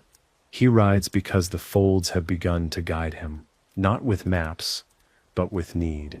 Someone tells him of a village where the wells have dried. He goes, leaves water and cloth, no questions. Someone else speaks of a boy who hasn't spoken since the soldiers came. Kalen sits with him in silence, just sits. And when he leaves, he gives the boy a fold with only a leaf inside, pressed perfect green. Days later, the boy speaks again, not of the war, not of fear, just of the leaf. It was still alive, he says, so maybe I can be too. The healer writes that down, folds it, places it on her window. She begins to believe in small survival again. In a forest clearing, Kalen meets another knight, older, scarred. Their armor is dull, their eyes sharper than blades. They watch Kalen with suspicion. "Why no colors, no banner?" Kalen replies, "Because the people I serve already live where I ride." The other knight says nothing, just sharpens their sword. But when Kalen rises to leave, he sees a cloth folded near the fire. It says, "I didn't think we were allowed to care this quietly." Kalen doesn't take it. He bows to it, leaves his own. We always were. He rides on, not knowing that the other knight will stay behind, teaching squires how to fold cloth before ever drawing steel. He begins hearing stories of folds in places he's never been.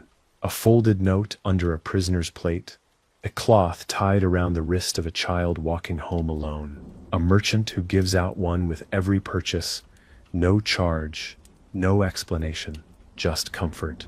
The cloths are taking root. They carry no single name, no single voice, and that's what makes them strong. They belong to anyone who chooses to listen before speaking, to stay behind when everyone else leaves. Kalen stops feeling like he's the one carrying it. He realizes he's part of the carrying, one hand among many, and that's more freeing than anything he ever imagined. He returns to the tree once, the one where you left your last cloth, the one where this all began. It's taller now, wiser, somehow. The path to it has become smooth, as if many have come here over time. He finds a folded cloth beneath the roots. It's not his, it's old, stitched faintly. "I hope this helped you become someone gentler." He folds it again, adds his own beneath it, then sits. He doesn't stay long, just enough to breathe in the memory, just enough to remind the soil. "I remember the one who made this possible." Before he leaves, he ties one cloth to a branch. We keep walking, together. The wind lifts it slightly, like a nod. The listener's archive adds a new section. They call it Echoes of the Fold. It's not chronological, not geographic. It isn't tracked by name, it's organized by feeling. Entries like the silence after someone forgave themselves, the moment a hand opened instead of closed, the stillness shared between two who didn't know how to say goodbye. In the margins, Ely writes one line, "The folds now fold themselves."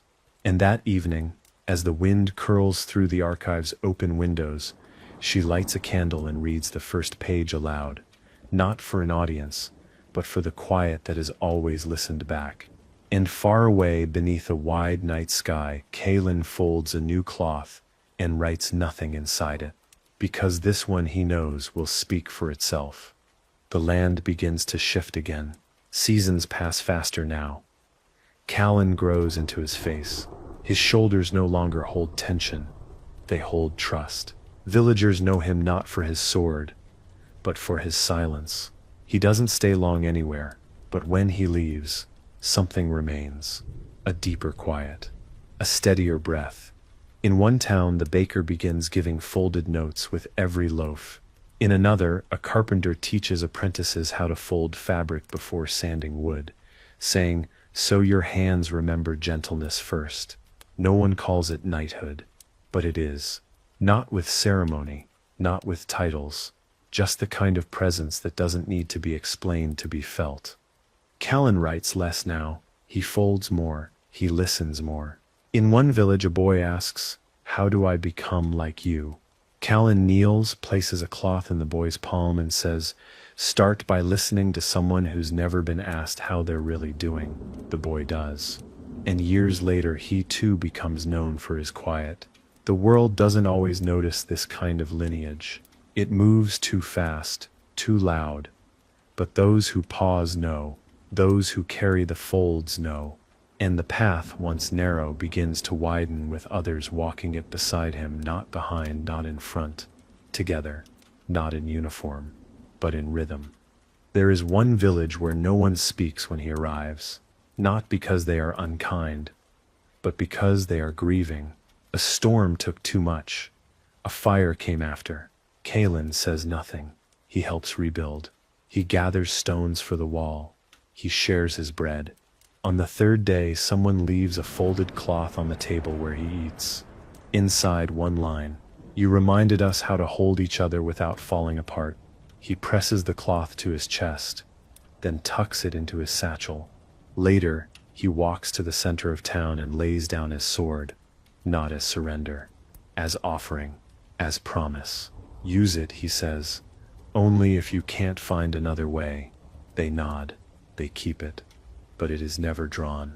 At night, Callan dreams of things he's never seen, a city built of folded notes, a child teaching a noble how to stay quiet, a tree growing cloth from its branches. He wakes with a full heart and no need to understand it all. He begins placing folded cloths under stones now, in fields by rivers, in libraries on ships. He starts writing only one word in each, words like begin, breathe, stay, ease. He doesn't record them, he lets them go, like seeds, like lanterns, like sighs. And in doing so, he feels something in himself unfold too, not release. Not escape, just opening. The kind of peace that isn't loud, just steady. At the archive, the ledgers grow quiet again, not because the folds have stopped, but because they've gone farther than the archive can follow. Ulti stands before the shelves and says softly, "It's no longer ours to track." Ash nods. Rose stitches one final pattern. Fen plays a lullaby, and they open the windows wide. Let the wind carry the rest. The archive does not close. It does not end. It simply returns to stillness, ready, waiting, as it always has. And far from there, on a hill where the light lingers longer than elsewhere, Kalen folds a cloth for the last time that year. No thread, no ink, just the fold. Then places it on the earth, says nothing, walks on, and the world, quietly, folds with him. The road is softer now. Callan walks more often than he rides. He feels the ground in his knees. In his spine, he welcomes it. Some paths can't be hurried. He visits places he once passed through as a boy, though they've changed. Trees have grown, houses have leaned inward, names have shifted, but sometimes, just sometimes, someone remembers. A woman at a well hands him a folded cloth without meeting his eye. "You left one of these here years ago," she says. "It carried me longer than I can say." He unfolds it when he's alone. "Inside you reminded me I could wait without shame." He keeps it in his sleeve, walks on. He begins teaching again, not from a pulpit, not with ceremony, just with presence. He shows others how to fold before they speak, how to stay after the question is asked. In one village he sits with an old knight who's forgotten how to hold a sword. Kalen says, "You don't need to, you held long enough." The man cries, then laughs, then sleeps more peacefully than he has in years. In another he kneels beside a child digging in the mud and helps shape the hole. "For what?" the child asks. Kalen replies, "Sometimes something grows here." The child nods as if that makes perfect sense, leaves a folded leaf in the dirt. Kalen folds a cloth beside it. 2 offerings. 1 message, "You don't need to understand it all." There's a town that builds a wall of folded cloths, not to divide, to remind each visitor leaves one, some with words, others blank, some stained with tears, some kissed in the corner. They call it the listening wall. Kalen visits, but leaves nothing. He just runs his fingers across the edges, feels the weight of what's been held. He sits beneath it for an afternoon, not praying, not meditating, just letting the silence speak back.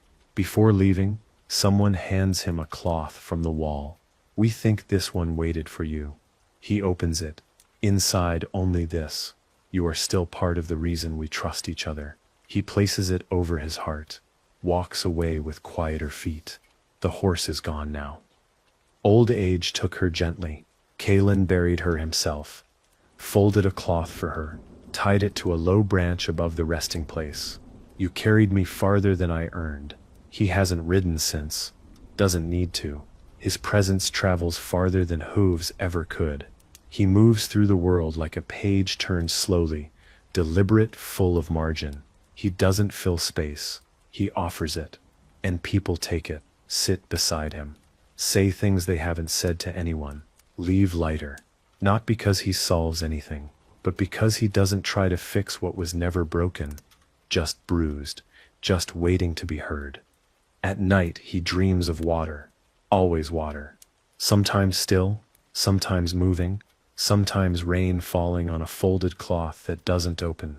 In his waking hours he begins placing cloths near rivers now, watching as some drift away, others remain. One morning, he wakes to find someone else has placed one beside his campfire. It's marked with a circle, open on one side. Inside, "You showed me where to enter." He doesn't know who left it. He doesn't try to find out. He just folds it again, places it near his chest, then turns to the morning light, and walks again. A night still, but one who no longer needs armor, only the folds and the road. The road begins to feel like home more than any house ever did. Kalen no longer counts the days between towns. He walks until the air changes, until someone needs something, or until his heart tells him, pause here. He stops in places others pass through, crossroads, broken fences, forgotten chapels. He speaks little, sleeps light, and leaves each place better in a way few notice. A repaired gate latch, a cloth left on a bench, a listening ear in the middle of someone's unraveling. He does not linger unless asked, but when he goes, the silence he leaves behind feels warmer than before. One evening, he finds a group of travelers arguing. The cart has broken. No one knows how to fix it. Tension swells like thunder. Kalen says nothing. He kneels by the axle, repairs it in quiet. When done, he ties a folded cloth to the cart's side, walks on. The travelers read it later, after the storm. It says, "You were not failing. You were overwhelmed." They don't know his name, but they speak of him later with respect. "There was a man once who helped us, without needing thanks." The story is passed on, changed, shortened, but the feeling remains. That's the part that matters. In a distant village, He meets a woman who has been carrying a cloth for 20 years. She doesn't remember where she found it, just that it held her together when she nearly left everything. She shows it to him, frayed at the corners, stitched with a single line. "You are not invisible." He recognizes the fold. It was his, one of his earliest. He doesn't say that, he only nods. She weeps quietly. "I don't know why it helped," she says. "It just did." Kaylin says, "Sometimes being seen once is enough to carry you through all the unseen days." She folds it again, places it back in her pocket. "It still helps," she whispers. He meets a scribe on the road. Young, restless, eyes full of ink and longing. The scribe asks if he is the knight from the stories. Kaylin smiles, shakes his head. "I'm just a man who learned how to stay." The scribe asks if he can write about him. Kaylin hesitates, then says, "Only if you leave some parts blank." The scribe is confused. "Why?" Kaylin replies, "Because silence is part of the story too." They travel together for 3 days, then part ways without promise. Months later, the scribe writes a book of small stories. One chapter is titled, "The One Who Folded the World into Quiet." It has no character name, no ending, just a line at the bottom.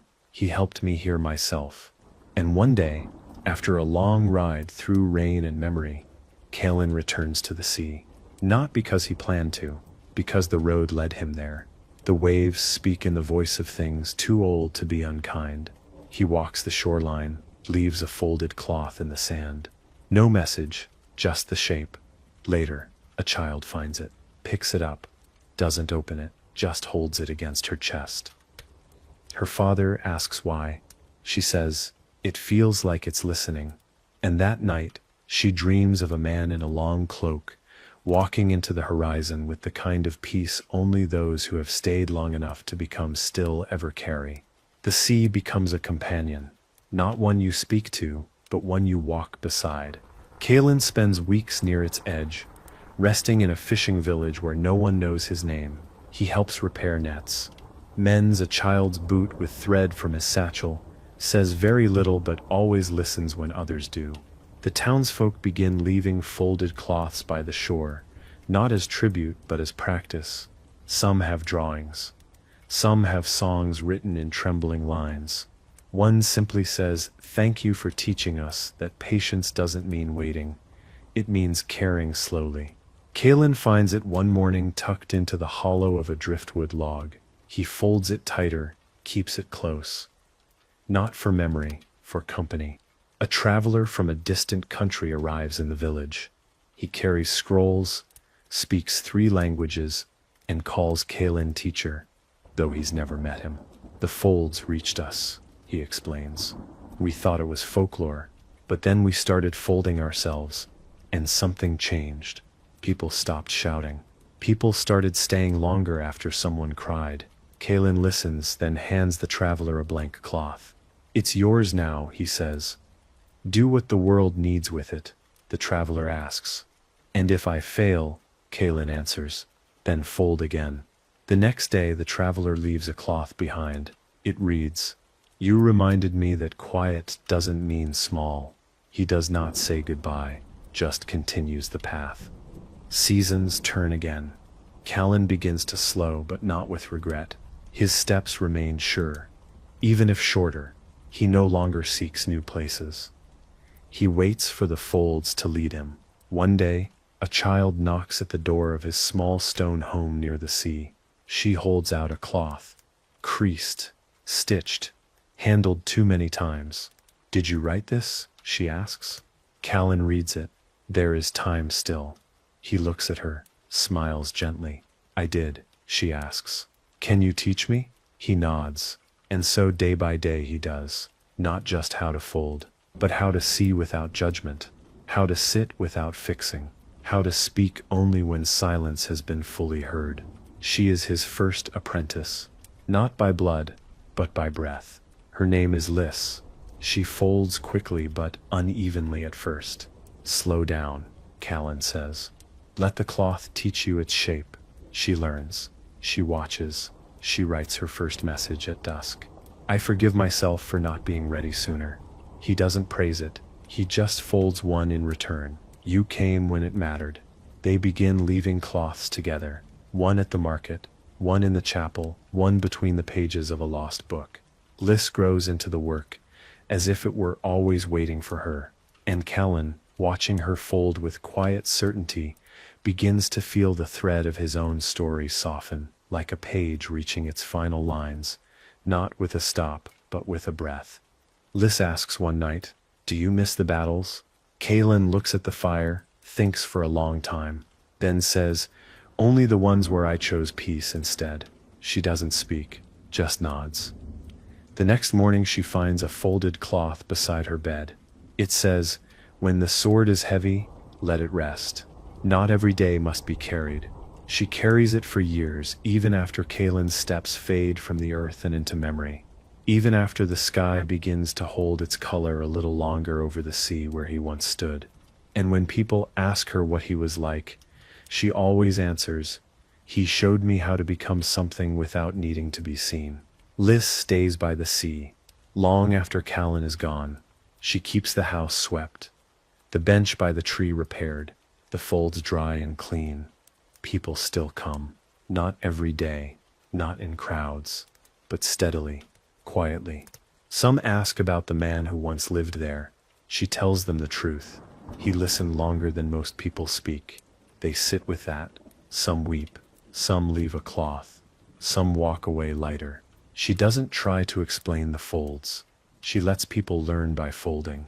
She gives them blank squares, a needle if they ask, a silence if they don't. Slowly the village becomes something different. Not a shrine, not a school, just a place that remembers how to pause. The children begin to call her the fold keeper. She doesn't correct them. They bring her notes. Try to fold faster than each other. She smiles but always says, "The one who folds slowest hears the cloth best." One girl writes, "I'm afraid of forgetting my father's voice." Liz folds with her, side by side. Then whispers, "Some things never disappear. They just become part of how you breathe." That cloth is pinned to the tree, near where Callan's last was left. Wind lifts it gently in the evenings. No one dares remove it, but many sit beneath it when they don't have words for what they're carrying. Liz begins to write again. She fills ledgers, not with history but with fragments. Questions asked in stillness, words whispered over bread, messages left under stone. What if I'm not ready to forgive yet? He waited beside me when I couldn't speak. I folded this instead of running. Each one signed with a shape, never a name. She sends some to the archive. Others she leaves on passing carts. Her folds cross borders. They appear in cities that forgot how to whisper, in schools that teach again what gentleness feels like. And all along she carries a cloth from her very first night as an apprentice. It reminds her, not every day must be carried. Far away, the archive grows quiet again, not because it is forgotten, but because it has done what it was meant to do. It listens now more than it records. Ely is older. She walks with a cane now, slower, softer. But when she opens the windows in the morning, the wind that enters always smells like linen and earth. She receives a cloth from the coast, stitched in blue, marked with waves. Inside only a single word, still. She smiles. Not because it's familiar, but because it doesn't need to be. Fenn places it in the newest volume. Rowe adds a swirl to the margin. Ash, still folding, simply says, "They remember." And that is enough. One day, Liz walks beyond the tree, beyond the sea, beyond the roads she has always known. She doesn't leave a message, just places one blank cloth in Callan's old chest, then closes the lid. She carries a satchel full of folds and a heart full of breath. No one knows where she goes. Only that someone saw a quiet figure near a river, teaching a traveler how to hold stillness without flinching. And in the places she passes through, new cloths begin to appear, some tied to bridges, others tucked into sleeves, and the people who find them all say the same thing in their own way. It felt like I was allowed to begin again. Lys does not travel quickly. She stops often, sometimes for a night, sometimes for weeks. She chooses places with sharp edges, towns with brittle tempers, crossroads worn by too many departures. She does not announce herself. She simply stays, sweeps a floor, mends a fence, listens longer than most expect. Then one morning someone wakes to find a folded cloth on their doorstep. Another finds one tied to the handle of the town well. Another slipped under a broken doorframe. The folds always say something different, or say nothing at all, but they are always soft, always clean, always placed, never thrown. And gradually the air changes. People slow their steps, voices lower. The village remembers how to soften. In one place she meets a boy who asks too many questions. He follows her, mimics her folding. "Why do you use thread?" he asks. "Because it helps the cloth remember," she answers. "Remember what?" he says. She smiles. That it was touched with care. He begins folding on his own, awkward at first. One day he hands her a cloth with a single word stitched into it. Hope? She folds it again, adds her own thread. Still possible. They hang it on the fence post outside the village. Weeks later, someone else ties a fold beside it, then another, until the fence becomes a tapestry of questions, each answered by someone else's willingness to try. Lys walks with less need now. She doesn't seek, she responds. A fire burns through a woodland town. She arrives after, helps wash soot from stone, leaves folds where the smoke has left its shadow. Not to erase, just to witness. One says, "You did not deserve this, and you survived anyway." Another grief is not a debt. It is a memory still asking to be held. A woman finds that one. She places it in a frame, says, "This saved me from drowning without water." Lys does not return for thanks. She's already gone, but the wall remains. The cloths do not fade, and people come just to stand beside them when they can't carry their own weight alone. She returns once to the tree, Callan's tree. The path is overgrown, but the bench still stands. Someone has carved small symbols into the bark. Waves, hands, spirals. She sits beneath the shade and doesn't speak, just folds. She places a cloth at the roots. "You helped me become something I never thought I could be." Then she lays another beside it, blank, her way of saying, "And now it's someone else's turn." A girl passes hours later, sees the cloths. She doesn't take them, but she sits nearby, listens to the wind, then opens her satchel, pulls out a square of her own, and folds it slowly, corners crisp, movements calm, hands steady. And far across the world, where the names are different, where the soil smells of spices and the stars chart other stories, someone folds a cloth they've never been taught how to make. They do it by instinct. They place it beneath a sleeping stranger. It says, "You don't owe the world your exhaustion." They walk away without being seen, but the person who wakes will never forget the feeling, and the one who folded will never forget how good it felt to give without claiming. And the wind, as always, carries a whisper too soft for the ear, but not too soft for the heart. A whisper that once belonged to a knight who chose stillness. A whisper that says, "We are still folding, still here, still holding the shape of care." Lys travels with fewer words now. She finds herself speaking only when the silence feels fully heard. In one village, a man offers her food in exchange for a story. She accepts the bread, then simply says, "Once someone taught me how to stay." The man nods as if he understands, though no names are spoken. Later she leaves a cloth at his doorstep, no thread, no ink, just a shape, folded twice, placed carefully on a flat stone. The man opens it and weeps, though he cannot say why. That night he sits beside his daughter and holds her hand without telling her to stop crying. She feels safer than she has in months. Not because of anything said, but because nothing was rushed. In a coastal town where storms steal more than sleep, Lys stays through the season. She helps rebuild the dock, plants herbs where the wind broke the earth, folds cloths with the children who call them sea leaves. One boy gives her a fold with a line that reads, "My brother left and never came back, but I still talk to him at night." She doesn't answer, just folds it again and holds it to her chest for a moment. The next day, the boy finds her cloth beside his pillow. It says some voices live longer in silence than in sound. He doesn't cry. He just carries it with him, tucked into his sleeve like a breath he might need later. Word spreads not like fire, but like warmth, slowly, through hands, through breath. Cloths begin appearing in places less has never been. A monk folds prayers into scraps of dyed wool. A teacher leaves stitched blessings inside exam books. A baker hides tiny folded squares and loaves on market day, each one with a kindness inside. None of them know the others, but they all feel connected, not by rule, not by creed, by rhythm. A shared sense that someone somewhere once chose to stay, and now it's their turn.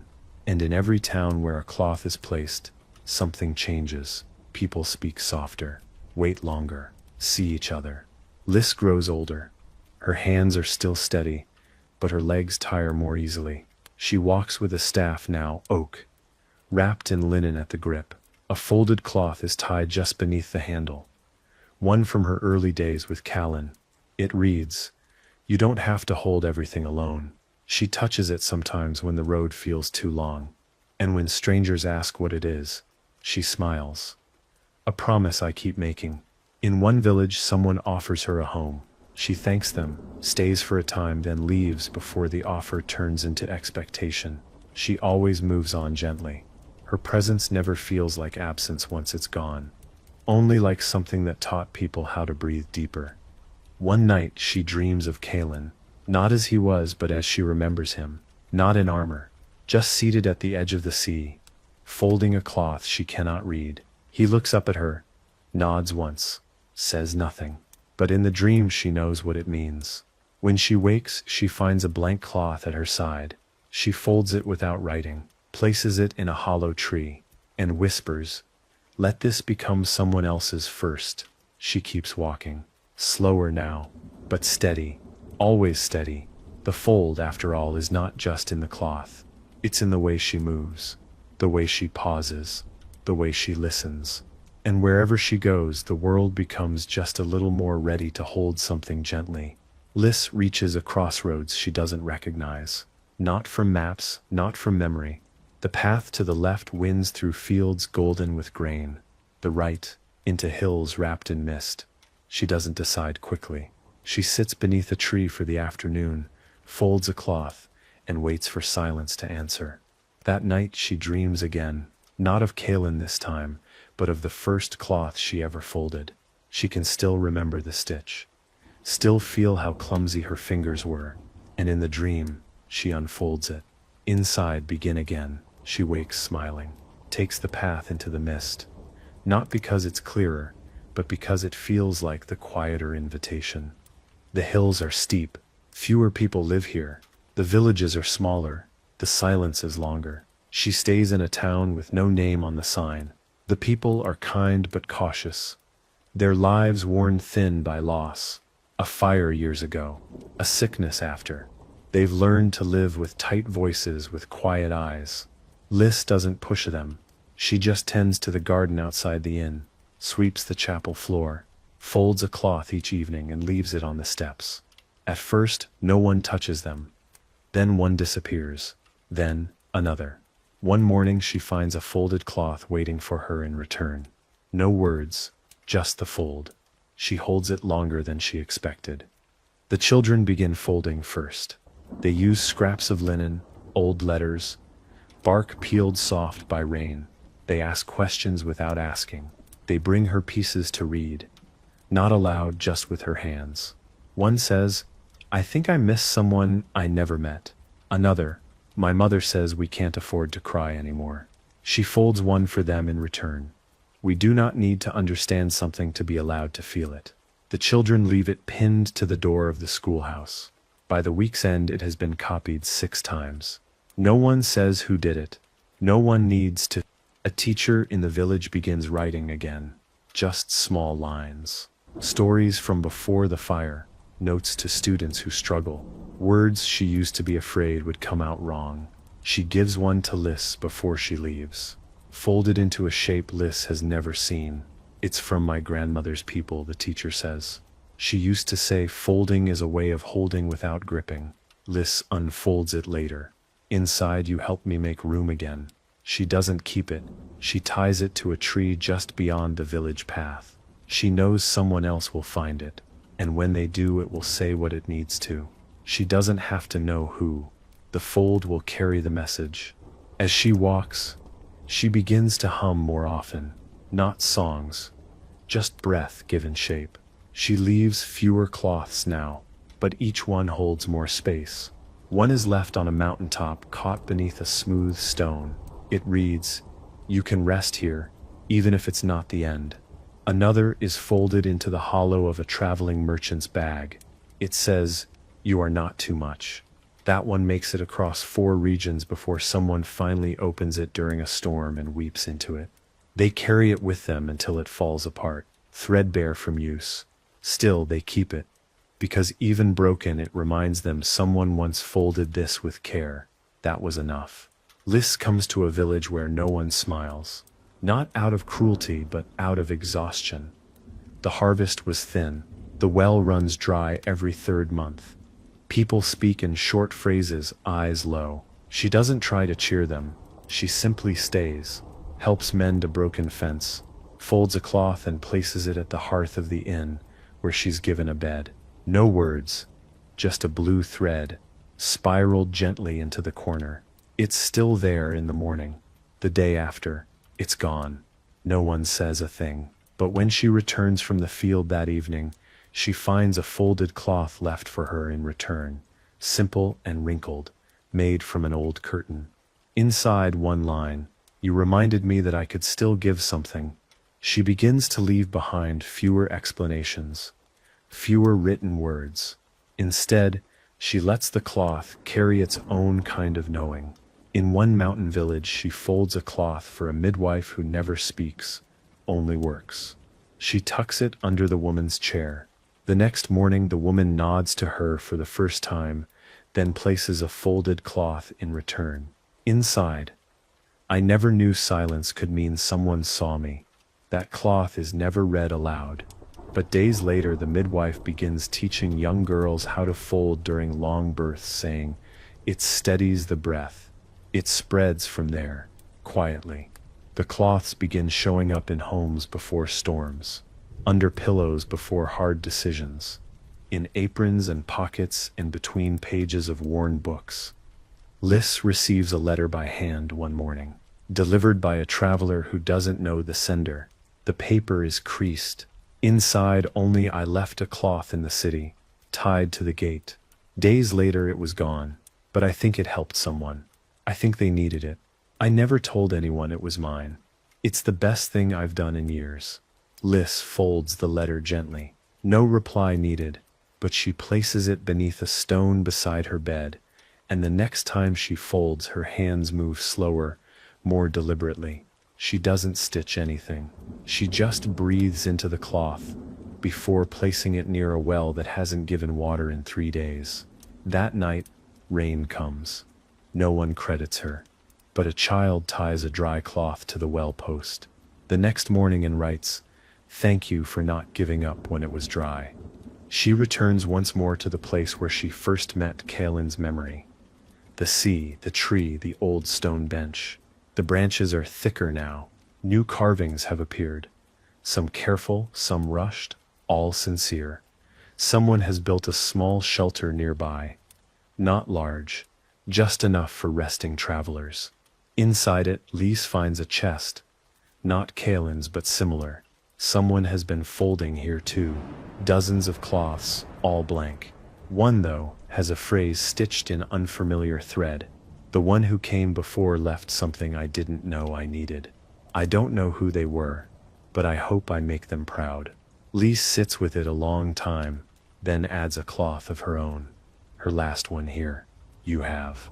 She doesn't stay the night. just watches the horizon until the stars arrive. Quiet and wide, then walks inland, toward no particular place. Her steps slower, her heart full. In one hand she carries a blank cloth, not yet folded. In the other, a memory she will never write down because it's not meant to be shared, just held.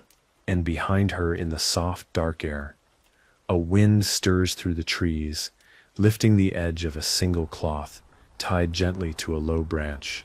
It doesn't open. It doesn't need to. The message is already in the air. We are still folding, still here, still listening. Liz grows older. Her steps become smaller, her pauses longer, but her presence is as full as ever. She walks with her staff, now wrapped with bits of folded cloth. Others have given her. Some are fraying. Some still carry scent. Lavender, smoke, rain. Each one is a story she never had to write down. One morning she comes to a crossroads where an old woman is weeping quietly. No words, just grief. Liz doesn't speak. She sits beside her, waits. The wind moves through the trees like someone shushing the world.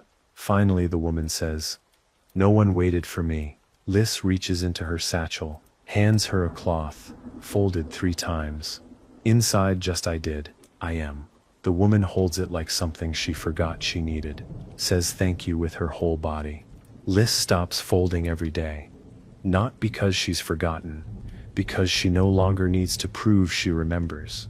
Now when she folds, it's only when the moment asks, a cry in the market, a farewell no one can speak, a hand that won't stop shaking. She folds like breathing now. No effort, no strain, just response. One boy asks her, "Why don't you write anything on some of them?" She smiles. Because silence is already holding something. He doesn't get it. But weeks later he starts folding too. And one day after a long walk he hands someone a blank cloth when words fail. It helps. He still doesn't know why, but it does. In a library filled with dust and forgotten shelves, someone finds a folded cloth tucked into a book of war records. No name, no date, just one stitched line. I chose not to swing the blade that day, and I still think that was the braver act. The reader places the cloth in their pocket. They don't tell anyone. But later that month, they stop shouting during meetings. They begin letting others speak first. They fold their own cloth, unsure of what to write. So they write nothing, but they carry it. And eventually they understand this isn't about grand choices. It's about staying gentle when the world says be sharp. Liz begins to dream differently now. The places in her sleep are not ones she's walked, but places the fold has reached. A classroom where every child begins the day. Folding in silence. A crowded train where someone passes cloths to strangers without making eye contact. A room where someone is dying, and a folded cloth sits on the nightstand, not to save, not to fix, just to keep company. She wakes from each dream with her heart slow, steady, not longing to go there, just grateful it exists. And sometimes she wonders if Kalen dreamed this way too. If his story, like hers, never really ended, just branched, like rivers, into the world without needing permission. One day she reaches a hill that overlooks a quiet valley. It's late in the year. The wind carries a hint of cold, but the ground is still soft. She sits beneath a tree with roots like resting arms. She closes her eyes, and she folds one final cloth. Slowly, without rush. Her hands remember the rhythm. Her breath keeps time. She does not write a message. She simply places the cloth beside her, palm resting gently on top.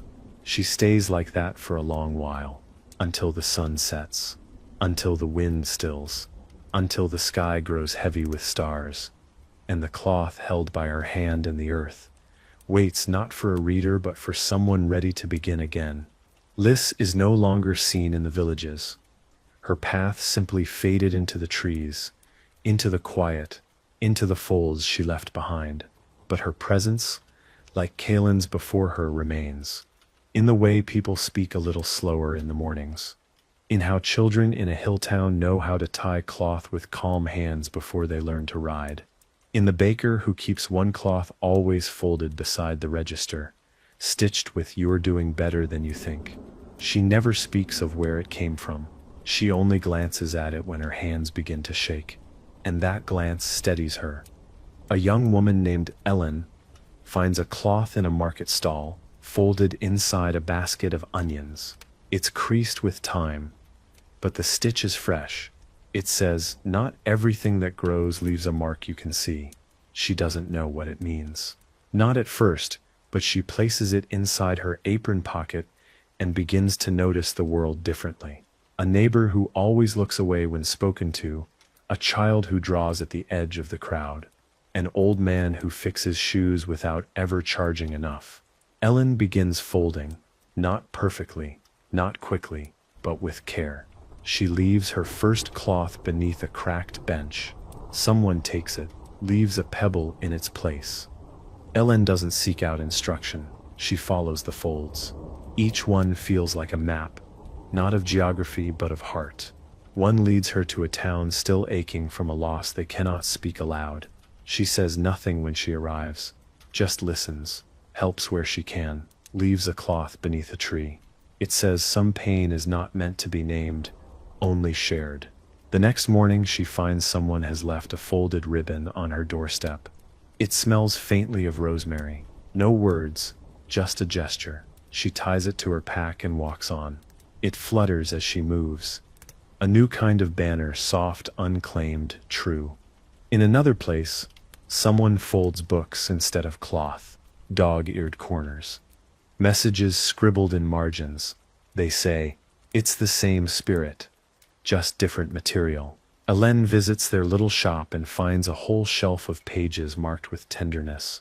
One reads, "You don't need to be useful to be worth keeping." Another, "Fold the page where you found yourself again." She smiles, leaves a cloth on the counter before leaving. Days later, someone finds it tucked into a poetry collection, stitched with a single line. "This is the part where you breathe." They take it home without a word and sleep with it under their pillow. The fold continues, not as a movement, not as a tradition, as breath, as instinct. A slow return to something the world forgot it knew, how to hold without clutching, how to speak through presence, how to be remembered through what we leave behind, not in name but in feeling. And every now and then someone, maybe Ellen, maybe someone she's helped, comes across an old cloth, folded tight, weathered by years. They unfold it with careful fingers. And inside, you're part of this now. No date, no signature, just the thread of care, still intact, still holding, still here. Ellen begins to notice that she is no longer the only one folding in the villages she visits. In one town, the innkeeper leaves a cloth on every guest's bed, folded into the shape of a bird. No messages, just form. In another, a stable hand ties a scrap of linen to each horse's reins before a long journey. She says, "They carry weight too." Ellen doesn't speak of the fold like a lesson. She lets it be noticed, felt, passed. In one bakery, she sees a row of cloths strung like prayer flags across the wall. One reads, "We softened before we broke." That counts as strength. She lingers there longer than usual, orders a second loaf, leaves a cloth on the empty plate before she goes. The folds change as they travel, some stitched in thread, others drawn in ink, some made of paper, others of pressed leaves. But they carry the same stillness. In a cold mountain village, Elin sees children folding bits of bark and slipping them into the cracks of stone walls.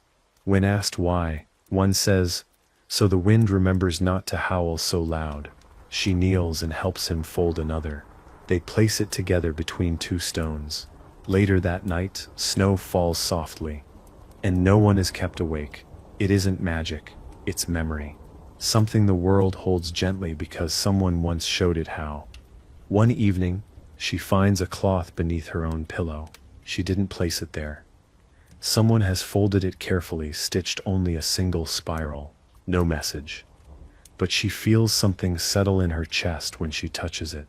She carries it with her the next day, keeps it near, keeps it near. Later she leaves it on a fence post in a quiet place where the trees lean close, as if listening. She doesn't need to keep it. It has already done what it came to do. The next traveler will find it, or the wind will carry it further. Either way it continues, and she lighter now does too. In a place where conflict once scorched the land, Ellen helps rebuild a roof. She isn't a carpenter, but her hands are steady. The workers don't speak much. They're tired, suspicious, but she listens. Sits with them at meals, leaves folded cloths beside the toolboxes. One says, "You don't have to be ready, you only have to be here." Another, "This place still wants to heal." A man picks it up, folds it again. Later he carves the message into the beam above the hearth. Not for decoration, for anchoring. Months later, others add their own messages beside it. The beams become a library of quiet truths, written by those who stayed when they could have fled. Elaine no longer asks herself whether she is doing enough. She folds when it's time, waits when it's not. Her bag is lighter now, not because she carries less, but because she understands more clearly what needs to be kept. She holds a small bundle of older cloths, ones that came before her. She's begun sewing them together, side by side, not as a banner, but as a resting cloth, a place to lay down the day.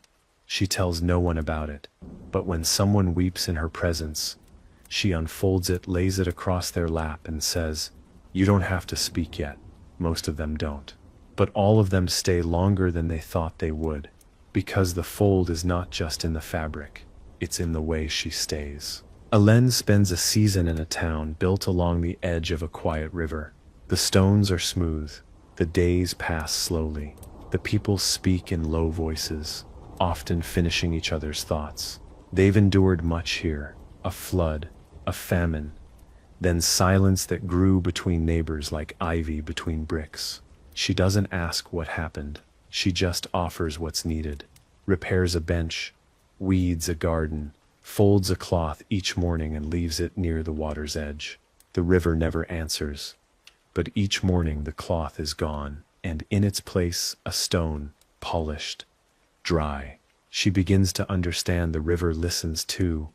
One evening, an old man joins her by the shore. He carries a folded cloth, years old by the look of it. "I never opened this," he says. "Didn't think I was allowed?" Elaine nods. "You can now, or not. The fold doesn't expire."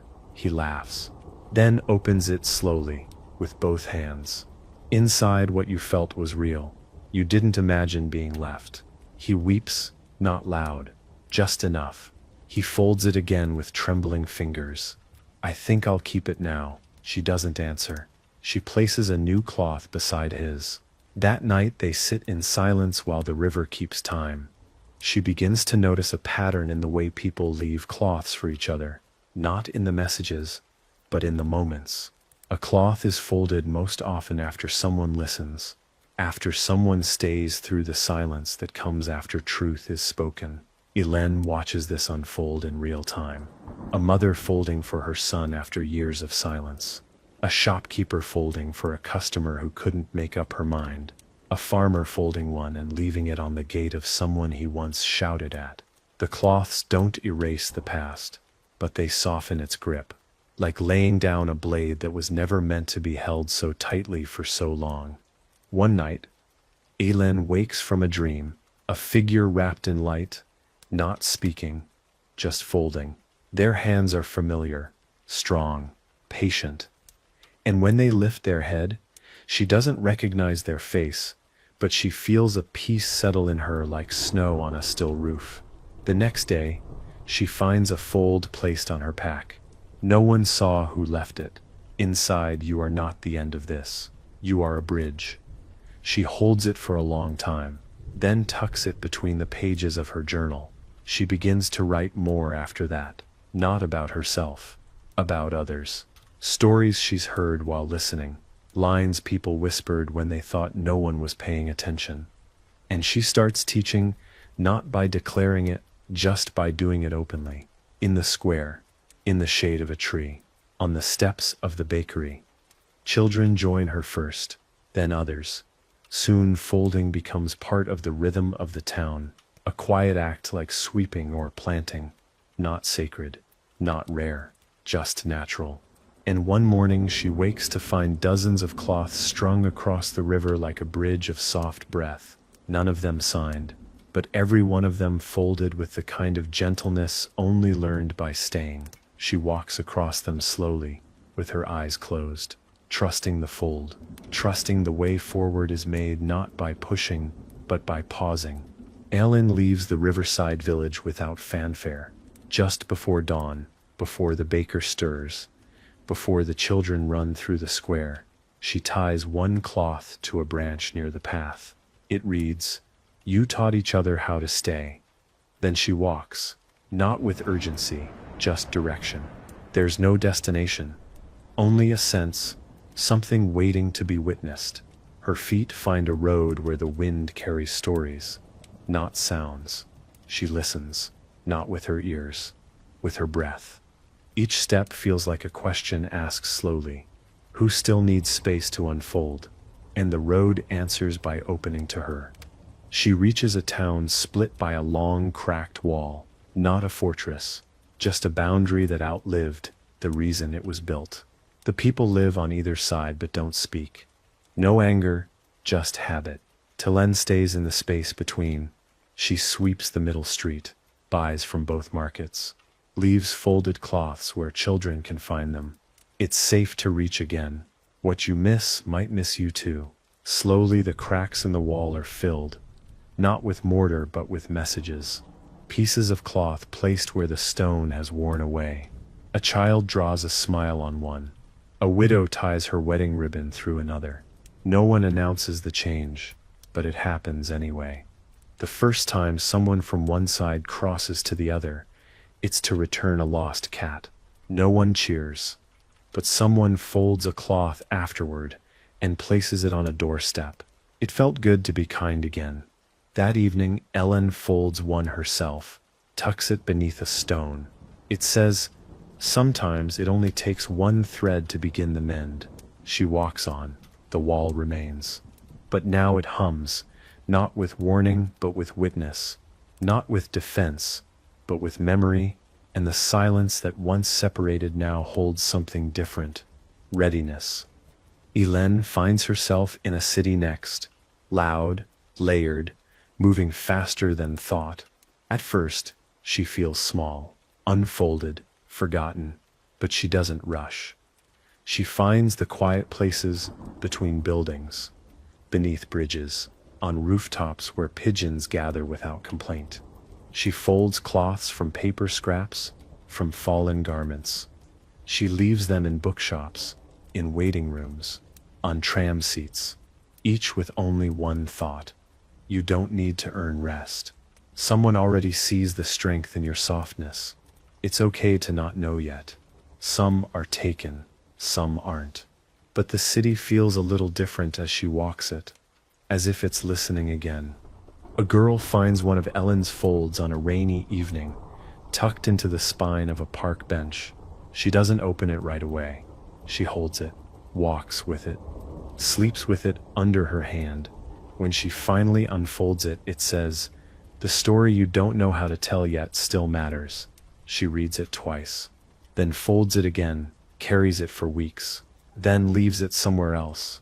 The message doesn't change, but the person who reads it next feels like it was written just for them. And Ellen, sitting 3 streets away, folding in silence beside a steam cart, doesn't know where that cloth will go, only that the fold has moved again, as it always does. Ellen moves through the city like a breath, between sentences. She doesn't try to change it, she just folds. At a bakery counter, she tucks a cloth beneath the coins. "You deserve more than survival." The baker finds it later and pins it to the wall above the sourdough starter. Customers begin to ask about it, so she makes more. Not for business, just for balance. One man reads one and doesn't cry until he gets home. It said, "Even if no one saw how hard you tried, this counts." The next day he returns and leaves a folded square of linen in the tip jar. No note, just the shape. The baker understands. She keeps it beside her heart. On a train platform, Elin folds slowly on a bench. People pass her like wind around stone. Someone finally stops, asks, "Why do you keep folding even if no one notices?" She replies, "The cloth remembers even if no one else does." The man nods. That night he folds his first one, writes a line his mother used to whisper when he was afraid. "I'll sit here until the dark becomes less heavy." He doesn't know where to leave it, so he keeps it in his wallet. Weeks later he gives it to a co-worker who didn't show up for 3 days. Doesn't say anything, just hands it over. They nod and keep it. Elin watches from the edges. That's always where the folds begin, at the margins. On the periphery, near those who've grown used to waiting. At a hospital gate she leaves a cloth for someone she doesn't know. The guards never see her place it, but a woman finds it. She's just lost someone. She opens it in the parking lot and finds the pain is not proof that you failed. It's proof that you loved. She folds it again, holds it against her chest. A nurse sees her crying and comes to sit beside her. They don't speak, but the fold does something. Neither of them will forget it. One evening, Elin stays in a boarding house above a bookstore. She spends the night folding and reading, folding and resting. The books don't speak loudly anymore. They just breathe beside her. She slips cloths into 5 volumes, one into a worn book of poetry. You still have time to become gentler. One in a forgotten cookbook. Feed others when you can. Feed yourself even when you can't. One between the pages of a notebook someone left behind. You're allowed to start again from the middle. She doesn't leave a name. She just checks out quietly. But a week later, the clerk begins leaving cloths too. Blank ones. For whoever needs to speak, he says. The folds don't follow her anymore. They walk beside her, sometimes ahead, sometimes behind. She sees them now in doorways pinned to windows, held in hands she doesn't recognize. One cloth has traveled more than she has. Its corners worn, its message barely legible. You are still worth showing up for. She recognizes her own stitching, but it's no longer hers. That's the miracle. It belongs to the one who carries it now. And that's all the proof she needs that what she's doing, what started long before her, was never about being remembered. It was about helping others remember themselves. Elin finds herself in a village tucked between 2 ridges, where fog lingers like a memory and the streets echo longer than expected. It's a quiet place, not unfriendly, just used to keeping things small, manageable, folded in. She stays in a room above a blacksmith's shop, helps sweep, fetch coal, carry water. She folds slowly, not wanting to rush the rhythm here. The first cloth she leaves says nothing. It rests on the bench outside the chapel. Someone takes it the next day. No one speaks of it. But 2 mornings later, a folded cloth appears on the same bench. Inside, I thought I was the only one still trying to be kind. Elin holds it like a prayer, then folds it again and lets it stay. The blacksmith, a woman with broad shoulders and quiet eyes, notices Elin's hands one day. "You fold like someone who's mended more than fabric," she says. Elin just smiles. That evening, the blacksmith leaves a cloth on the windowsill of the forge. It reads, "I kept going after everyone stopped asking if I was okay." Elin doesn't reply. She just begins folding beside her in the evenings. They sit in silence, pressing fabric into shapes that hold more than conversation could. Wordless companionship. The blacksmith begins placing cloths inside the tool chests of traveling journeymen. One day, a note returns. "Your cloth made the weight easier to carry." She pins it near the anvil, never says a word. Elin starts teaching again, but gently, just a question now and then. "What would you say to someone if you didn't have to explain it?" she asks a child with ink-stained fingers. The child thinks for a long time, then folds a cloth and writes, "I'm scared most days, but I'm still showing up." She doesn't hand it to anyone. She tucks it in the roots of the oldest tree in the village. By spring, that tree holds a dozen cloths, some new, some worn, all tied loosely to its branches like lanterns waiting for night. The townspeople begin walking slower when they pass it. Some bow, some pause to breathe. None of them know exactly why it helps, but it does. At the village edge, an old woman who hasn't spoken since her son died begins folding paper. Not fabric, just bits of old letters, cut carefully, shaped gently. She places them in the postbox with no stamps. One is found months later in a bakery tucked into a bag of flour. It reads, "I haven't forgotten your laughter. It still echoes in quiet kitchens." The baker keeps it, folds one of her own, and the next bag she delivers to the innkeeper has something tucked into it. The innkeeper cries quietly when she reads, "Even grief softens when held together." The paper is thin, the ink runs, but the feeling stays, long after it's folded again and placed under a pillow. Hélène leaves the village without saying goodbye. She never really does. Her work is not in being seen. It's in making sure others see themselves. She folds a final cloth and places it on the chapel bench again. Inside, you don't need a new beginning to keep going, just a pause, and the courage to take the next quiet step. The blacksmith finds it, smiles, folds it again, keeps it in the pocket of her leather apron. And long after Hélène is gone, when others pass through, the village tells them not about her name but about the tree, about the cloths, about how things began to feel lighter after a stranger came and showed them how to fold what was too heavy to carry alone. Hélène follows the road south, where the air grows warmer and the wind smells of citrus and dust.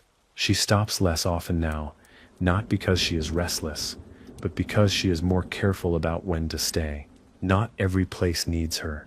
Not every silence calls for her presence. But when it does, she knows. It's not in the words. It's in the way a town holds its breath without meaning to. She feels it in her bones like a shift in the sky. One such place meets her near the coast. A town with wide streets and closed windows, where even the fountains seem to hesitate. She stays. There is a square where no one lingers. She sits there in the mornings, folding, watching, breathing. The first cloth she leaves is pinned to a tree. The space you avoid still remembers you. It's waiting with patience. No one touches it for days. Then one morning it's gone. In its place, a folded strip of red wool. No message, but a kind of presence, like a heartbeat. Hélène folds beside it, doesn't look for thanks. She's learned not to measure impact in moments. The fold lives in what people do after. A potter speaks to her one evening while she's folding in the square. He says, "The town's been quiet since the loss. We don't say it. We just know it." She nods, doesn't press. He gives her a broken shard, glazed blue. It was part of something. Maybe it still is. She folds a cloth and wraps it around the shard, leaves it in the center of the square.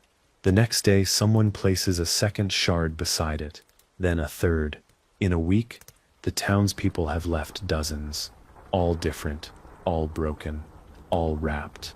The mayor says, "We're not fixing anything, just admitting it happened. That's enough." Sometimes that's everything. Hélène sees someone folding in the market. A woman in her 60s, wrapping fish in cloth that holds messages, not visible, just folded into the corners.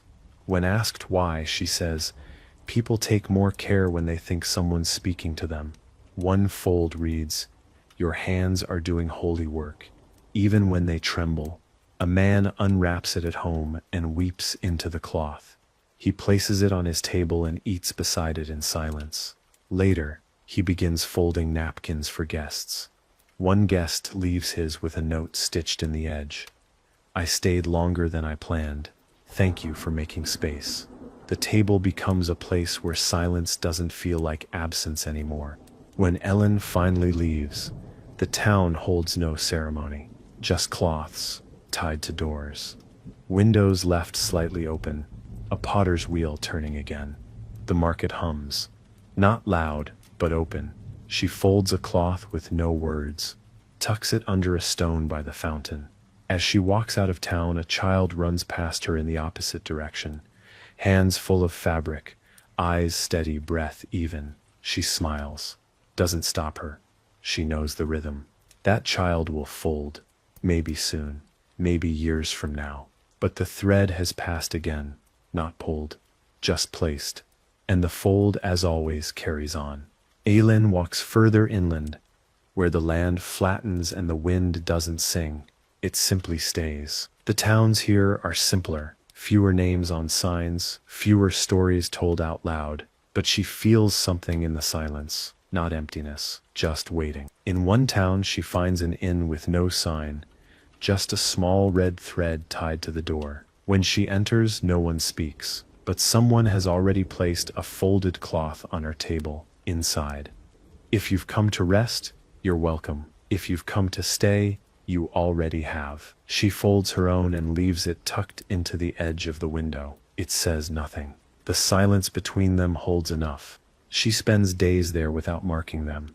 Time feels slower in places like this, as if the land itself refuses to hurry. People come and go. Some speak, some don't. Most leave a cloth behind.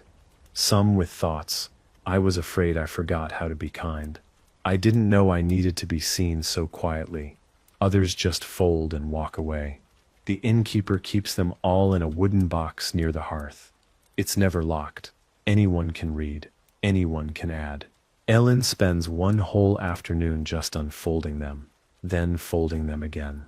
She doesn't speak once. That night her sleep is deeper than it's been in weeks. In the nearby fields, farmers begin tying cloths to the fence posts. Not for protection, for presence. They stitch weather notes, thoughts for the next season, memories of what was lost last harvest. It becomes a rhythm. Tie one before dawn, read one before supper. Alen walks past one that reads, I was going to give up, but then someone sat with me for 7 minutes without speaking, and I didn't need to anymore. She doesn't take it, but she touches it with her fingers gently, as if to say, I heard, then folds one and places it just below. You don't owe anyone an explanation for surviving. A day later it's gone. The thread continues. She visits a school where folding has become part of the morning. Not mandatory, just there. Each child starts their day with a small square of cloth. Some fold it immediately, some hold it for hours. One child never folds hers at all, just keeps it in her pocket. Aylin asks the teacher why. The teacher shrugs. Some things are comforting just by being close. Later, Aylin sees that girl whispering into the cloth before putting it back. The cloth, though never shaped, begins to fray at the edges from so much carrying, and Aylin knows it's working. Even unspoken, even unread, care leaves an impression. She begins to feel the journey returning to itself, not ending, just circling, like breath, like seasons, like story. She folds less often now, but each one means more. She speaks less, but every silence she offers seems to stretch wider, hold deeper. One evening, she finds a cloth tied to a tree in a place she's never visited. It reads, I followed the folds back to myself. The thread is familiar, not hers, but something that carries the same stillness. She sits beneath that tree until morning, folding nothing, doing nothing, just resting in the knowledge that what once began in armor now lives in gentleness, and the world somehow remembers how to receive it. The road bends toward a small, nameless village with a single bridge and no signs. Elin arrives just before dusk. She sees folded cloths tucked into the sides of the bridge like offerings, each one fluttering slightly in the wind. No messages visible, only the folds themselves. Some frayed, some tight, some faded. She doesn't touch them. She walks across slowly, placing her feet carefully between the cloths, as if each step were part of a conversation she's not meant to interrupt.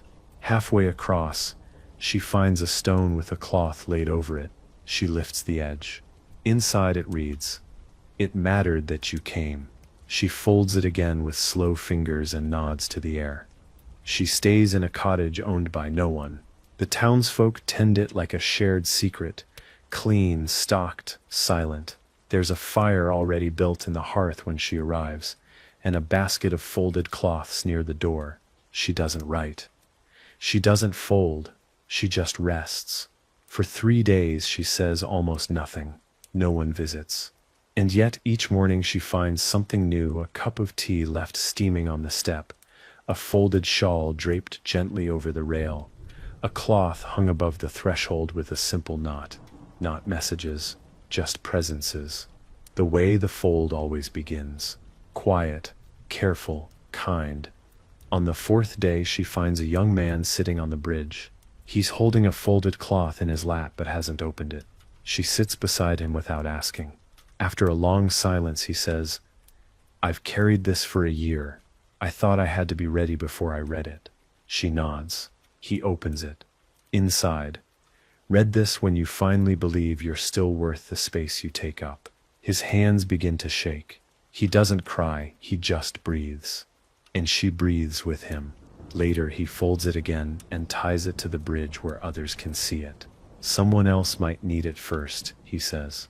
And she knows he's already begun folding without needing to be taught. That evening, a storm arrives, soft and steady.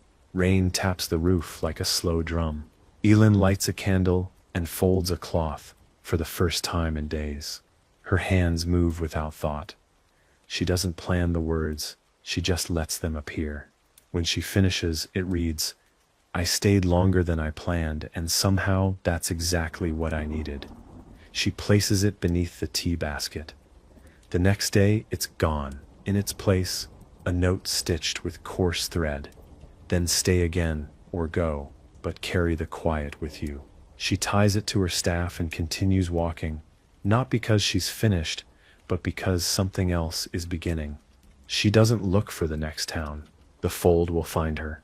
It always does. In a face that flinches before kindness. In hands that hover but do not reach. In voices that lower just before saying the thing that's heaviest. That's where the fold belongs now. Not in cloth alone, but in the space between fear and tenderness, between survival and rest, between "I don't know how and I'll try anyway." And Elin, walking now with slower steps and steadier breath, understands the path is not made by walking forward. It's made by pausing long enough that others feel safe to follow. Elin walks into a stretch of land with no clear path, only wind-worn stones and tall grass that shifts like a sleeping sea. There are no towns for miles, but she isn't alone.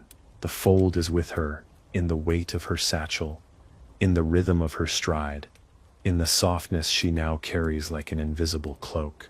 At night she lights a fire and places one folded cloth beside it, not to send a message, but as a companion. It doesn't need words, just shape, just stillness. She sleeps well beneath the stars, wrapped not in armor or story, but in the quiet dignity of having stayed kind when it would have been easier not to. At the edge of a forest, she meets a woman named Oren, who lives in a cabin filled with half-finished maps and dried herbs. Oren speaks in slow syllables and offers Elin a place to stay without asking anything in return. Elin helps mend a roof tile. Oren gives her a piece of cloth, blank, finely woven, soft as memory. "Fold it when the moment asks," she says. Elin tucks it away. Days pass. They fold together in the evenings. Not always writing, not always sharing, just folding. One night, Oren speaks. "I used to think I had to speak loudly to matter, but your silence, it steadies the room." Elin folds one cloth and slides it across the table. "You are felt more than you know." Oren closes her eyes, breathes, folds one in return. Before Elin leaves, they place their folds in the hollow of an old cedar tree. It holds dozens from others who've passed through, some ancient, some fresh. A shared archive rooted and wordless. Oren adds one more, stitched in blue. Some visitors plant peace without touching the ground. Elin touches the bark, says nothing, walks on. As she goes, she ties one of her oldest cloths to a low branch beside the path. It's blank but creased from years of carrying, Whoever finds it will feel the shape of every place it's ever been, and they'll know something kind passed through here. She enters a village where cloths are not just folded but worn. People stitch them into cloaks, wrap them into belts, weave them into hair. The fold has become a language here, unspoken, seen, understood. No two folds mean the same thing. One woman wears 7, layered in her shawl. Another man ties one to his cane. A child wears one like a crown. Ellen watches quietly. She doesn't add her own at first. She just listens. The folds tell her everything she needs to know. Who's mourning, who's mending, who's remembering how to soften. She folds only once. A single small piece, tucked into the cracks of a stone wall. You've turned remembering into something gentle. The villagers hold a quiet gathering every 7th night. Not a ritual, not a show, just a sharing. They sit in a wide circle, pass folded cloths without reading them aloud. Some unfold, some don't. A fire burns low in the center. Ellen joins the circle and offers nothing her first time. The second, she passes a cloth with no stitch, only the scent of cedar. It's held, folded, again, passed. When it returns to her, someone's added a single word. Still, she presses it to her heart. That night she doesn't fold anything. She simply sleeps with open palms. And the world around her feels like it's breathing with her, gently, evenly, as if to say, you've given enough for now. Ellen wakes before the others in the village, before the sun has warmed the rooftops. The air is still, holding its breath in that space between dark and day. She walks the empty streets, the cloth from the gathering still tucked into her sleeve. It says still, and it feels like a compass, though it points nowhere in particular. She doesn't need direction, only trust. She finds the wide stone wall where she left her last message. There are new folds now, bright ones, careful ones, clumsy ones. One stitched in gold says, "We forgot how to name joy, but we remembered how to hold it." She smiles without touching it, just lets the feeling land. She leaves the village without telling anyone. No ceremony, no farewell. That's always been the way of it. She folds a cloth and places it on the bench outside the weaving shop. You'll know when it's time to pass it on. Someone will find it. Someone always does. The fold doesn't call for applause, only continuity. She walks with her satchel a little lighter now, her staff worn smooth by time and touch. The path ahead is quiet. That's what draws her. The next story is somewhere just behind silence. She reaches a wide field where the wind moves like breath, rising and falling. There's a small home at its edge, with a garden and a single chair facing west. A young man lives there tending to his mother, who no longer speaks. He folds paper birds in the evenings. Elen offers to help with the garden. He accepts. They work without many words. She watches him fold one bird with a message tucked beneath the wing. When he catches her looking, he says, she likes to hold them, even if she doesn't read them. Elen replies, sometimes holding is all we need. That night, she folds a cloth and places it in the empty chair beside the old woman. Your silence still holds weight. In the morning, the cloth is gone, but the birds multiply. The young man folds slower after that, more intentionally. He begins tying the birds into the branches of the trees near the house, not high, just enough for passers-by to see. One day, a traveler stops and unfolds one. It's not too late to be gentle again. He doesn't say anything, but he places a folded square of his own beneath the tree and walks on. The man watches, then turns to Ellen. Do you think she would have liked what this has become? She doesn't answer directly, just folds one more cloth and hands it to him. Inside, you've made something that helps the wind remember how to be kind. He reads it, then places it in the garden soil. Ellen stays a little longer than she planned. Not because she's needed, because she wants to. The house holds a quiet that steadies her bones. At night, she folds next to the fire. Not for anyone specific, just to keep the shape alive. One cloth she places on the windowsill says, Rest is not the opposite of purpose. Another, on the old woman's lap. Your breath is enough. When the time comes to leave, she does it like she always has, gently. Unannounced, she folds a cloth and tucks it into the fold of her blanket before she goes. No message, just warmth, just shape. The man finds it days later and holds it like a thank you spoken without sound. And long after she's gone, the birds still gather in the trees. Hélène follows a road she doesn't recognize, though something about the trees feels familiar. The way they lean inward. The way the breeze carries like a whisper just above thought. She isn't tired, but she walks more slowly now. Not from age, from attention. Each step becomes a kind of listening, a way to notice what others might miss. A fallen ribbon tied to a fence, a bundle of dried herbs hanging from a tree, a folded cloth placed on a rock near a crossroads. She doesn't open it. She doesn't need to. She places her hand gently over it and leaves her own cloth beside it. One breath, shared without speaking.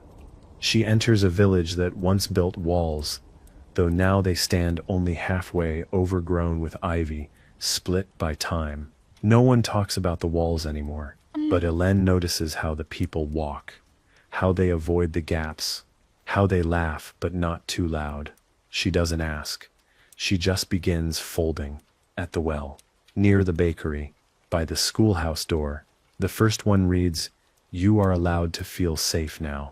A boy finds it, doesn't read it at first, just keeps it in his pocket for a week. When he finally opens it, he shows his sister. She folds her own the next day. The walls don't have to stay. The villagers begin folding with her, slowly, hesitantly. Not as a movement, just as a kindness. A woman ties one to her shop window. I want to trust my neighbors again. A farmer places one in the dirt beneath a stubborn seed. Grow when you're ready. We'll wait. A teacher folds cloths with her students each Friday. Some of them don't write anything. Others write too much. It doesn't matter. The cloth holds whatever it's given.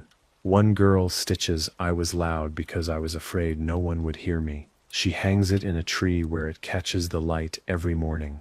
Hélène sits beneath that tree often, letting the shadows move across her lap like time made visible. One day, a storm arrives. Sudden, relentless. Wind tears at branches, cloths fly loose. But when it passes, the village doesn't rebuild in silence. They gather, refold what was torn, stitch what frayed. Someone places a bowl in the square and calls it the quiet basket. If you can't say it yet, leave it here. Within days the basket fills. I'm still angry. I wish I had said I was sorry. Please come back. No names, no claims, just softness, given form. Hélène doesn't add anything at first. Then one morning she leaves a folded cloth beneath the basket. Even things spoken into emptiness are heard by the heart. She finds it pinned to a doorway the next week, and says nothing. When she leaves the village, they don't call her back. But every home has a cloth near the door now. Some stitched, some drawn, some just folded, waiting. The walls remain half standing. No one pulls them down. No one rebuilds them. They just let them be, as memory, as reminder, as proof that something can be broken and still make space for light. Hélène walks on. Her steps are slow, her satchel lighter, her hands still steady. She carries fewer cloths now, but her very presence folds the space around her, like a hush before healing, like a thread that doesn't need to be seen to keep everything from unraveling. Hélène walks through fields stitched with soft gold, where the wind smells of dusk and distant fires. She doesn't count the days anymore. Time to her is measured in how often people remember to pause.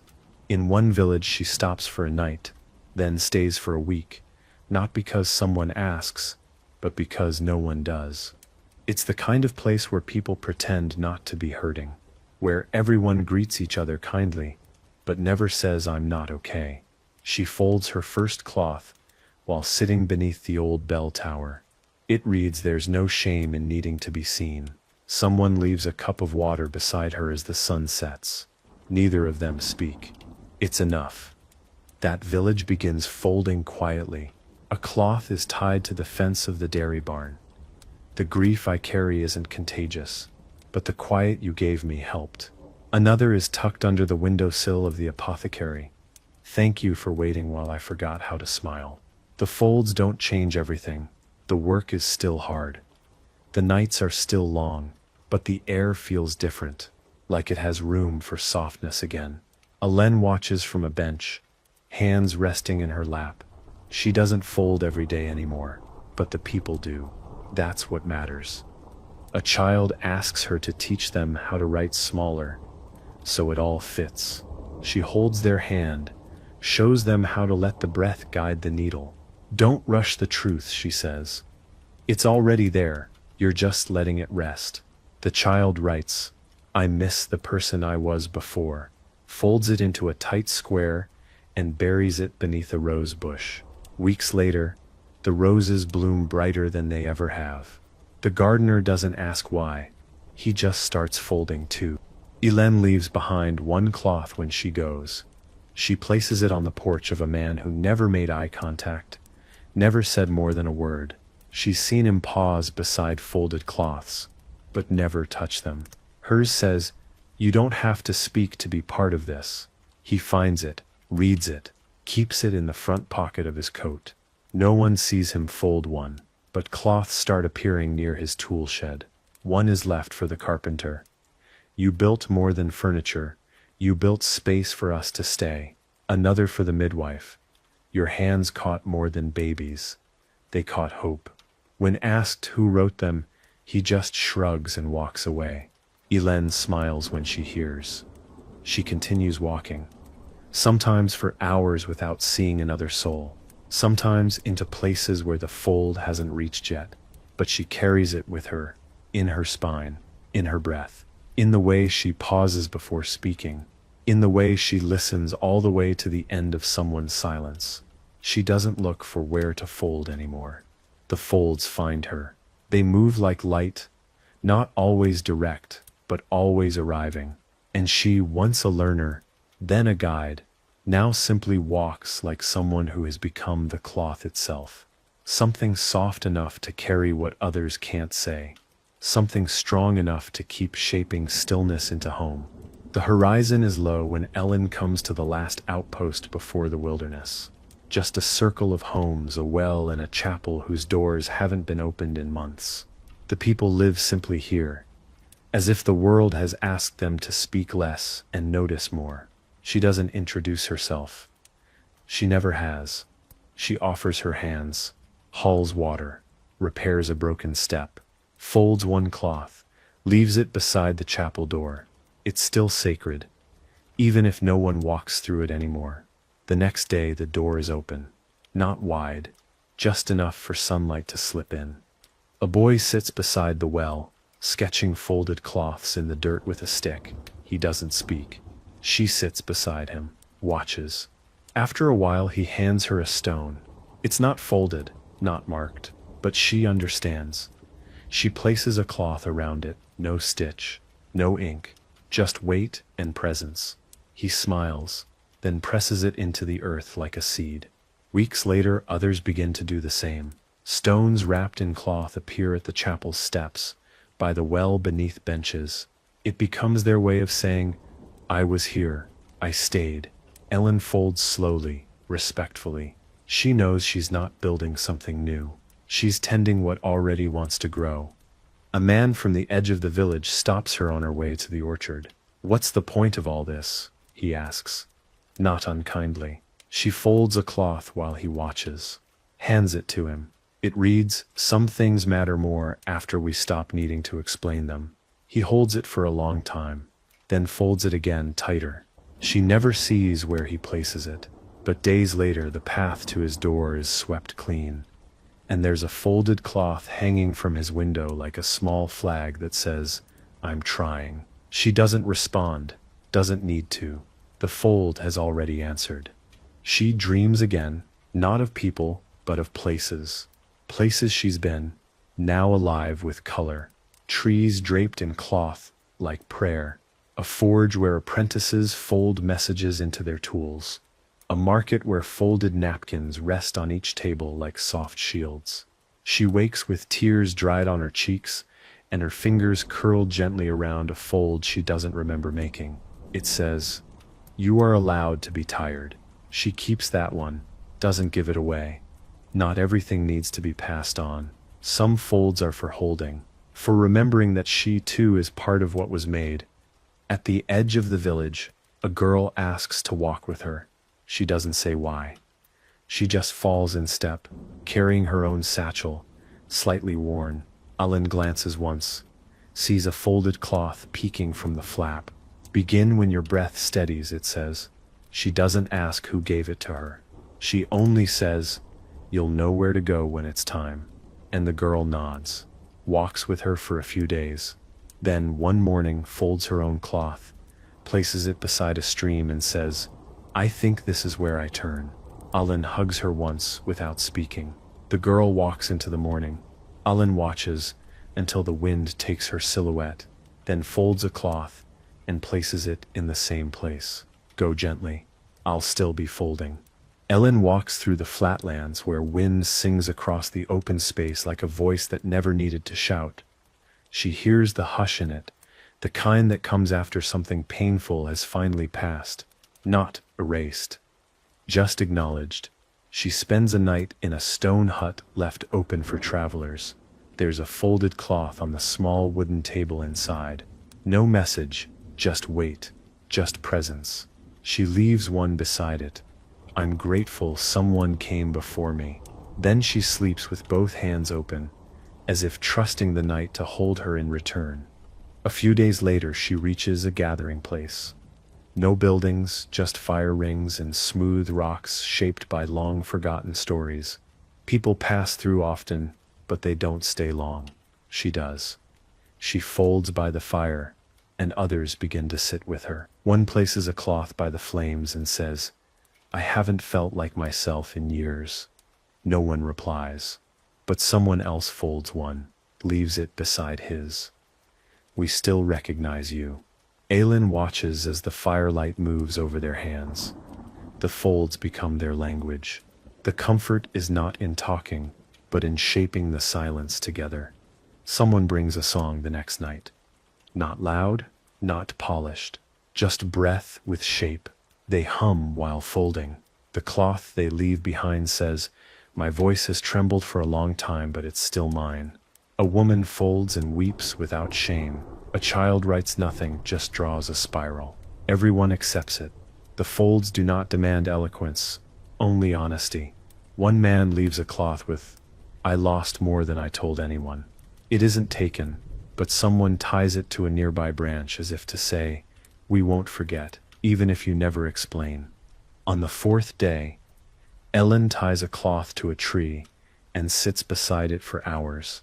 It says, "Some things are not meant to be fixed, only witnessed." She doesn't fold another that day. Her hands rest. Others fold around her. They don't ask for guidance. They've begun to trust their own touch. That night she notices something different in herself, not distance but clarity. The kind that comes when your offering becomes something others can carry without you.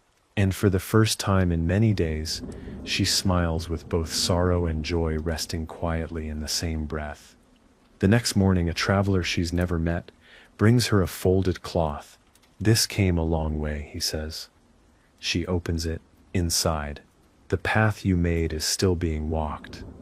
Even where your feet have never touched. It's stitched in a thread she hasn't seen before, deep green, steady. She folds it again, holds it for a moment, then places it in her satchel beside the oldest cloth she still carries. And as the fire burns low and the wind begins its slow hum again, Ellen rises, wraps her cloak around her shoulders, and walks into the soft gold light, still folding, still walking, still becoming. Elen walks without urgency. The road is no longer a line. It's a rhythm, pulsing beneath her with a calm certainty. She passes through a grove where the trees bend slightly toward each other, forming a kind of silent cathedral. Folded cloths hang from the branches here. Hundreds of them, some so weathered. They've become part of the bark. She doesn't touch them. She simply walks slowly through the middle. At the far end, someone has built a small bench from driftwood. She sits, folds one cloth, places it beneath the bench. Even if no one sees this, I'll know I stayed long enough to care. The wind rustles nothing. It's already listening. Further down the path, she meets a pair of siblings who travel with a small cart filled with cloths. They call it the still wagon. Every town they enter, they leave 5 folds. One in a doorway, one near a well, one on a gate, one in a child's hand if they're brave enough to offer it, and the 5th, they always leave under a tree. We like giving the earth something to hold too, the younger says. Elen joins them for a while, not to teach, just to be another pair of hands. She folds beside them one night and adds her 6th for the ones who are quietly holding everything together. They don't ask where she's going next. They only hug her once, gently, then walk the other way, wagon wheels humming softly behind them. She finds herself beside a lake that reflects the sky so clearly it looks like the world has turned upside down. She doesn't stay in a house. Just under the stars, she folds one cloth, lays it by the shore, and whispers, "Thank you for making room for the sky and the water." The next morning, someone has placed a stone on top of it. A folded cloth rests beside it, marked only with an asterisk. She keeps that one. She's learned what a symbol can hold. Later, she places it in her satchel next to the one that reads still. Her collection is small now, but each one hums with memory. People begin to recognize her, not by name but by breath. "You're the one who doesn't rush," someone says. Another, "You fold, like you're listening to something I can't hear yet." She smiles, doesn't explain. The fold is not about who begins it, or who carries it farthest. It's about what it does to those who feel it, even for a moment. In one town, someone says, "I thought I was the only one trying to be soft in a hard world." She hands them a cloth before they finish speaking. It reads, "You are not alone. You never were. The quiet ones have always been walking with you." They don't speak again, just cry into their hands. She waits with them, not until they're done, just until they remember they don't have to be alone. As she walks beyond that town, the path narrows. The trees return, and with them, a deeper stillness. One that feels like it has been waiting. Her satchel is lighter, her steps slower. The folds come less frequently now, but they go farther. She no longer wonders how many remain. The fold has outlived counting. It has become breath. She walks with her staff, with her silence, with the steadiness of someone who once thought kindness was fragile, and now knows it is the only thing that endures. She finds a tree older than memory, places one last cloth at its roots, and sits with it until the sun leans low. No message, just the shape, just the presence. That is enough. Elen wakes to the sound of the wind, moving through high branches. As if the trees themselves are exhaling, she doesn't move right away. Her hands rest on her lap, her pack untouched beside her. She's dreamed of water again, still, glass-like, holding the sky in its surface. In the dream, she left a cloth floating there, and it never sank. When she finally stands, she walks barefoot to the edge of a nearby stream, folds one cloth, holds it to her chest, then places it gently in the current. This is not goodbye, just another way to stay. She watches it float until it disappears, not lost, just carried. The woods part slowly as she walks, and the path becomes soft beneath her feet, like it's remembering how to be walked on without being hurt. She stops beside a circle of stones, old and covered in moss. Someone's left cloths here too, not hers, not new. Some so worn they look like bark. She kneels beside them, touches one. It crumbles slightly beneath her fingers, but the care is still there. She places one of her oldest cloths on top. It's blank, has always been blank. That was its gift. She leaves it there, says nothing. The wind curls around the stones like a lullaby. Farther on, she passes through a village where folding is already woven into everything. Cloths in window frames, cloths tied to trees, to pets' collars, to walking sticks. People don't fold out of ritual. They fold as naturally as breathing. A woman teaches her daughter to tie a knot with care. A father pins a fold to the inside of his coat before going to work. A shopkeeper leaves one in a stranger's hand without even looking. Elin doesn't stay long. She doesn't need to. The fold has rooted itself here, and she can feel it growing without her. A child follows her as she leaves, says nothing for hours, then offers her a fold stitched with crooked letters. How do I know when it's my turn? Ellen takes it gently, folds it again, and hands it back. It already is, she says. The child nods, tucks it into their sleeve. And when Ellen finally looks back, hours later, she sees the child sitting at the path's edge, folding something new. The cloth isn't perfect. The lines aren't straight, but it's held with care. That's all it ever needed. The sun begins to lower earlier now. The sky softens at the edges. Ellen feels her steps becoming quieter, her need to speak diminishing further. She folds a cloth only once that day, leaves it near a fallen tree where someone once carved initials. No thread, no ink, just the curve of her hand in the crease. She doesn't stay, she just walks on. Her staff taps the ground with the rhythm of memory, and the silence around her doesn't feel empty. It feels held, as if the world itself is folding gently inward, keeping the shape of everything she's offered, not ending, just resting.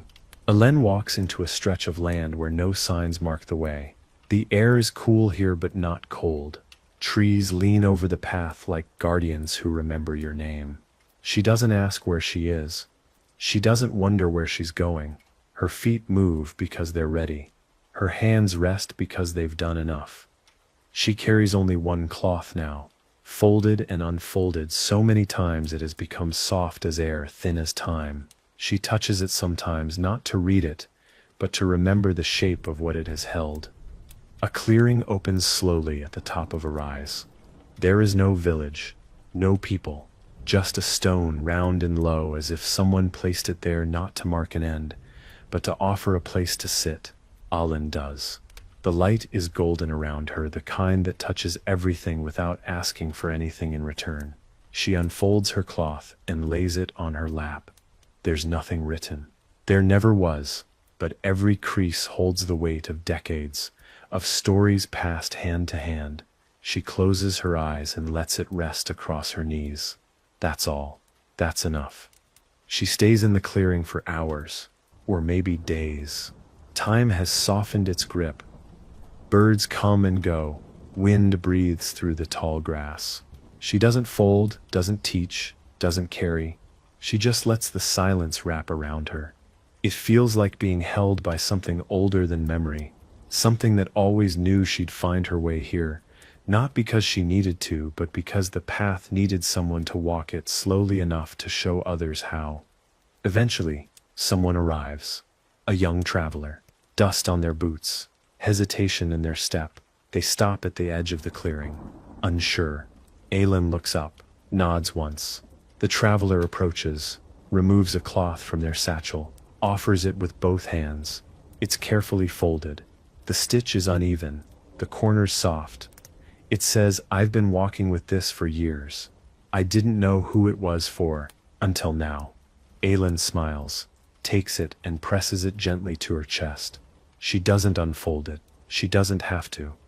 As the sun lowers, the traveler sits beside her. They don't speak. They just fold, side by side. Aelin folds her last cloth, not with ink, not with message, just shape. She places it on the stone beside her, smooths the edges. Then she leans back, breath steady, eyes soft. The wind moves through the cloth like a whisper that doesn't need to be remembered to be true. And the traveler, holding their own fold now, watches the stillness beside them and understands some stories don't end. They become the silence that teaches others how to begin. The clearing stays quiet long after the light fades. The traveler sits where Ellen once sat, her last folded cloth resting beside them like a kept promise. The stone holds no inscription. The trees do not bend differently. Nothing marks what just passed except the stillness itself. The traveler doesn't rush. They unfold Ellen's last cloth, not to find a message but to feel the shape of her care. It is blank, but heavy with memory, not sadness, not farewell, just presence, like sitting beside a fire long after it has gone out, knowing the warmth lingers anyway. In the days that follow, the traveler begins folding, slowly, carefully, at first only for themselves, then for the wind, then for the places they pass. They leave one beneath a bridge with no water. You can still carry reflection even if nothing flows through you. Another inside a hollow tree. Some things rest for years before anyone notices they were growing all along. The folds do not echo Ellen's exactly. They have their own voice, their own softness. But the rhythm is the same, the breath is the same, and the world receives them the way it always has, with quiet, with thanks. Others begin folding again too, in far-off cities, in quiet kitchens, in small corners where grief once made people quiet. Someone places a cloth beneath a hospital chair. Even if no one says it, you being here matters. A musician leaves one inside a worn case. Play even if your hands shake, the sound still reaches. A child pins one to the wall beside their bed. I dreamed someone waited for me, and when I woke up, I did too. No one signs these messages. No one needs to. The fold speaks in the language beyond names. It says, we're still holding each other, even when we forget how. The traveler reaches a town where folding never took root. People move quickly, voices clipped, eyes averted, but they don't leave. They sit in the square, folding in silence each morning. First day, no one notices. Second day, someone spits near their feet. Third day, a child watches. Fourth day, the same child returns with a scrap of paper and mimics the motion. Fifth day, a cloth is left on a bench. I didn't know I was waiting until you stayed.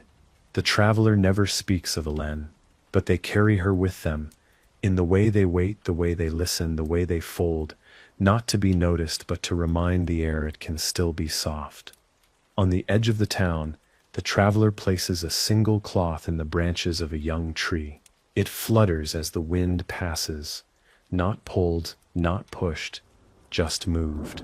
The cloth says nothing, but someone walking by slows down, stops, stares, then exhales like they've just remembered something they didn't know they'd forgotten. That's all the traveler needs. They walk on not to spread the fold but to continue it, to keep shaping space where others might find themselves again. And somewhere behind them, the quiet settles in like a companion. It carries no banner. It asks for nothing. It only stays, just like Elen did, just like the fold taught. The traveler walks farther than they ever expected, not to reach a destination, but to keep carrying the hush that Elen left behind. The path now curves through places that feel like memories more than locations. A garden once tended by an old knight now grows wild, but folded cloths hang from the fence. A chapel with no roof holds candles in its stone corners, each lit by someone who didn't stay long but stayed softly. A well in the center of a ghosted town has a cloth tied to its rope. We are not forgotten, even if no one calls our names. The traveler kneels there not to drink, but to listen. The silence hums like a voice too gentle for sound. In a mountain pass, they meet someone folding for the first time. The stranger says, I thought the fold was only for those who knew what to say. The traveler smiles and replies, it's for those who are willing to stay while they figure it out. They fold together in the snow, hands stiff, breath warm. The cloths they leave behind are heavy with quiet.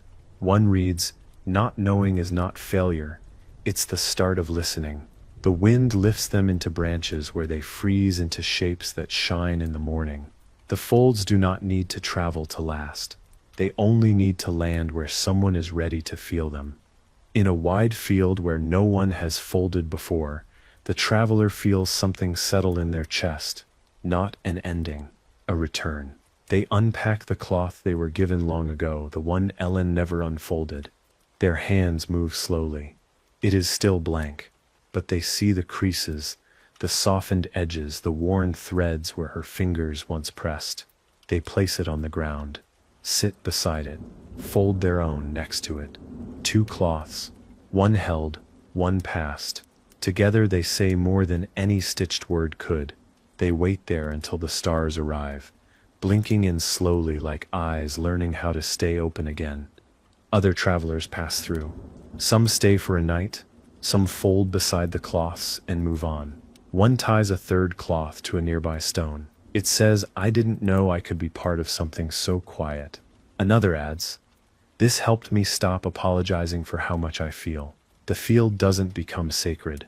It doesn't need to. It becomes a place where gentleness is allowed, where people leave without a goodbye. And that's still enough. The cloths are never counted. The names are never written. But the stillness carries each person who rests here. And every fold that touches the earth becomes a promise whispered into the root of the world. You are not alone. The traveler rises one morning and walks beyond the field. They leave nothing behind, because everything they've held is already in the folds. A single cloth remains in their pack. It's soft, blank, carried far, but never given. They don't know where it belongs yet. That's not a burden, that's a gift. They walk on through mist and light, toward nothing urgent. Their steps leave no trail, only the sense that someone once passed through gently, and somewhere behind them the fold remains, not as a story, not as a tradition, but as breath, as pause, as care. And the road once long, now simply becomes the quiet waiting to be held. The traveler walks until the path becomes sky. No village, no final resting place, just space, wide, open, ready. They stop at the crest of a hill where the wind moves like memory, slow, sure, familiar. They sit, not to rest, just to feel. The cloth remains in their pack, soft, blank, untouched by ink, but full of everything that came before it.